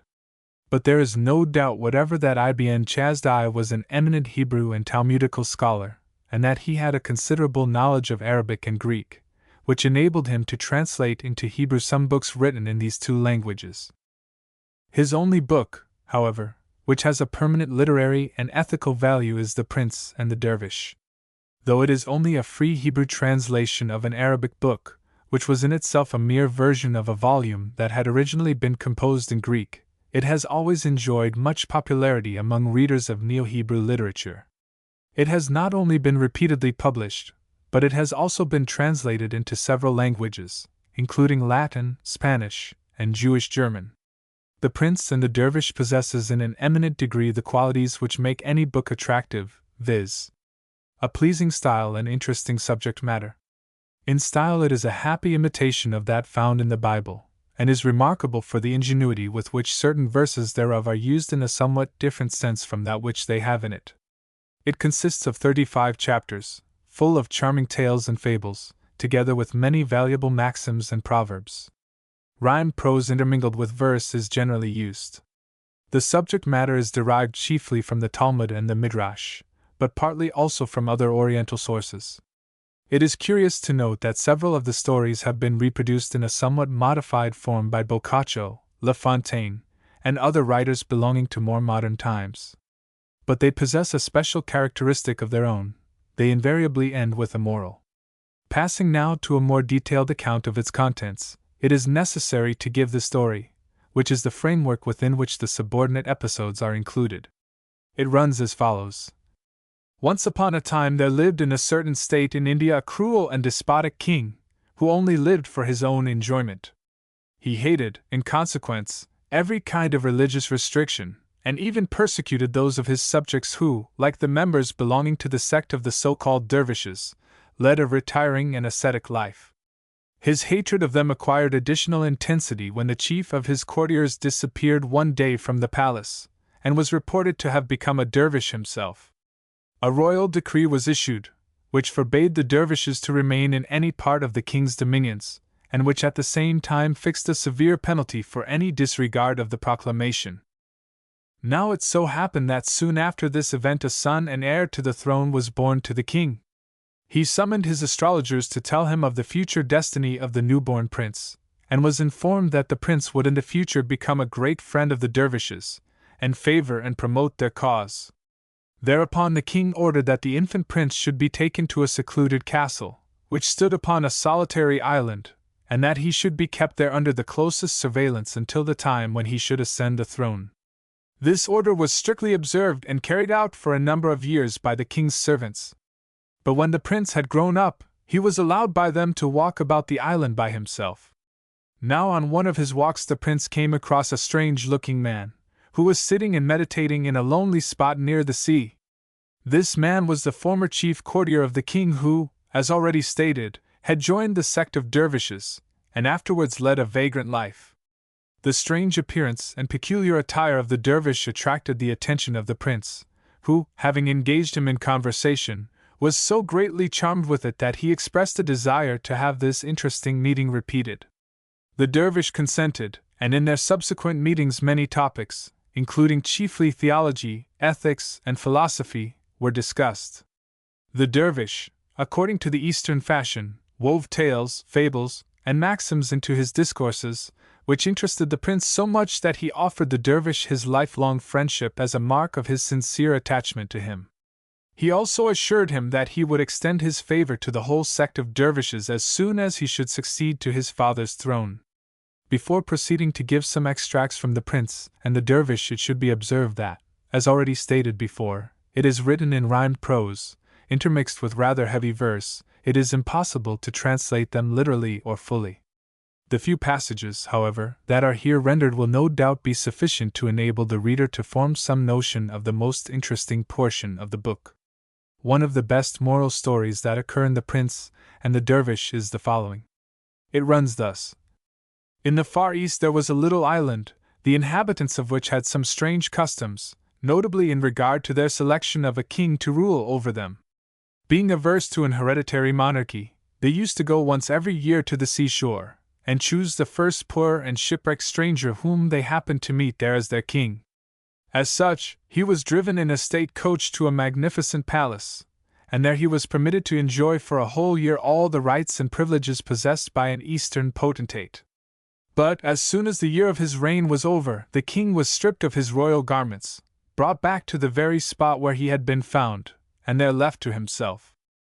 Once, however, it so happened that the stranger, whom they had selected as their king, was a prudent man and experienced in worldly matters. Astonished at his sudden elevation, he made inquiries of one of the islanders whose confidence he had gained, and learned from him the real reason.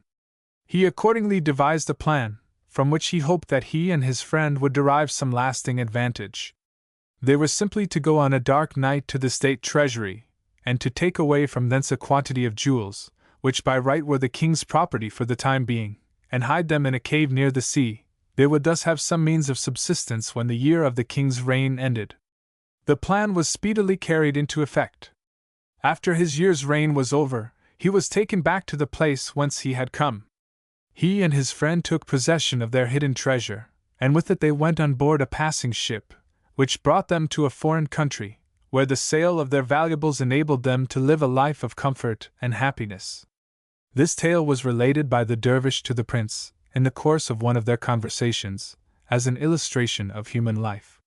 When we come into existence, the dervish said, we are, every one of us, helpless and poor, but after we have grown up we have at our disposal all the wealth and delights which this beautiful world of ours offers to all men.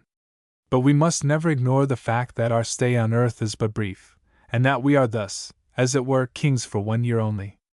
It therefore behoves man to devote his brief existence to the performance of noble deeds which will, when his life is ended in this world, procure him in the world to come God's everlasting favor and grace. All the tales contained in The Prince and the Dervish are not, however, of this character. There are several of a purely diverting nature. To the latter class of tales belongs the one which treats of a large doll, chapter 31, and resembles in several respects some of the frivolous stories that occur in Boccaccio's Decameron. This tale, which the curious will have to read in the Hebrew original, shows up the fickleness of will and the infidelity of women generally.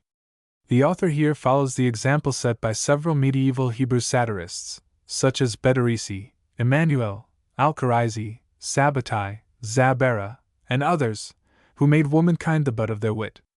In the same volume a whole chapter, the 18th, is devoted to love. One of the principal virtues of this passion, the author says, is that it often brings into prominence certain good qualities in the lover which might otherwise have remained concealed.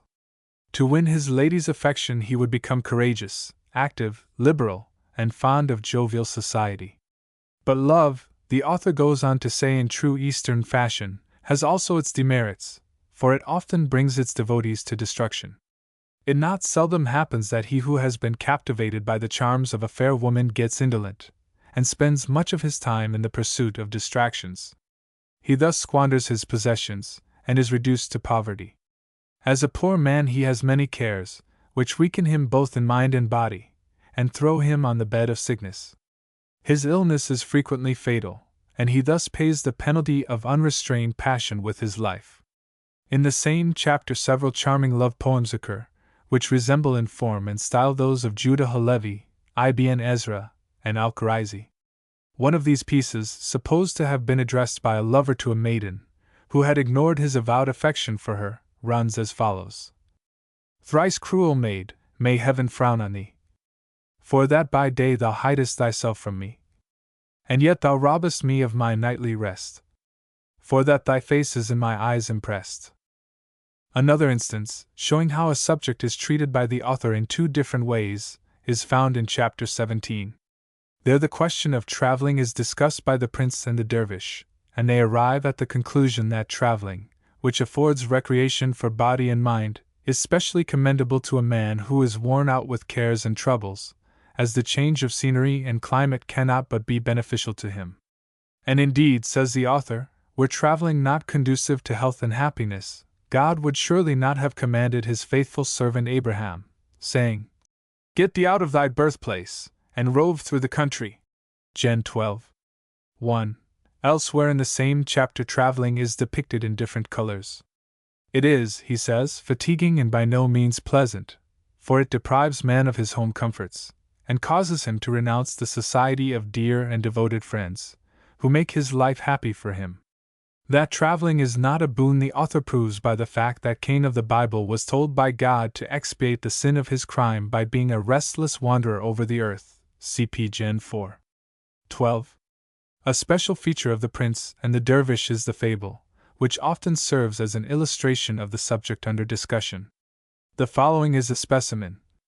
King Solomon, to whom legend ascribes the knowledge of all languages, including those supposed to be spoken by animals, once gave an audience to a wealthy Jewish farmer, and received from him a costly present. To show his appreciation of the gift, the king offered to bestow upon the farmer any favor he might ask.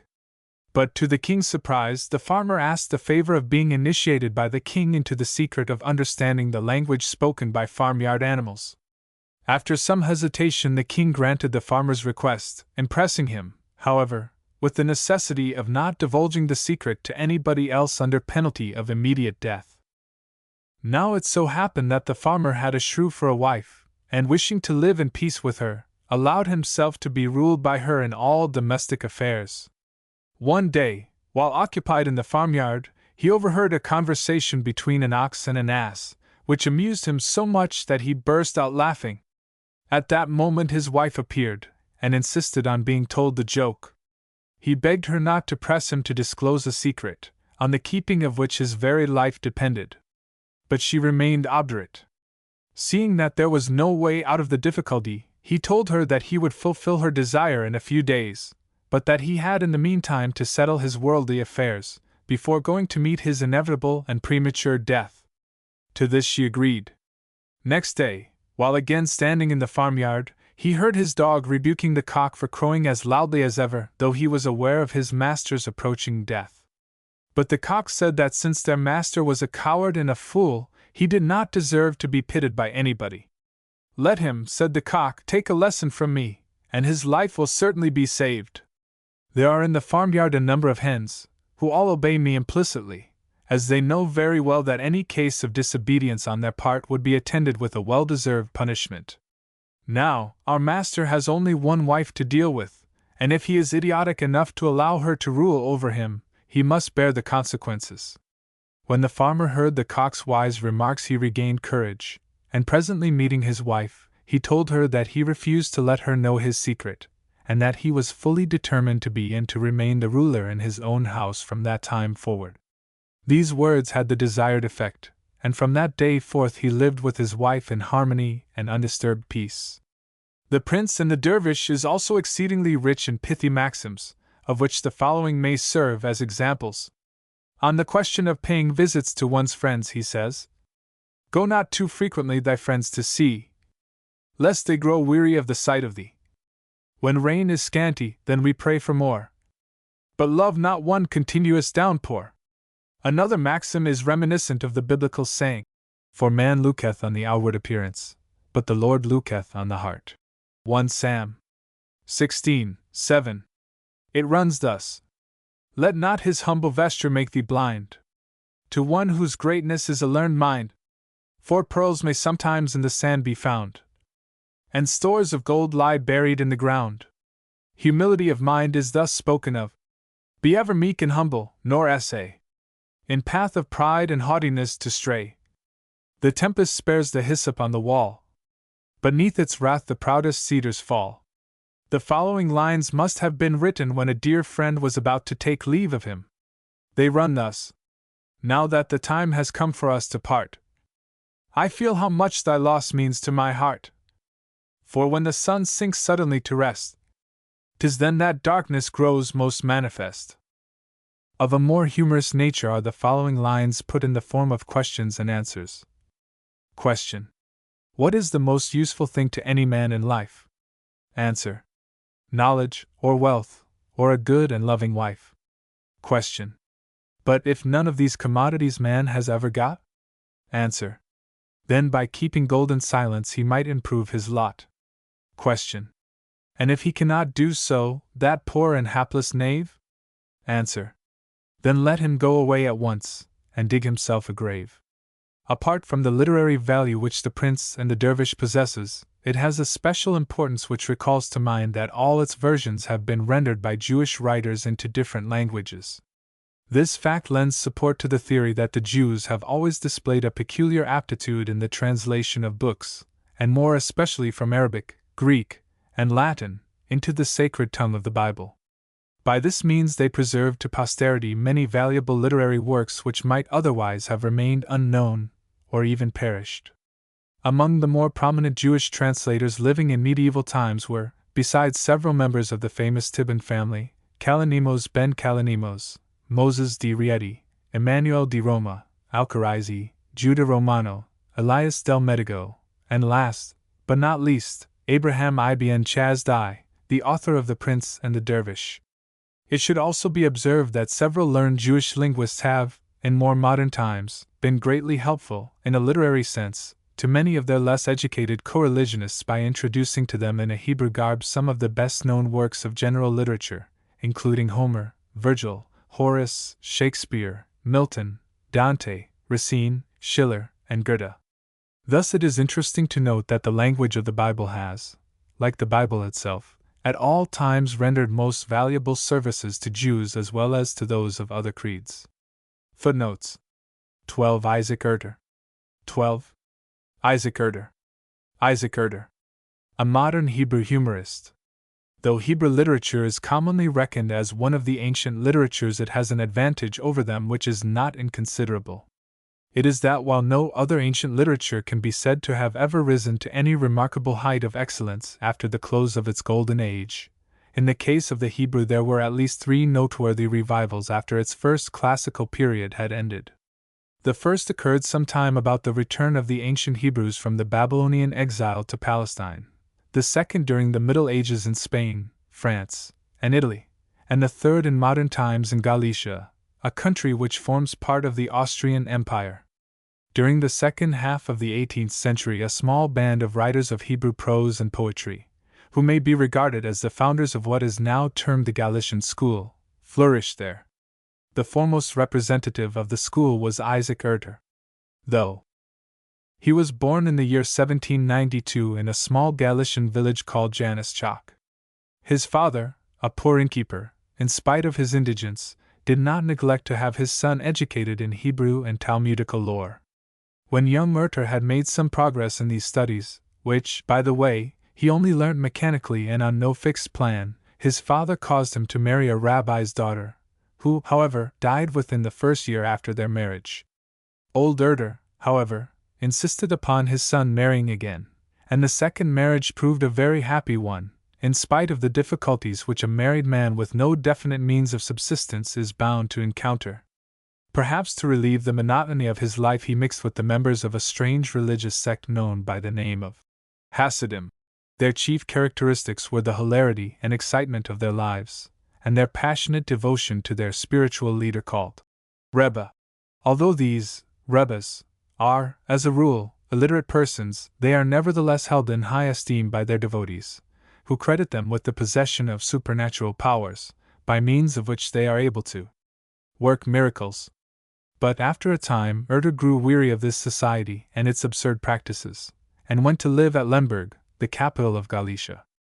There he soon became acquainted with several young men of talent and culture who interested themselves on his behalf, and procured him pupils whom he instructed in Hebrew and religious subjects. They also made him acquainted with the works of Maimonides and Mendelssohn, to the study of which he later on devoted many of his leisure hours.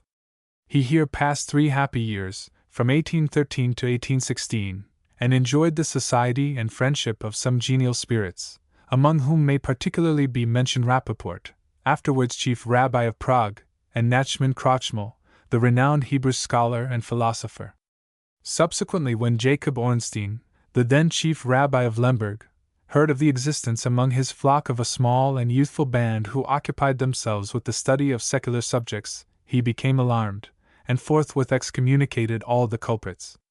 The immediate effect of this upon Erter was the loss of his pupils, and with them of his livelihood. He consequently decided to settle in the neighboring town of Brody.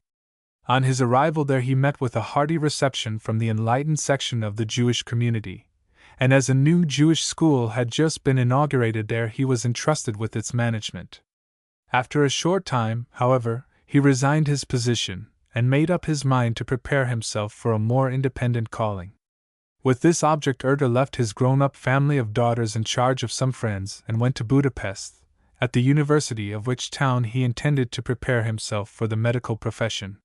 He was then 33 years old, and had neither money nor friends to assist him, but after 5 years' hard study, accompanied by severe privations, he succeeded in passing all the necessary examinations, and took his degree, and soon after began to practice in the country. It so happened that at that time the cholera was raging, and as Erter displayed considerable skill in dealing with the epidemic, he drew upon himself the attention of the Austrian government, which entrusted him with the task of preparing certain essays, treating of the origin and spread of contagious diseases.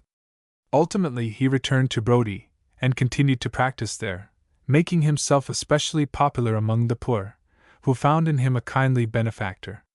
His leisure time he devoted to his favorite occupation, the composition of Hebrew essays, or rather satires on Jewish subjects. He usually sent them to his literary friends to be read and criticized before allowing them to be printed in the current Hebrew periodicals. Among them he reckoned, in addition to Rappaport and Krochmal, Professor S. D. Lozado, Shalom Cohen, editor of the Hebrew periodical by Kuri Haidam, and Dr. Lederis, the subsequent editor and publisher of Erter's collected writings under the title of. The last years of Erter's life were again visited by various trials, chiefly caused by the untimely death of his two married daughters, to whom he had been deeply attached. He did not, however, survive them long. He died in the year 1851. From what has been said, it will be seen that Erter's life was a hard one, and it is to this very circumstance that the existence of the excellent Hebrew satires contained in the Zophie is due. His sad experiences during the early part of his married life, his association with the Hasidim, the treatment he had received at the hands of the chief rabbi of Lemberg, and finally, the observations he had made in his capacity as a medical practitioner, all these, and many other things, are graphically described therein. His style is full of humor and sarcasm, and the book possesses the true mark of excellence, inasmuch as familiarity with it merely adds to its attractiveness. Erter also wrote some poetical pieces, but they bear no comparison with his masterly prose, which, as Greetz well says, has points of resemblance to that of Heine. The titles of the satires in question are 1, 2, 3, 4, 5, 6, and each section treats of a different subject.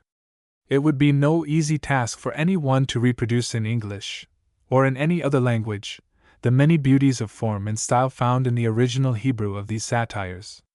Equally difficult would it be to arrange them in order of merit, since each has a peculiar charm of its own. But the following free translation of some parts of the satire, entitled Transmigration of the Soul, may, perhaps, give the reader a faint idea of Erter's methods. It begins as follows: 1, 2, 3, 4, 5, 6. I am a physician, and it is my duty to heal the wounds, and to procure a remedy for every disease of the body. It is true that those of my colleagues, who can boast of possessing high-sounding titles, look down upon me with a certain contempt, inasmuch as they think that they alone have a right to speak with authority of things they do not know much about.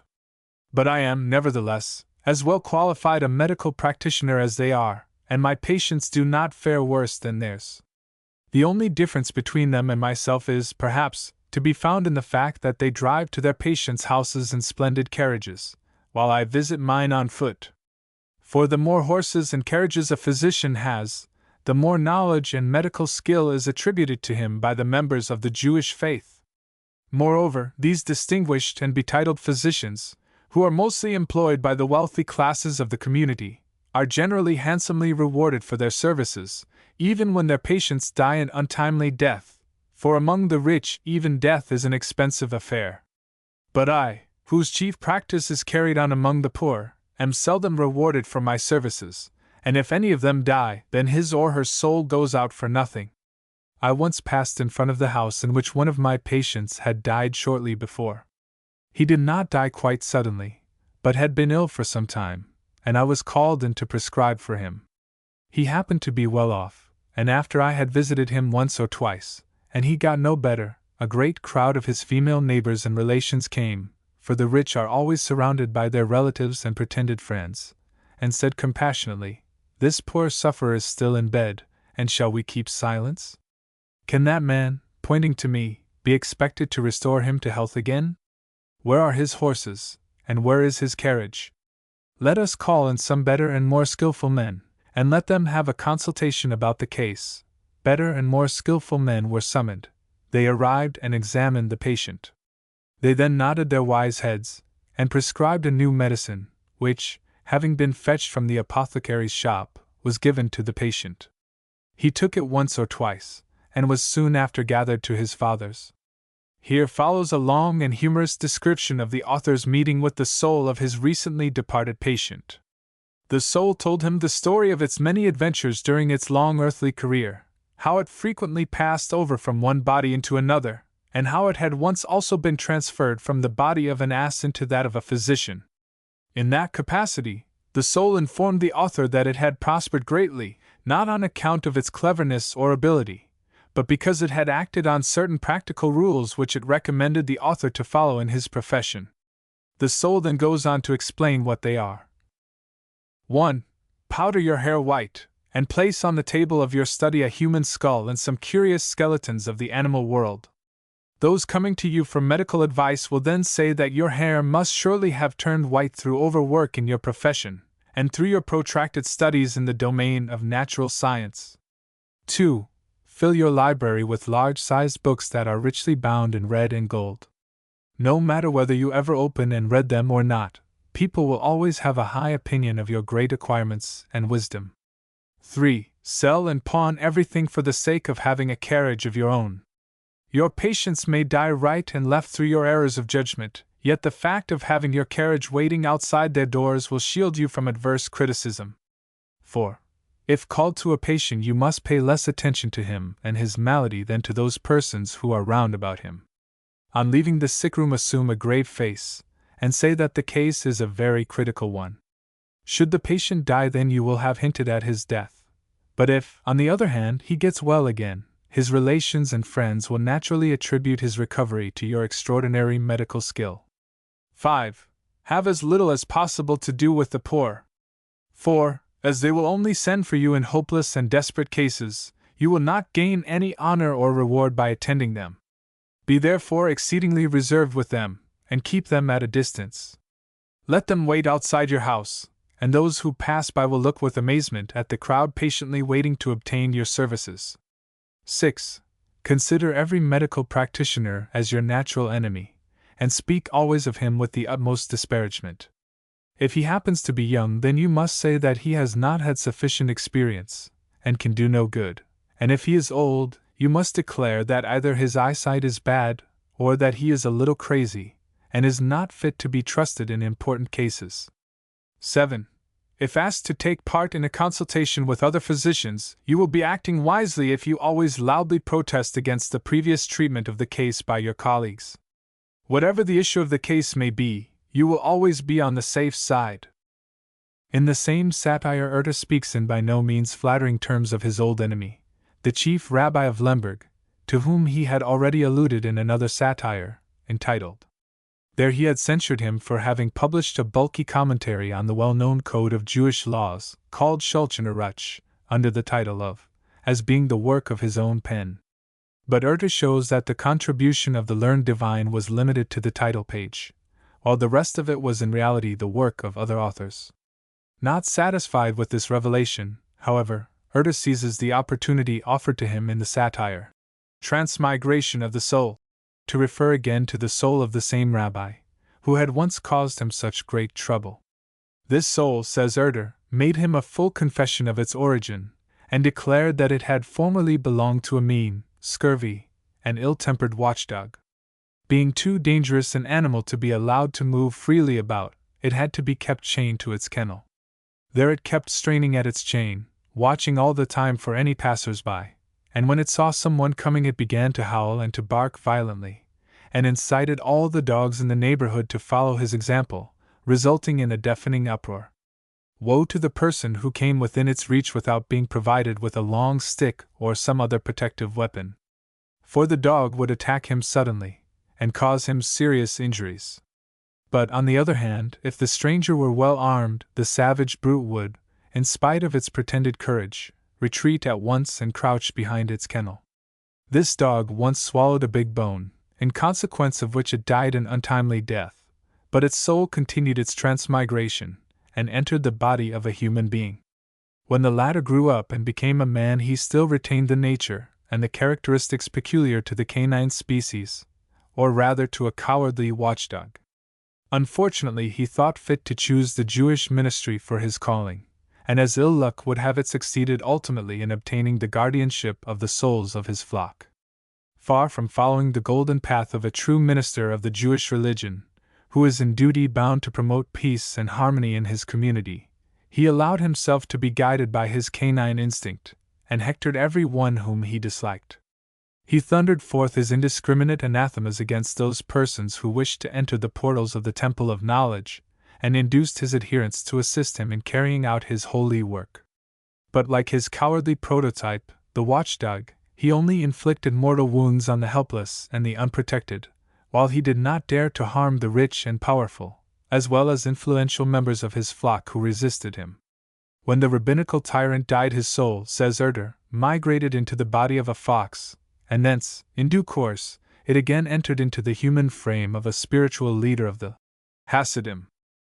The Rebbe, swindle, and the clever tricks of the whole fraternity of these performers of supernatural wonders give plenty of scope to Herder's satire, and he is never weary of ridiculing them.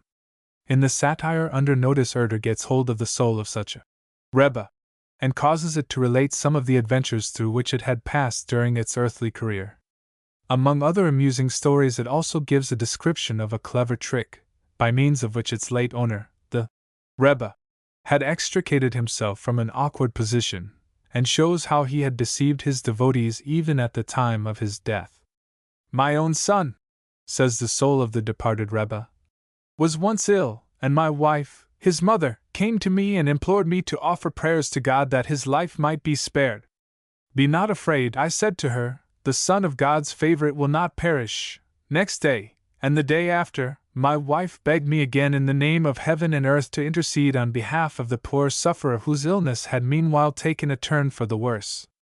But I answered and said, 'Compose yourself, you silly woman. I have already assured you that my son shall not die.' Later in the day my wife rushed into my room, bathed in tears, and exclaiming, 'Alas, the Lord has dealt very bitterly with me, and has taken from me my beloved child. What shall I do, and what shall my life be without him, the joy of my existence?' Now it so happened that several of my devotees were present when I told my wife that her son would not die, and again when she actually informed me of his death. I was thus placed in an awkward predicament, but soon a happy thought struck me, which helped me out of my embarrassment. I pretended to be amazed at the sad news and exclaimed, 'What? Am I to believe that my own son has died, and no information has reached me from heaven? No! Never! You may do with my son whatever you like, but I cannot acknowledge his death till it has been officially notified to me from the world of spirits.'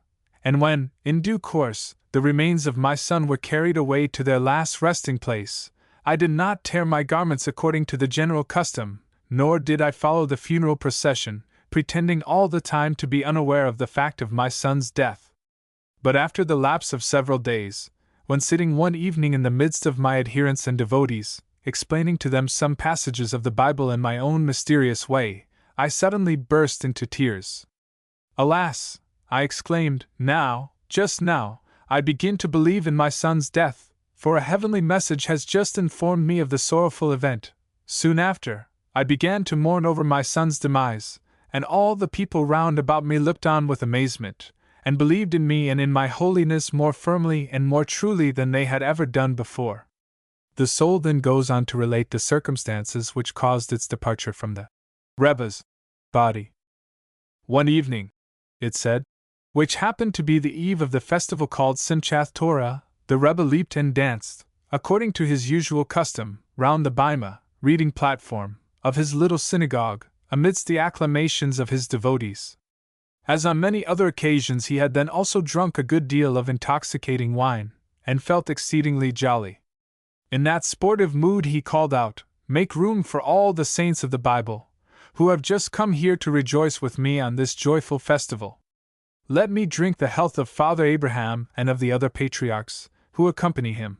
And amidst his shouting and drinking he suddenly beheld a vision. It seemed to him that the walls of the synagogue were turning round and round, and fearing lest he might fall to the ground, and his condition be observed by the bystanders, he quickly exclaimed, 'Come ye, my spiritual guests, Abraham, Isaac, and all the rest of you, and follow me to my own room. There we will have a sacred meeting, and discuss our secret affairs.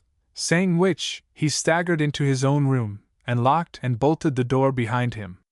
When the devotees saw this, they said to each other, "No one is like our master, no one can be compared to our holy Rebbe. He is a perfect saint, the holy of holies to the letter." How they all left paradise, those great and exalted personages of the Bible, and have come to his place of worship, in order to rejoice in his pleasant company. Nay, before our very eyes has he spoken to them as a man speaks to his friends, and amidst leaping and dancing has he addressed them familiarly, and loudly toasted their health.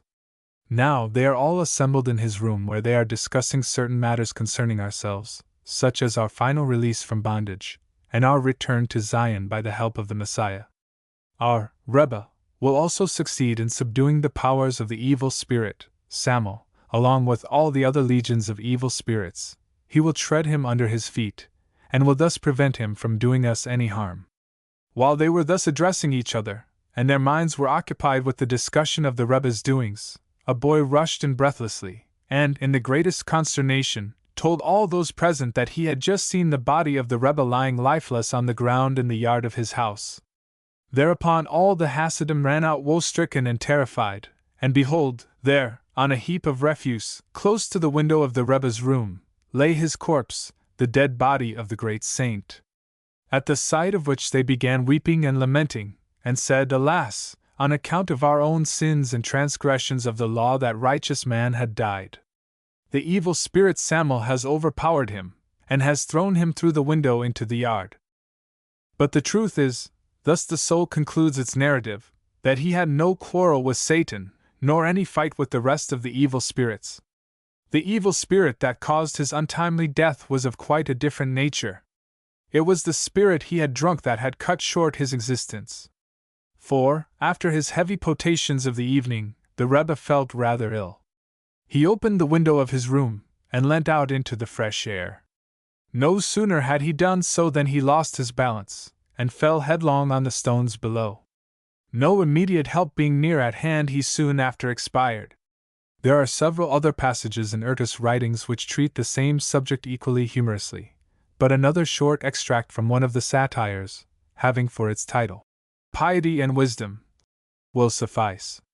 After having pointed out in general terms the great advantages which the calling of a Rebbe offers, the author takes the young aspirant into his confidence, and describes its glorious prospects in the following words. "When," says he, "you are a holy man, you will have a greater treasury than the king has, inasmuch as all the gold and silver belonging to your devotees, who may live in your district, will be yours. Any king or ruler of a land, who wishes to levy taxes from his loyal subjects, is obliged to appoint and employ tax collectors for that purpose, but your adherents will place all their money and wealth at your disposal without your asking for it. Should any one of them fall ill, money will be sent to you to offer up prayers for his recovery. You keep, at any rate, those monetary presents, for if such patients die it will generally be assumed that their death was a punishment for their previous evil doings, but if they are restored again to life and health, then that fact will be attributed to the efficacy of your prayers. The same will be the case when people come to you to obtain your advice in regard to business or matrimonial matters. If they are successful, and everything turns out to be according to their heart's desire, then it is you and your great divine power that have effected all this. But on the other hand, if your counsel and foretelling lead them astray, they will have to ascribe their failure to their own follies and misdeeds." Erta succeeded in infusing a new life and spirit into the Hebrew tongue, which is generally classed among the dead languages. To quote the words that he himself uses on behalf of the genius of the Hebrew language, "I am dead in the mouths of my children, but I live still in their hearts." Erta did more than only protest against the lack of originality in later Hebrew writers. He himself supplied the deficiency. But he was no mere writer of Hebrew prose. He had the welfare of his Jewish countrymen constantly at heart, and it was with the object of improving their low mental and social position that he wrote those satires, in which their shortcomings and follies were censured and ridiculed. He spared no class. Rabbi and layman alike felt the sting of his scorn, and it was by this means that he really did some good. For some time he also edited, in cooperation with some friends, a Hebrew periodical under the name of Hikuluz, which continued to appear after his death. This journal was intended to promote the enlightenment and learning of the Jews in Galicia, and gradually to win their sympathies for his favorite project, namely, the establishment of an agricultural colony in his own country, in which Jewish young men should be employed in tilling the ground, and in farming tracts of land on their own account. This healthy and useful occupation, he maintained, would help to decrease, to a great extent, the misery and poverty, which are, even now, the characteristic feature of that particular part of the Austrian Empire. And strange to say, the very plan, which was drawn up so many years ago by Herder without being carried into effect, has quite recently been taken up again in the capital of Austria by the most influential members of the Jewish community, at the instigation of the late Baron Hirsch. Herder's writings form but a slender volume, but it may safely be said that they will outlive many a more pretentious work. True humor is a rare possession, and Herder's style will never cease to be a source of delight to those who have a relish for keen satire, and for an elegant and poetical employment of the language of the Bible. Footnotes: 13. Leopold Zunz. 13. Leopold Zunz. Leopold Zunz. Among the prominent Jewish scholars of the 19th century, Zunz will always occupy a high place. Like Moses Mendelssohn in his time, Zunz, in a later generation, carried on his spiritual work among his people with unceasing energy and ability, though in a somewhat different direction. While the former rendered a lasting service to the Jews by arousing in their minds a love for secular studies, Zunz conferred a no less important benefit upon them by bringing to light a large mass of literary matter, which was the result of his lifelong critical researches into Jewish history and literature. In these two departments Zunz was, in fact, a pioneer, and the works he published in connection with them have proved themselves to be of considerable assistance to the student. The present essay is mainly intended to give the reader some notion of the contents of Zunz's most important writings, but it will also contain a brief sketch of his life. Among Leopold Zunz was born at Detmold, in Germany, on August 10, 1794, 15th of Ab, 5554. His early life was passed at Hamburg, where his father had opened a Hebrew school. There young Zunz received his first training, but after the death of his father he was sent by his mother to Samson's Free School at Wolfenbüttel, where his intelligence attracted the attention of one of his teachers, Samuel Meyer Ehrenberg by name, who bestowed special care upon him. Here it may be mentioned, in passing, that Jost, the historian, was his schoolfellow, and that a close friendship sprang up between them, which lasted both their lives. In 1809, when only 15 years old, Zunz was already found capable of assisting in tuition at his own school, but while teaching others he made use of all the available time at his disposal to increase his own knowledge. He attended for some years the gymnasium at Wolfenbüttel, and in 1815 he matriculated at the Berlin University, being the first Jew admitted as a student to a Prussian university. The principal studies he pursued there were history, philology, and mathematics. He frequented especially the lectures of de Wet, F. A. Wolf, and Beck. He also employed part of his time in reading books of modern literature, and in 1817 he published a few pieces of light prose and verse in some Berlin periodicals.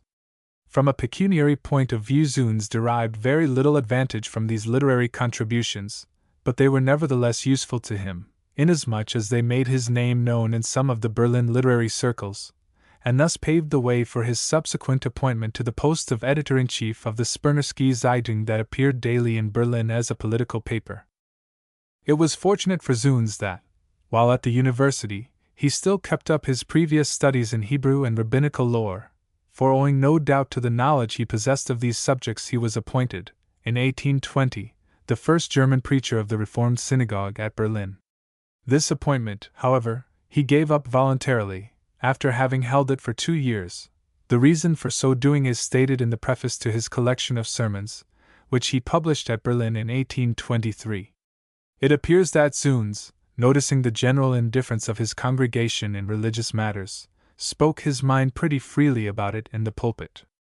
His audiences consequently diminished, and his position became intolerable. He therefore resigned his office, but was lucky enough after to find employment on the above-mentioned paper, which enabled him to marry the lady of his choice. This was Adelaide, née Berman, a relation of David Frankel, chief rabbi of Berlin. In 1835 Zunz accepted the offer made by a section of the Jewish community of Prague to become its preacher, but, after a year's stay at Prague, he returned to Berlin, where he was subsequently appointed principal of the Training College for Jewish Teachers. When, in 1850, this institution ceased to exist, Zunz retired into private life, receiving, however, a small pension from the Berlin community as an acknowledgement of the useful services he had rendered to Judaism by his contributions to Jewish science and literature. On this scanty income, sometimes slightly increased by the profits of his books, Zunz and his wife managed to live pretty comfortably, and even occasionally to entertain their friends. Among the latter may specially be mentioned Professor Gans, M. Jost, Joseph Lehmann, M. Moser, Dr. Carrier, the Deputy Warburg, and last, but not least, Heinrich Heine. Heine seems to have been especially attached to them. He used to read to them his poems in MS. Some of them, which bear a specific Jewish coloring, were very probably suggested by his learned host. In his visits to England, France, and Italy, Zunz inspected many rare misses, which had been hidden away in various public and private libraries, and likewise obtained fresh material for his literary works. Zunz always referred to his wife in the most affectionate terms, and in a letter addressed to a friend some time before her death he said that for a period of 42 years she had been a most faithful helpmate to him, sharing all his joys and sorrows, and encouraging him in his work. Her death, which occurred on August 18, 1874, caused Zunz the greatest sorrow, and from that moment he became more and more melancholy, and was never again in a fit state of mind to undertake any important literary work. Yet he lived, though in strict retirement, to celebrate his 90th birthday, on which occasion a tribute of respect was paid to him by some of his friends and admirers, which took the shape of a volume, entitled Jubelschrift zum 90. Geburtstag de Drive Leopold Zunz. It contained literary contributions from Stein Schneider, Neubauer, Jelinek, Giedman, David Kaufmann, Derenborg, and other scholars. A few years later, viz. on March 17, 1886, corresponding to the 11th of the Hebrew month of Adar, Zunz died peacefully. Zunz's valuable and interesting library was subsequently bought by the trustees of the Montefiore College Library at Ramsgate, while his unpublished misses were taken possession of by the trustees of the so-called Zunz Stiftung, founded at Berlin in 1864 in commemoration of Zunz's 70th birthday, with the object of giving pecuniary assistance to Jewish authors, and enabling them to publish such of their misses as the authorities of the Stiftung considered fit. Zunz's literary labors began at an early age. In 1818 he published an essay entitled A Study in Rabbinical Literature, which is specially interesting on account of its containing a definition of the various subjects that constitute Jewish literature, to which, however, neither past nor contemporary students had paid due attention. It may at once be said that, though it was originally written with the view of inducing scholars of his time to work out the subjects mentioned therein, it was the author himself who did the most in giving effect to his own suggestions. In 1823 he published a sketch of the life and works of the famous commentator on the Bible and the Talmud, Rabbi Solomon Yitzchaki, commonly called Rashi, 1040–1105. This essay may be said to be a model biographical sketch. It contains almost all the ingredients which go to compose an interesting and instructive whole. It is characterized by method and the critical acumen, which is generally sadly lacking in biographies written before his time, and has indicated new lines of thought and more directions than one. A few years later, in 1830, Zunz's attention was drawn to a book entitled Theorie du Judaisme, which a French priest, Chiarini by name, had published at Paris, in which he inimically discussed the Talmud and rabbinical literature generally.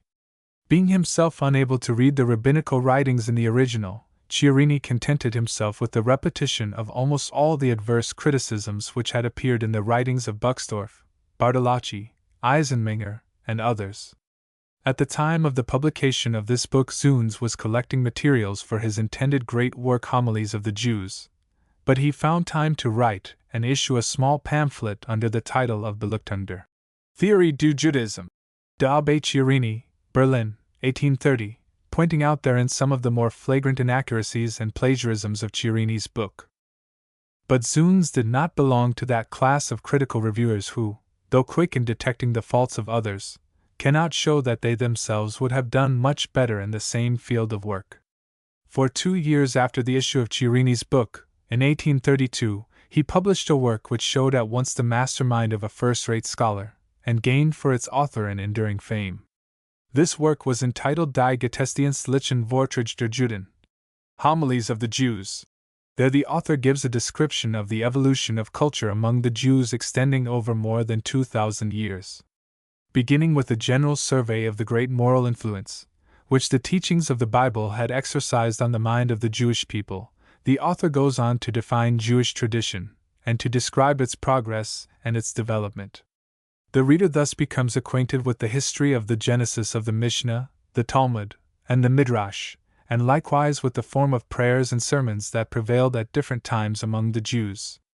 Speaking of sermons, Zuns shows in his Gottesdienstliche Vorträge that preaching has at all times formed an important part of the synagogue service, and that, during the 18th century, sermons were even delivered in the vernacular in several Jewish places of worship belonging to Portuguese congregations.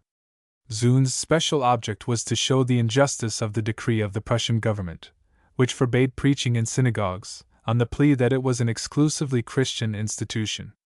This, he contended, was not historically correct, as long before the dawn of Christianity the use of homilies in synagogues was common, and ought, therefore, not to be interfered with in modern times. Thus it will be seen that Zuns had a double object in view in this book.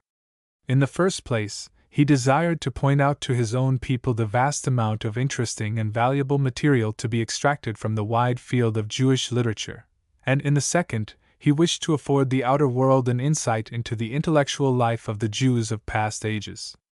They were then, according to the evidence adduced by Zuns, much more civilized and cultured than their unscrupulous enemies declared them to be, and they had, therefore, a good right to claim in the country of their birth perfect equality in the eyes of the law. Zuns' second great work, entitled Beiträge zur Geschichte und Literatur, was published in 1845. It contains a number of essays on diverse Jewish subjects, which are full of interest.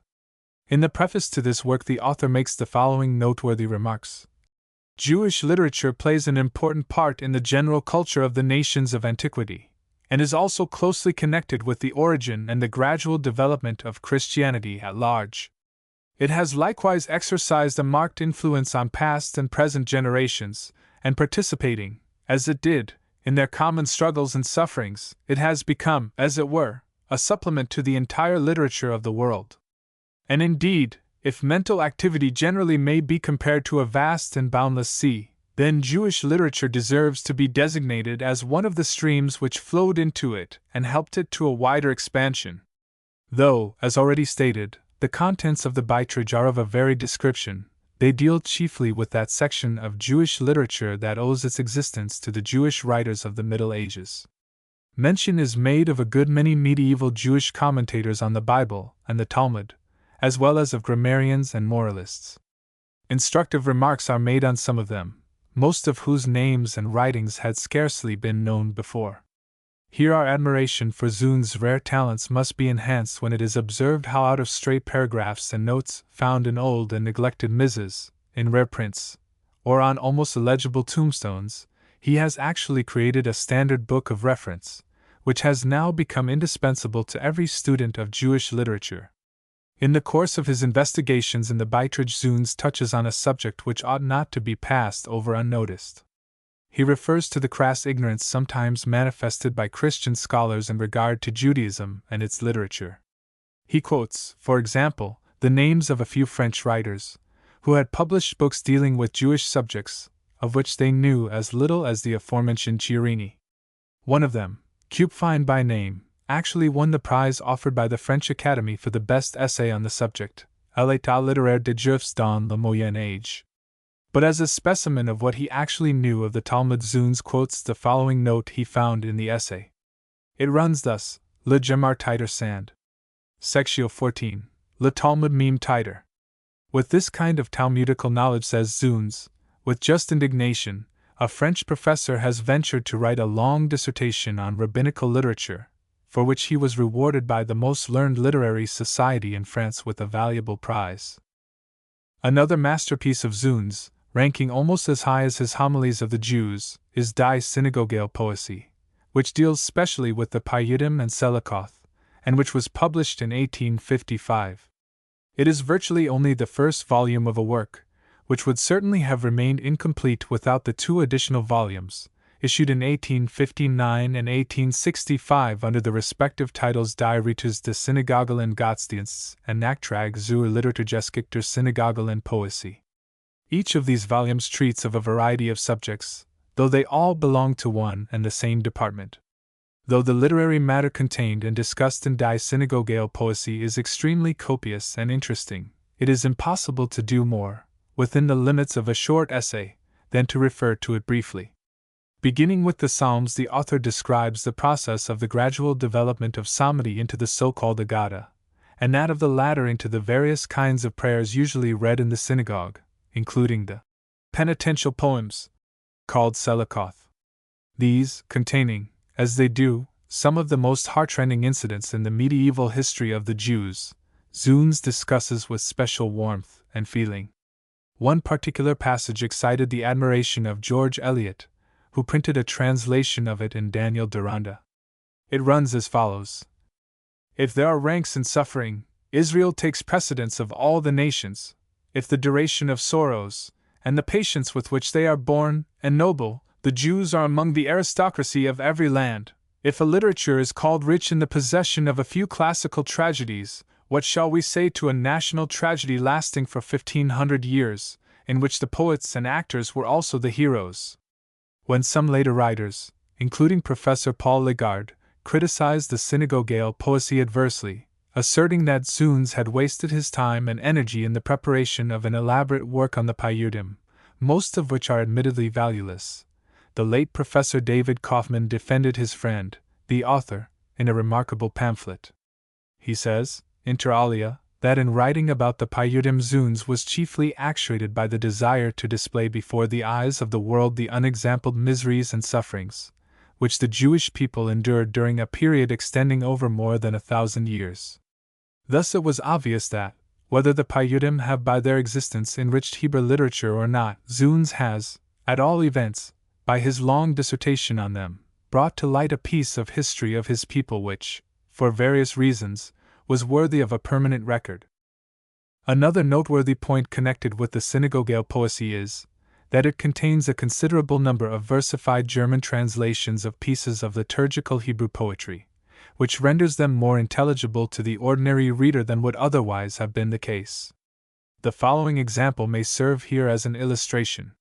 One of the dullest liturgical pieces composed by the Hebrew writer Kaleri, about 700 A.D., is no doubt the Hebrew hymn beginning with the words, Adam Ubehima, which is read in most of the synagogues on Hosanna Rabbah. Yet Zunes translated it into excellent German. A free English translation is appended. A.D. On all that lives and moves. Look down, O Lord, with grace. Preserve in health and strength the feeble human race. Oh, let the earth again in spring-like aspect shine, producing lovely flowers, delicious figs and vine. Let rain bedew the fields, the mountains high and low, that plants and herbs and trees luxuriously grow. Arouse anew to life all that abides on earth, and let our hearts rejoice in lively songs and mirth. It may be mentioned here, in passing, that some of Zunes' poetical German translations are in style and form hardly inferior to the specimen renderings of Eastern poetry found in the works of Goethe, Herder, Ruckert, and Bodenstedt. In fact, it is not too much to say that Zunes' German poetry and prose are classical. His style is praised by Varnhagen von Entz, who describes it in his diary as being in many places most elegant and attractive.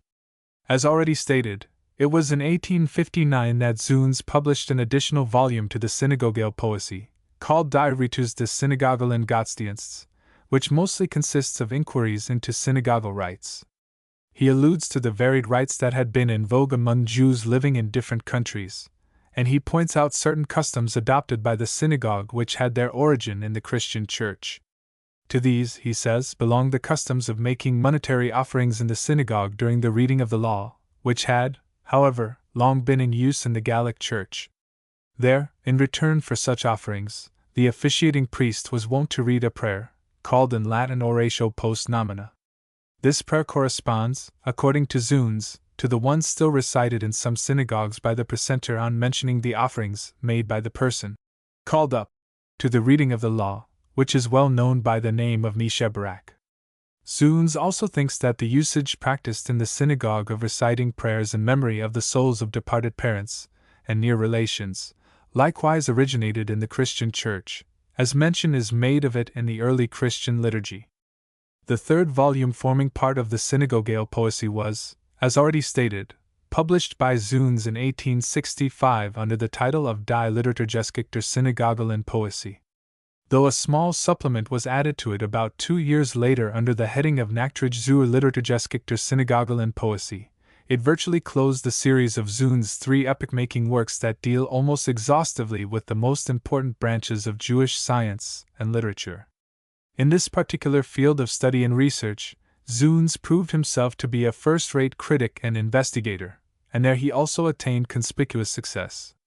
But while admiring in Zunes his many-sided talents, and more especially his extensive knowledge of earlier and later Hebrew literature, credit must also be given him for the honesty with which he records the obligations he owed to his literary friends for their aid in the preparations of his literary compositions.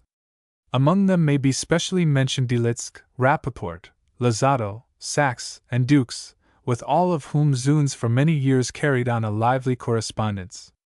This helped him greatly in his researches.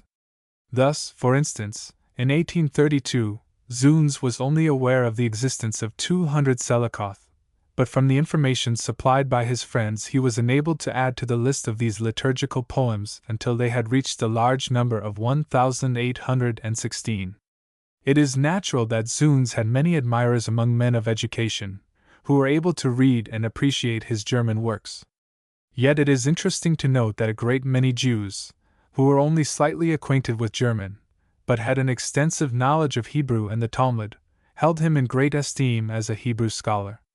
This distinction Zunes owed to his mastery over the Hebrew style, examples of which are to be found in the preface to his edition of Krochmal's Mornabirsch Haziman, and likewise in the Hebrew periodical Kerem Kemed.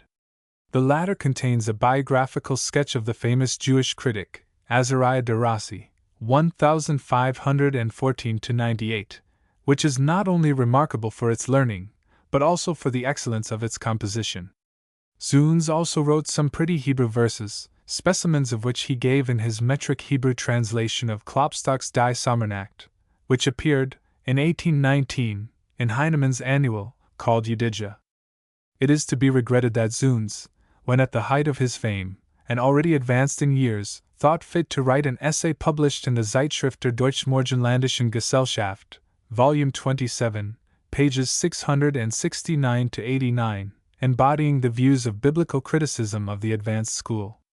There he tries to prove, for instance, that Leviticus and certain parts of Deuteronomy were composed at a much later date than tradition has assigned to them, and that the Day of Atonement and the festivals of New Year and Purim were unknown to the early composers of the Pentateuch.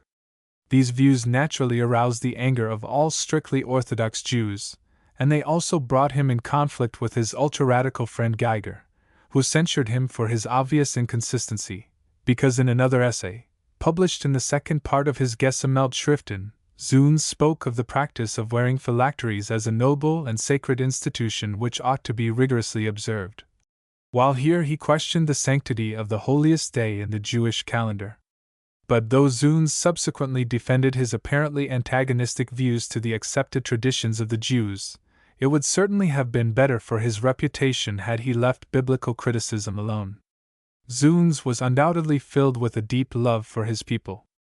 By his labors he showed to the world that the Jews had, like other nations, a history, a science, a philosophy, and a remarkable literature, on the strength of which they were entitled to claim equal rights and privileges with their fellow men in all that concerned their intellectual, social, and political life. In this point his aims and ideals were somewhat akin to those of his great prototype and predecessor Moses Mendelssohn. In fact, they had much in common both in respect of their life and their character. Both being of humble origin, they had both at the outset of their scholastic career to contend with poverty and want.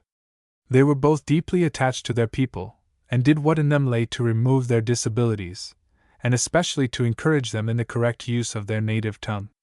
It is true that in religious matters either of them exercised a favorable influence on his surroundings. But this at least will be universally admitted that the admiration entertained by Heine for Hebrew literature was chiefly due to his long and friendly intercourse with Zunes, which no doubt gave rise to those laudatory expressions found in his Prolen de Romancero, his Rabbi von Bacharach, and more especially in his book entitled Heine Überborn. Was Zunes ever really happy? This question, if raised, could hardly be answered affirmatively. Long before and after his marriage he experienced constant disappointments, and as for the state of his mind subsequent to the death of his wife, who, by the way, left him childless, we learn from the correspondence he then carried on with Professor David Kaufmann, how completely overcome he was. The fact is, that Zunes fancied that he and his works were not sufficiently known to, and appreciated by, his co-religionists and the literary fraternity of the day, and on this account he once sent to Kaufmann the following characteristic lines: Bist du mit Grafen nicht verwandt? Und die Borsenrittern unbekannt? Du wirst, sei immerhin ein Kant. Von Zeiten Schreibern nie genannt. On another occasion, when writing to him, Zunes complains of the indifference manifested towards him and his works by the Jews, and with bitter irony he goes on to say that they would no doubt have established an annual fast day in his memory had he been the Gedalia of the Bible, a governor of a Jewish province, and murdered by an assassin's hand. Zunes considered himself, and more especially in his declining years, a disappointed man. But if the extent of a man's happiness is to be measured by the amount of useful work he has done for the benefit of others, then Zunes deserves more to be envied than to be pitied. He has certainly not lived and labored, as he himself fancied, in vain. He will always occupy a foremost place in the annals of Jewish history and scholarship, and will ever be honored as the Nestor of Jewish science and literature. Footnotes 14. Samuel David Luzzatto and Zachariah Frankel. 14. Samuel David Luzzatto and Zachariah Frankel. Samuel David Luzzatto and Zachariah Frankel. I. The 19th century is remarkable in the annals of Jewish history and bibliography on account of the many eminent Jewish scholars it has produced, men who greatly enlarged the field of what is known in modern phrase as the science of Judaism. They threw new light on diverse Jewish subjects of much importance, such as the Mishnah, the Talmud, the Midrash, and likewise on general Jewish history and literature. Especially notable were Zunes, Rappaport, Geiger, Munk, Jost, Furst, Jelinek, Luzzatto, and Frankel.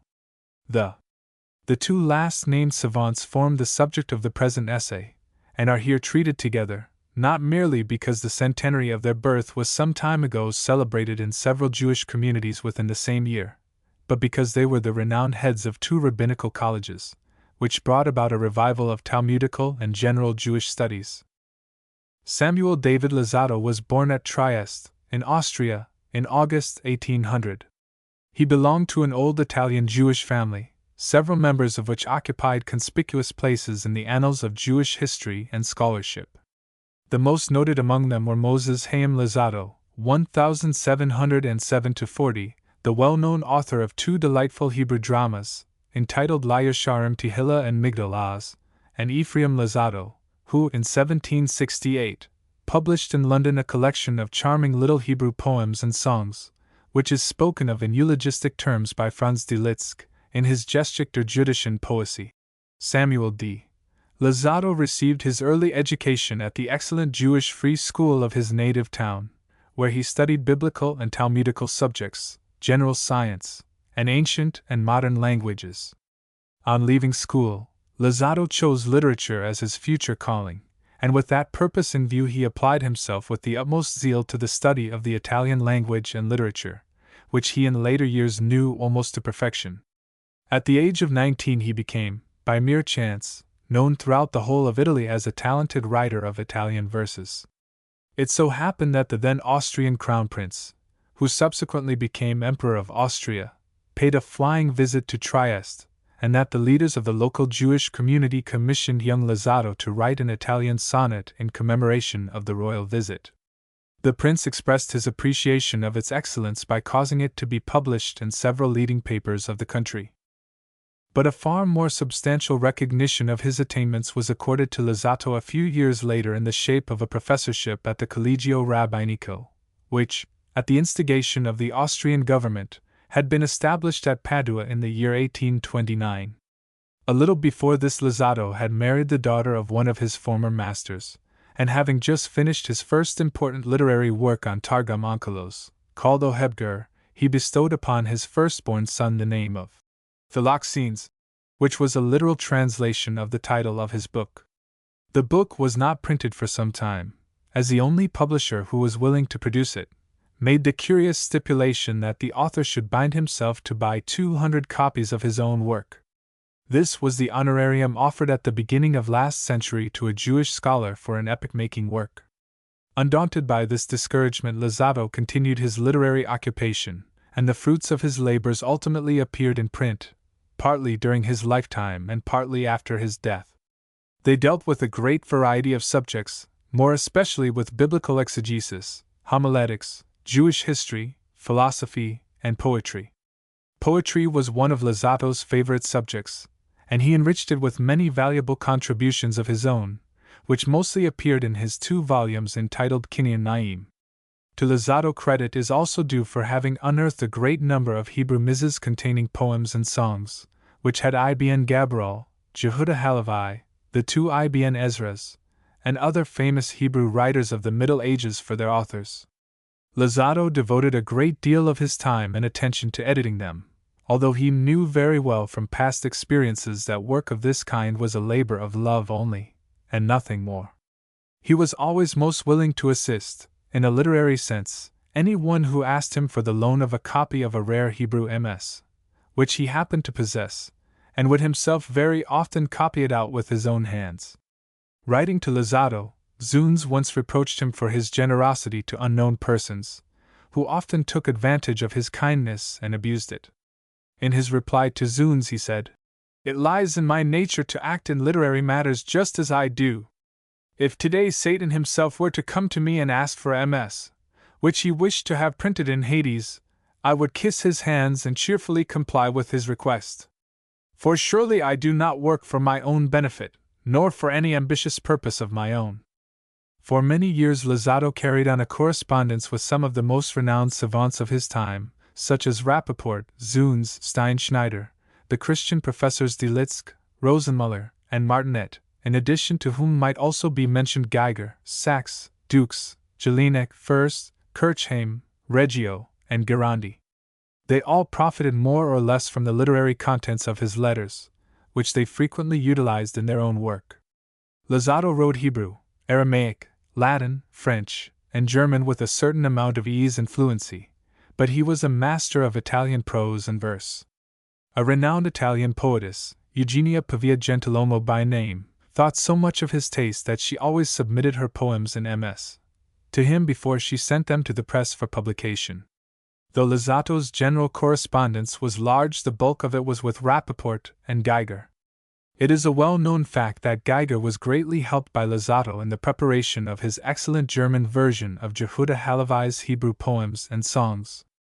On one occasion, when Geiger delayed in answering a long letter of Lazzato's, the latter reminded him of his omission in a poem consisting of 4 stanzas, each of which was composed in another language.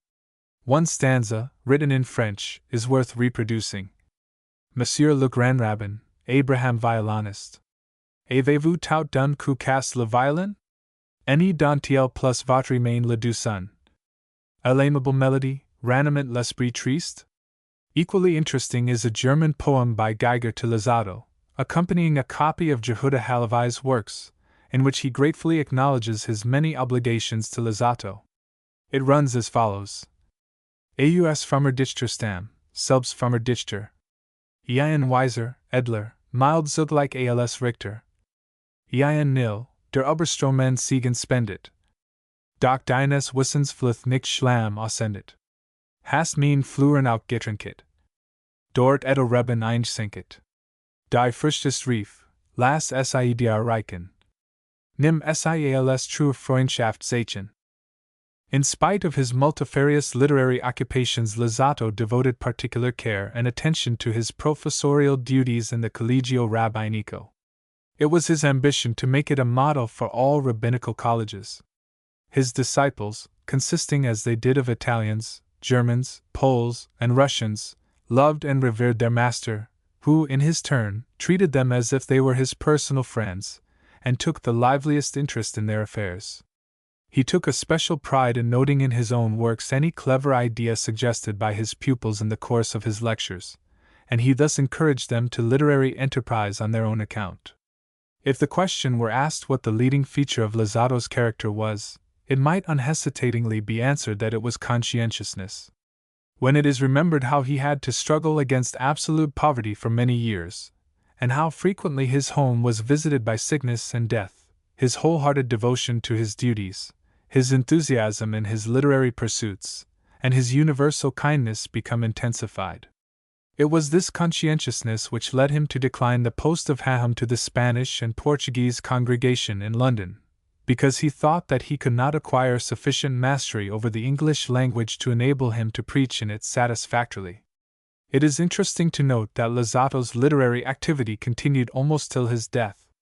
His very last literary production was a Hebrew sonnet composed in commemoration of the 6th centenary of the birth of Dante. Lisato died after a short illness, on the eve of the Day of Atonement, in 1865. The limits of an essay do not permit of entering on any detailed account of Lisato's multifarious books and treatises. Suffice it to say that, if put together, they would occupy a large space in a small library. It is, however, not the quantity but rather the quality of his writings that commands our close attention. This is specially the case with those which deal with the exposition of the Bible. To this particular branch of study Lisato devoted much time, and to his credit it must be said that he was one of the first Jewish scholars of the 19th century who took it up seriously, and with conspicuous success. It would be idle to ignore altogether Lisato's faults and inconsistencies, which resulted in a rupture with some of his best friends. As an instance may be mentioned his quarrels with Rappaport, Geiger, and some other friends. Again, he sometimes expressed the most radical views concerning the Masorah, and, on the other hand, attacked the works of Maimonides and Ibn Ezra on account of their liberal ideas in the exposition of certain biblical subjects. But in spite of all this, we cannot and must not diminish our admiration for a man like Lisato, whose self-sacrificing efforts were always directed towards the advancement of the interest of Jewish literature generally. 2. Zachariah Frankel. In the first part of this essay reference was made to the similarity between Lisato and Frankel in respect of their mental training, their vocation, and the first success, which they both achieved therein. It is now proposed to give a short sketch of Frankel's life, from which it will be seen that he, like Lisato, was ever animated by the noble desire of promoting the interests of Judaism, and its ancient and modern literature. Zachariah Frankel was born at Prague, in Austria, on October 1, 1801, corresponding to the 24th of Tishri, 5562. He was the son of well-to-do parents, both of whom belonged to ancient Jewish families, and some of whose members had successively held the honorable post of chief rabbi there. Young Frankel received his early education in Prague. He studied biblical and Talmudical subjects, but also devoted part of his time to mathematics, French, Latin, and Greek. At the age of 23 he went to Budapest, at the university of which town he continued his former studies, and there in due course he graduated as Doctor of Philosophy. Being already well known as a Talmudical scholar and as master of Jewish literature, and having, moreover, obtained the authorization to act in the capacity of rabbi, Frankel was soon elected, in 1831, the spiritual head of the Jewish community of Teplitz, in Bohemia. after staying there for 4 years, during which time he introduced into the ritual the German sermon, which, by the way, was then quite an innovation in Austria. He was appointed chief rabbi of Saxony, having his domicile at Dresden. There a wide field of activity was at once opened for him, and he was not slow in showing his great abilities. He soon proved himself to be not only an eminent scholar and earnest writer and preacher, but also a man of singularly vigorous action in communal matters. It was chiefly due to his untiring and strenuous efforts that some of the civil disabilities, under which the Jews of Saxony then labored, were removed by the government. To this category belongs the ancient form of oath, which used to be administered to them more Judaico. While at Dresden, Frankel was offered the important post of chief rabbi of Berlin, which he, however, declined, but he consented to undertake the duties of organizer and director of the Jüdisch Theologisches Seminar, Jewish Theological College, which was then about to be established at Breslau, and has subsequently become famous as a model institution of its kind. It was a post after his own heart. He cherished the hope that in his capacity as leader and teacher of numerous disciples, who would themselves one day be leaders in the synagogue, he would be able to serve the cause of Judaism better than if he were always to remain the spiritual head of one single community. Frankel lived to see the realization of his wishes, for a great many of his pupils occupied more or less important positions as rabbis and preachers in different parts of the world, and some of them worked as professors in institutions that were almost identical in position and organization with the one over which he himself presided. When the Breslau Seminary was opened, on August 10, 1854, there were two conflicting currents of thought prevailing in respect of Jewish law and custom. The ultra-Orthodox party advocated a noli me tangere policy in religious matters, and considered that any attempt towards the modification of any antiquated usage was leveled at the whole structure of Judaism. The opposite party, of whom there were many representatives in Germany and elsewhere, were in favor of such radical changes in the ritual as were calculated to create a positive revolution. In these circumstances, Frankel recommended his pupils the adoption of a middle course in their future careers, showing that, while he tacitly admitted the necessity of some reform in Judaism, as it then existed, he was of opinion that the changes should be introduced gradually and with the utmost caution. He had already expressed these views publicly, notably at the Assembly of Rabbis at Frankfurt, and it is therefore obvious that he was not averse to moderate religious reforms. Although at the time of the opening of the Breslau Seminary Frankel numbered among his colleagues such eminent scholars as Gretz, Bernays, Joel, and Zuckerman, he himself was and always remained the head, in fact as well as name. His lectures were chiefly on the Talmud, the importance and value of which he continually endeavored to make clear to his pupils. He read and explained to them certain sections of it on each of the first 5 days of the week, and in so doing he made a somewhat free use of the mode of teaching that had been in vogue in the ancient Jewish academies. He allowed and even encouraged his pupils to enter upon discussions on the subject matter of his lecture. By this means Frankel was able to test the industry and talent of each individual pupil. Once a week, however, he gave a regular lecture in the classroom, at which there was no discussion. On these occasions he generally discoursed on the origin and development of the oral law, extending over a period of several centuries. These lectures were subsequently embodied in his book entitled Dar Kamishna, to which special reference will presently be made. There is no doubt that Frankel was greatly in favor of a free and unrestricted investigation of Judaism and its teachings, and that he always essayed to reconcile them with what is called in modern phrase der Zeitgeist. Instances of this are to be found everywhere in his writings and treatises, many of which appeared in the monthly magazine Die Monatschrift für Geschichte Wissenschaft des Judentums, which he edited from 1852 till 1868. As regards Frankel's books, it may justly be said that they are classical, but want of space precludes a reference to more than 3 of them, which appear to be of special interest. Frankel's first important volume appeared at Leipzig in 1841, under the title of Die Vorstudien zu der Septuaginta, Studies in the Septuagint. Several other writers, including the renowned Jewish critic Azaria de Rossi, 1514-78, had already devoted their earnest attention thereto, but none of them attained the same measure of success as the author of the Vorstudien.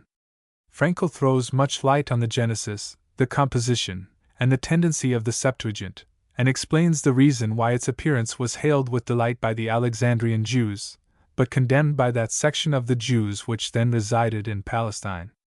Equally instructive and interesting are the remarks he makes on the influence which it exercised on several of the subsequent ancient translations of the Bible, and on the development of the so-called Halacha. But, he says, it has done much more than that. It has infused for the first time into the thoughts and language of the civilized nations of antiquity the lofty teachings of Judaism, and has directly and indirectly enriched the world of letters with many suggestive ethical and moral lessons. By the publication of this particular book, Frankel accomplished two important things. In the first place, he showed the world that the Jews, as the authors of the Septuagint, have contributed a great deal to universal literature, and then he also made his own people acquainted with some of the precious literary treasures which they possessed, but which they had hitherto ignored. His second important work, published at Leipzig in 1859, is entitled Dark Hamishna, but it has also the following additional heading in Latin: Hautegetica in Mishnam Libras Cumiae Conjunctos, Tosefta, Machilta, Sifra, Sifri. It is written in an easy Hebrew style, which the author no doubt rightly thought would be thoroughly understood by all students of rabbinical literature, as were not well versed in any other language. This volume contains, as its two titles already briefly indicate, much information on the ancient rabbinical lore and tradition generally, but chiefly in respect of the Mishnah. The latter is fully described there with regard to its many authors, its varied characteristics, its idiom, and its literary and scientific value. It seems scarcely credible, but it is a fact that this important and highly instructive work was at the time of its appearance vehemently assailed by some ultra-Orthodox German and Austrian rabbis, who publicly declared it to be a dangerous book, and one calculated to undermine the very foundations of Jewish law and tradition. On the other hand, it is gratifying to note that Rappaport at once recognized its great merits, and did his best to defend it. Frankel's third and last work was his Embo Hayerushalmi, which means an introduction to the Jerusalem Talmud. Like the Dark Hamishna, it was written in Hebrew, and was published in 1870, that is to say, when the author was 70 years old. What makes the Embo Hayerushalmi particularly valuable is the circumstance that in it he broke entirely new ground.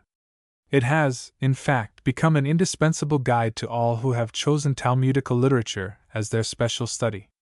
In it, Frankel displayed his usual thoroughness in the critical analysis of its details, especially of its many compilers, its peculiar language, and its relation to the Babylonian Talmud. The aims of Luzzatto and Frankel were in a large measure identical. They appeared in the early part of the 19th century, when the presence of really able men was specially needed in the Jewish camp. At that particular time it was fast becoming evident that unless rabbinical and other Jewish literature received an academical and classical treatment it would sink into utter oblivion, and it is mainly due to their exertions, both by the spoken word and the published writing, that this misfortune was averted. Their personal example, moreover, in their capacity as heads of rabbinical seminaries, stimulated their pupils to embark on original research into the various branches of Jewish science and literature, and showed them at the same time how to do it methodically and on scientific lines, with what results latter-day history has sufficiently demonstrated. Like Luzzatto, Frankel was actively engaged in literary work till almost the very day of his death, which occurred on February 23, 1875. He left no children of his own to mourn him, but, as this essay is in its humble way intended to show, he lives in the remembrance of his pupils, who revered him as a teacher and loved him as a man. Footnotes 15. The influence of Hebrew literature on Heinrich Heine. 15. The influence of Hebrew literature on Heinrich Heine. The influence of Hebrew literature on Heinrich Heine. It is curious to observe that Carlyle, who frequently writes with unqualified admiration of the literary genius of certain representatives of modern German literature, such as Goethe, Schiller, and Jean-Paul Richter, makes only one brief reference to Heine. He there stigmatizes him with even more than his usual savagery. Blackguard. The injustice of this obloquy has been amply proved by Heine's popularity on both sides of the Atlantic among English-speaking people. A writer in the Quarterly Review, some years ago, in a lengthy article on Heine, said that his writings differed from other works of the same nature in their bizarre and grotesque style, as well as in the delightful humor with which they often overflow, a humor vividly reminiscent of Aristophanes.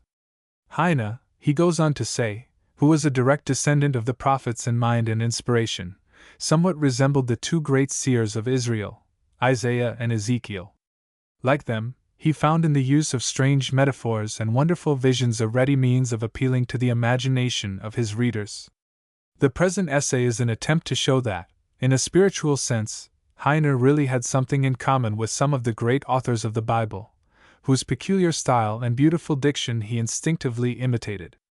The first and most important question that arises is naturally, whether Heine had ever read the Bible or some parts of it in the original Hebrew, or whether he acquired his undoubtedly deep knowledge of it from a modern version. Two of the greatest authorities, Gretz and Carpeles, say that Heine was sent in his early days by his mother, Betty von Gelden, to a Jewish school, where he actually learned some Hebrew, together with various other subjects connected with the Jewish faith. However much or little it was, Heine retained a vivid recollection of it to the end, for in some of his later works are found some Hebrew quotations, which are mainly short phrases and sentences that occur in the Bible and in other Hebrew volumes of a more modern date. But it was not only during the time he was at the Jewish school at Dusseldorf that he had an opportunity of learning certain important things about Judaism and its literature. It is known that he was a keen member of a Jewish society that was formed at Berlin in 1822 for the promotion of the study and knowledge of Jewish history and literature, and through his intimate acquaintance with several of the members, such as Zunes, David Friedlander, Moser, and others, Heine learned to appreciate the charm of these studies. He was enthusiastic in his praises of the Bible, and likewise found in the poetry of the great Jewish poets of the Middle Ages a perpetual source of delight. His knowledge of them was derived from Michael Sachs's well-known volume, entitled Die religiöse Poesie der Juden in Spanien, Religious Poetry of the Jews in Spain. Though his inability to read the writings of Jehuda Halevi, Ibn Gabriel, Moses and Meir Ibn Ezra, and Al-Khwarizmi in the original prevented him from an entire appreciation of their merits, yet he speaks of them in his Hebrew melodies in terms of great admiration. Referring, for instance, to Al-Khwarizmi, he says that he was a Voltaire 600 years before Voltaire lived, and of his special favorite Jehuda Halevi, he says that he was kissed at his birth by the Almighty, and that the sound of the kiss echoed in all his poems and songs.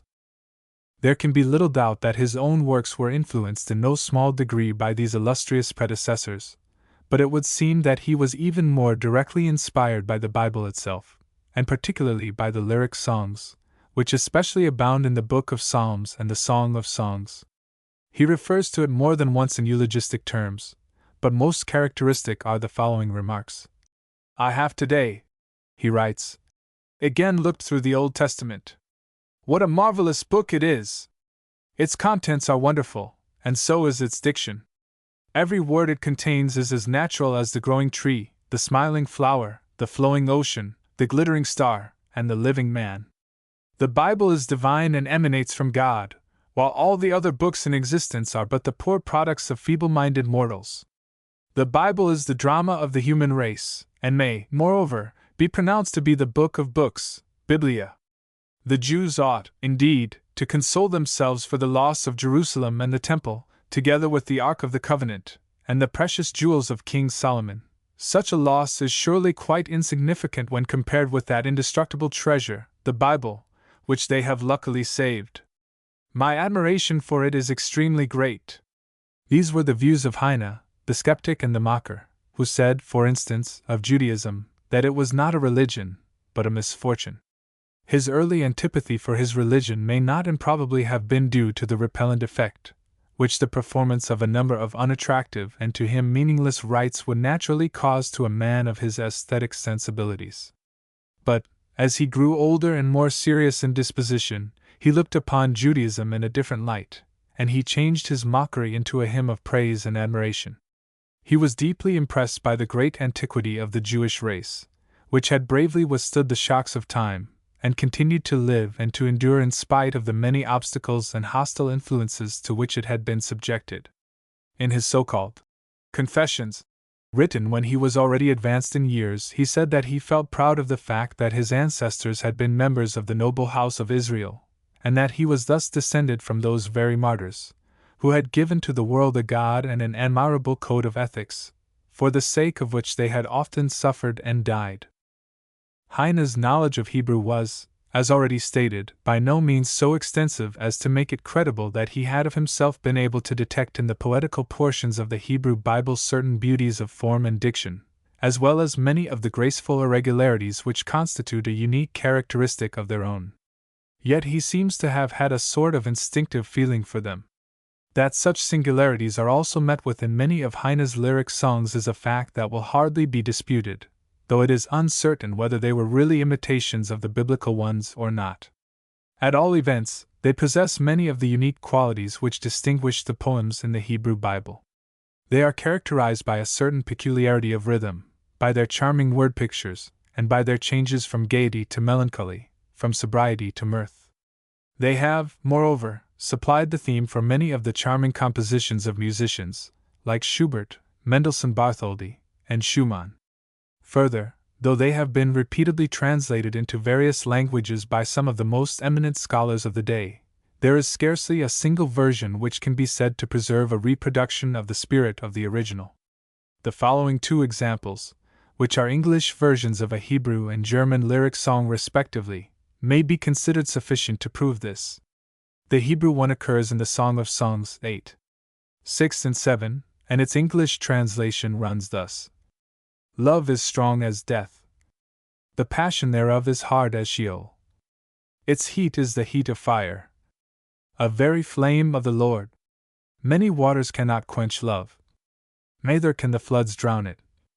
If a man would give all the substance of his house for love, he would utterly be despised. The second example is represented here by one of Heine's lyric songs, which in the original German runs as follows. Lies ziet durch mein Gemuth.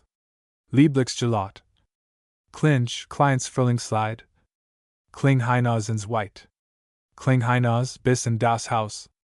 Wo die Veilchen sprießen. Uendi wenn du ein Rose schaust. Sag, ich lass es I grussen.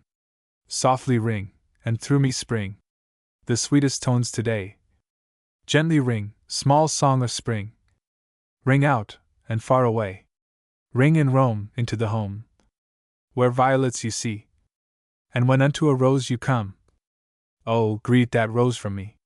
The translation is by Sir Theodore Martin, whose versions of many of Heine's poems and songs are generally considered to be specially good, but it cannot truly be said that in either of these two renderings is there much more than the pale reflection of the charm of the original. Again, it will be found that in the biblical lyric songs and those of Heine there is a striking community of sentiment, and more particularly in the idealization of womanhood, or of one of its fairest representatives. The following translation, again by Sir Theodore Martin, of two songs of Heine may serve as examples. I, thou so fair, so pure of guile, maiden of the sunny smile, would to thee it were my fate all my life to dedicate. Like the sunbeam's tender shine, gleam these gentle eyes of thine. Thy soft cheeks, so ruddy bright, scatter rays of rosy light. Thy dear little mouth does show pearls within a shining row. But the gem of gems the best is enshrined within thy breast. It was love, divinely deep, that into my heart did creep, when I looked on the erewhile maiden of the sunny smile. 2. Thou art as a tender floweret, so gentle, and pure, and fair. I gaze on thee, and sadness comes over me unaware. I feel as though I should lay, sweet, my hands on thy head with a prayer, that God may keep thee, my darling, as gentle, and pure, and fair. Several poems of Heine, which are colored with what is called in modern phrase the Weltschmerz, show even more clearly that their author has inherited something of the somber spirit of the prophets. Any one who has, for instance, read the Book of Lamentations, or the 137th Psalm beginning with the words, By the river of Babylon there we sat down, and when we thought of Zion our tears did flow, will hardly fail to detect an identity of feeling in the fine verses of Heine on Zion. One of these poems runs in the original German as follows: Brich aus en tief klagen. Du dusters Marterleid. Das ich so lang getrigen. Im flammenstillen Gemuth. Es trinkt in alle Ohren. Und durch die Ohren ins Herz. Ich have gültig geschworen. Den tausendjährigen Schmerz. Es wienen die großen und die kleinen. Sogar die alten Herren. Die Frauen und die Blumen wienen. Es wienen im Himmel die Stern. Und all die Tränen fließen. Nach Süden im stillen Verein. Sie fließen und urgessen. Sich all in den Jordan Heinean. From the examples given, it may be seen that whether Heine sang the praises of his lady love, or whether he lamented the sad fate of his long-suffering people, he was imbued with the same spirit which abode in the old singers of Israel. Similarly, he would seem to have gone to the Bible for his inspiration when he took the wonders of nature for his theme. If, for instance, the 104th and the 107th Psalms, in which the moods of nature in her opposite aspects are so effectively described, are compared with those poems of Heine which deal with the same subjects, it will readily be seen how close is the resemblance between Heine and the biblical models. As in his poems, so also in his sketches are found extraordinary visions, which have, moreover, frequently witty turnings. All these have something of Jewish Talmudism about them, and are in the true rabbinic vein. Similar visions, fancies, and witticisms are common in that section of the Talmud which is generally called the Aggadah, wherein the grave rabbis often enliven their learned discussions with curious and fantastic tales, love songs, and sometimes even with facetious and satirical digressions. From them, therefore, Heine seems to have inherited much of the humor and incisive satire, which he now and again employs as a weapon against his own detractors and the enemies of the Jewish race. Invested with something of a Jewish coloring are also some of his epigrams, bons mots, and witty descriptions of persons and things. Of these the following example may serve as a specimen. Speaking of fortune and misfortune, Heine offers the following amusing definitions. Fortune, or good luck, he says, is like a young and lively girl, a relative of ours, who is staying with us on a visit. By her unaffected merriment, sweet singing, and airy gossip she makes her surroundings extremely happy, and her presence is therefore hailed by us with much delight. But alas, she is, like a golden butterfly, flighty and restless, and cares not much to abide in one place for any length of time. Quite different, however, is Dame Misfortune, who may be likened to an aged relative, and a spinster to boot, that has a bitter look about her, and a sour temper. When she is paying us a visit, she considers herself quite at home, and would thus sit, and knit, and chatter, and moan, from morning till night. Oh, how ardently we all long for her speedy departure from among us, but she, for her part, is fully determined to stay on, forever and ever. Even on his deathbed Heine could not refrain from a jest. Reviewing his by no means irreproachable past, he said he hoped that his heavenly Father would readily overlook his peccadillos, for ses son métier.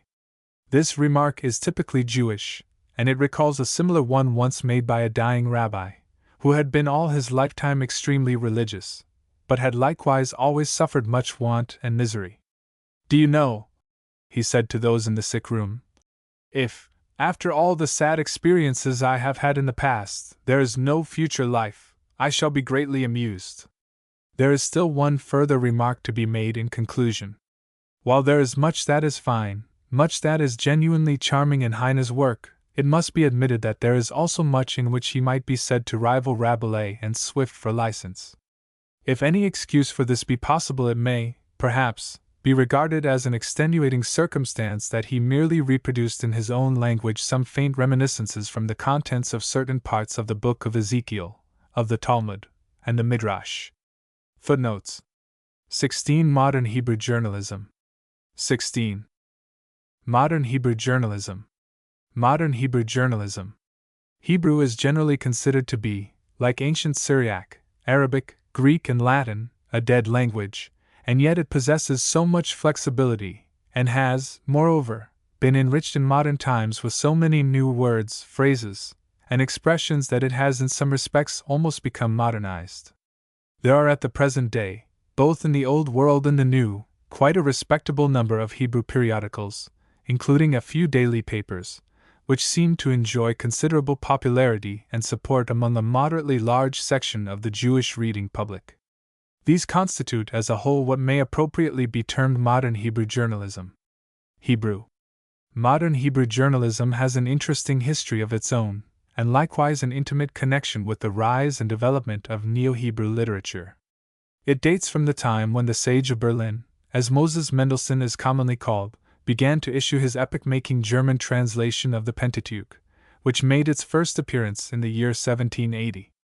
This translation was accompanied by an excellent Hebrew introduction to the Bible, or rather to the 5 books of Moses, entitled Or Lanetaba, of which Mendelssohn was the author, and likewise by an equally excellent commentary, now well known under the name of Bayer.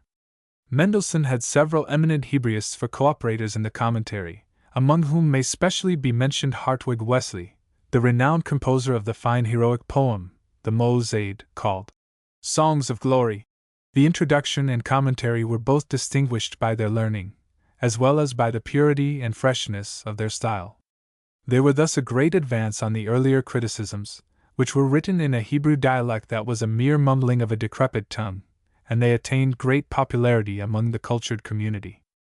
Among those who especially profited by these works were 2 clever young Jewish students, called Isaac Yukel and Mendel Breslow. They had both enjoyed a Talmudical and academical training, and were tutors in the house of the wealthy and cultured Friedlanders, residing in Königsberg, in Prussia, which city in those days stood in close literary relationship to the Prussian capital. These young men, in 1782, resolved, in the interests of Hebrew literature, to invite all the representative and cultured Jews in the world to help to found and to support a Hebrew periodical, the title of which was to be The Gatherer. This invitation was readily accepted by many educated Jews living in Germany, Austria, Holland, France, Italy, Russia, and Poland. Thus encouraged, they set to work, and soon issued the first number of The Gatherer, which was the progenitor of modern Hebrew journalism. This number contained a variety of articles written almost exclusively in Hebrew, the most notable of which were 2 biographical sketches, one dealing with Don Isaac Abravanel, 1437–1509, and the other with Joseph del Medigo, 1591–1655. There were also a few charming Hebrew poems, including some anonymously contributed by Moses Mendelssohn, and the well-known Hebrew wine song by Solomon ibn Gabirol. Wesley contributed an article on biblical exegesis, a subject which had been sadly neglected by the Jews of that period.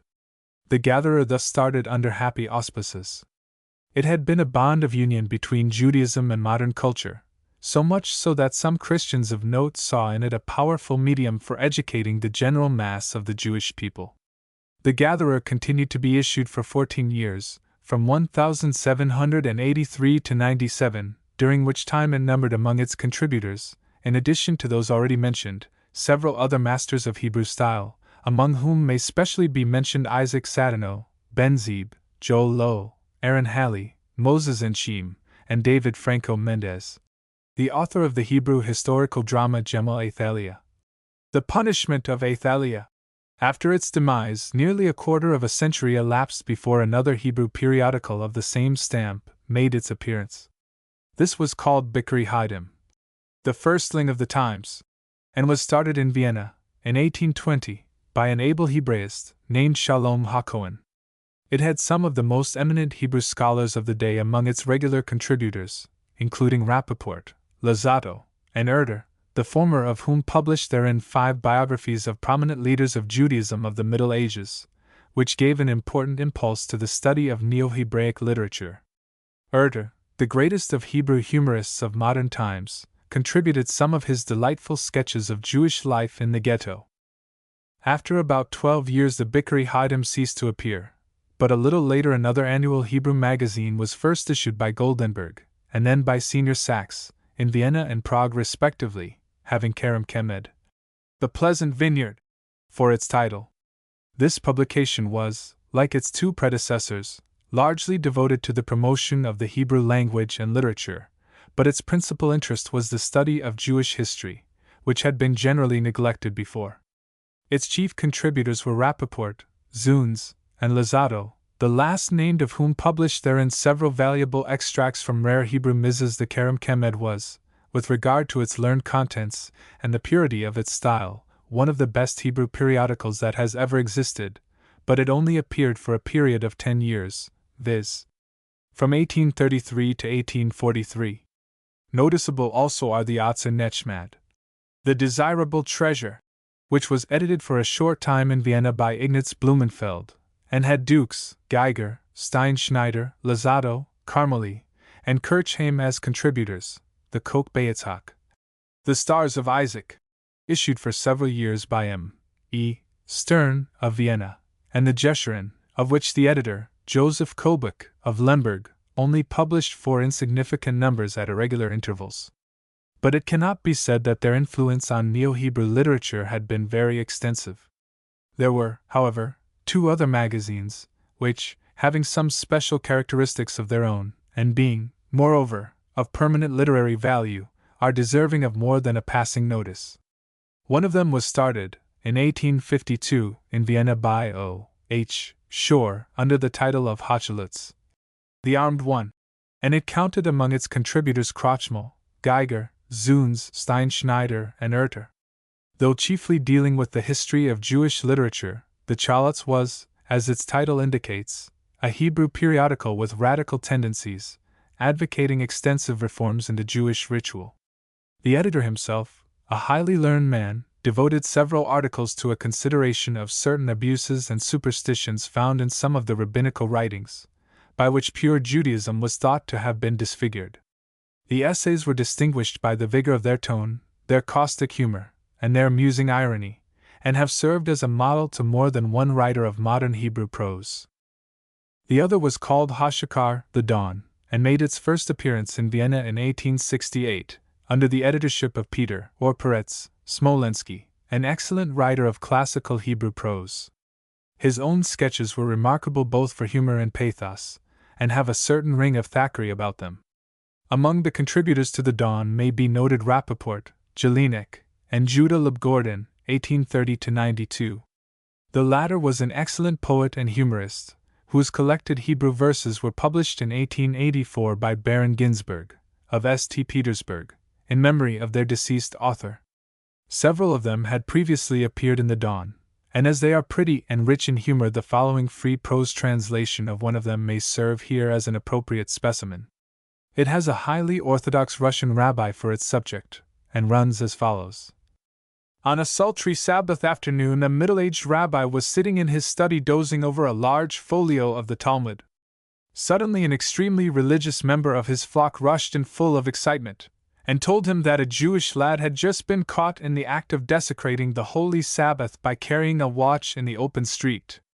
On hearing this shocking news, the rabbi gave orders that the young culprit should at once be brought into his presence, that he might receive his well-deserved chastisement for openly breaking one of the rabbinical laws. When the boy was brought in, the rabbi looked at him, and lo and behold! He was no other than his own little son, who had furtively gone into the street, carrying in his waistcoat pocket the watch which had been given to him as a bar mitzvah present. The rabbi was for a moment rather perplexed, but soon a happy thought struck him, and turning abruptly to the excited crowd of bystanders, he addressed them as follows: Rabbathay, gentlemen, he said, I have just come to the conclusion that my boy is guiltless of the charge you have brought against him. For, had you been as well versed in the rabbinical writings as I am, you would have known that a watch is but an ornament, which is allowed to be worn by a Jew or a Jewess on a Sabbath day, even in the open street. Thus my boy had only done what was right, and therefore deserves no punishment whatever. When the people left the rabbi's house, a wit among them observed to his neighbor, with a sly twinkle in his eye, that their Rav was a cunning man, indeed, and knew how to turn matters to his own advantage, or to that of his near relatives. Thus, when a son-in-law of his ordered a cargo of citrons from Corfu, the Rav forbade the members of his flock on the Feast of Tabernacles to use citrons grown in Palestine, and he also interdicted them from buying any ordinary wine after one of his married daughters had opened a shop for the sale of cheap raisin wine. As regards the numerous Hebrew periodicals, which appear in different parts of the world, it is enough to say that, although they are not without merit, it is impossible within the limits of a short sketch to do more than mention a few of the more important. 3 of them are here selected as being specially worthy of note, on account of the fruitful work which they have done, and are still doing in various ways in the field of Hebrew literature. The first to be considered are the 3 or 4 volumes issued annually at Berlin, under the editorship of Professor Dr. A. Berliner, by the Society Mikitzenertemim, these being most useful literary publications, though perhaps not exactly periodicals. This society has, for instance, during the last few years brought out all the admirable religious and secular poems of Jehuda Halevi. Equally useful and interesting is a monthly Hebrew periodical, entitled Hashaloch, the Messenger, which was established in Berlin about 8 years ago by Asher Ginsberg, of Odessa. A good many articles have a permanent literary value, others again, though less scientific, are written in such excellent Hebrew that, like Erdős works, they may be reread with no diminution of pleasure. The third Hebrew periodical that deserves special notice is Hamajid, the Narrator, which has, however, lately ceased to exist. It was started about half a century ago, in 1856, at Lyck, in Prussia, by the late L. Silbermann, rabbi of the Hebrew congregation of that town, who issued it weekly with the laudable object of affording entertainment and information on general topics to those of his co-religionists, who were unable to read papers published in the vernacular. The number of Jews of this description was, 50 years ago, fairly large, but has now, thanks to the spread of general education, been greatly reduced. Several Jewish literati used to contribute articles, and the paper had in consequence gradually become a medium for propagating a knowledge of Hebrew literature among its numerous readers.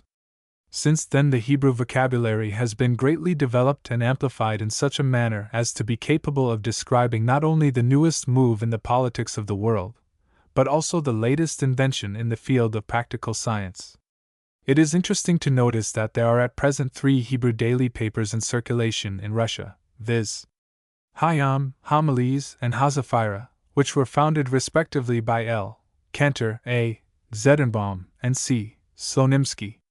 Summarizing now the merits of modern Hebrew journalism, it may be said that they are far greater than is generally supposed. In fact, it has exercised a beneficial and far-reaching influence upon a large section of the Jewish community. For, not only has it enriched Hebrew literature with valuable additions, but it has also familiarized its readers, through the medium of translations, with some of the best-known ancient and modern works on general science and literature. Footnotes.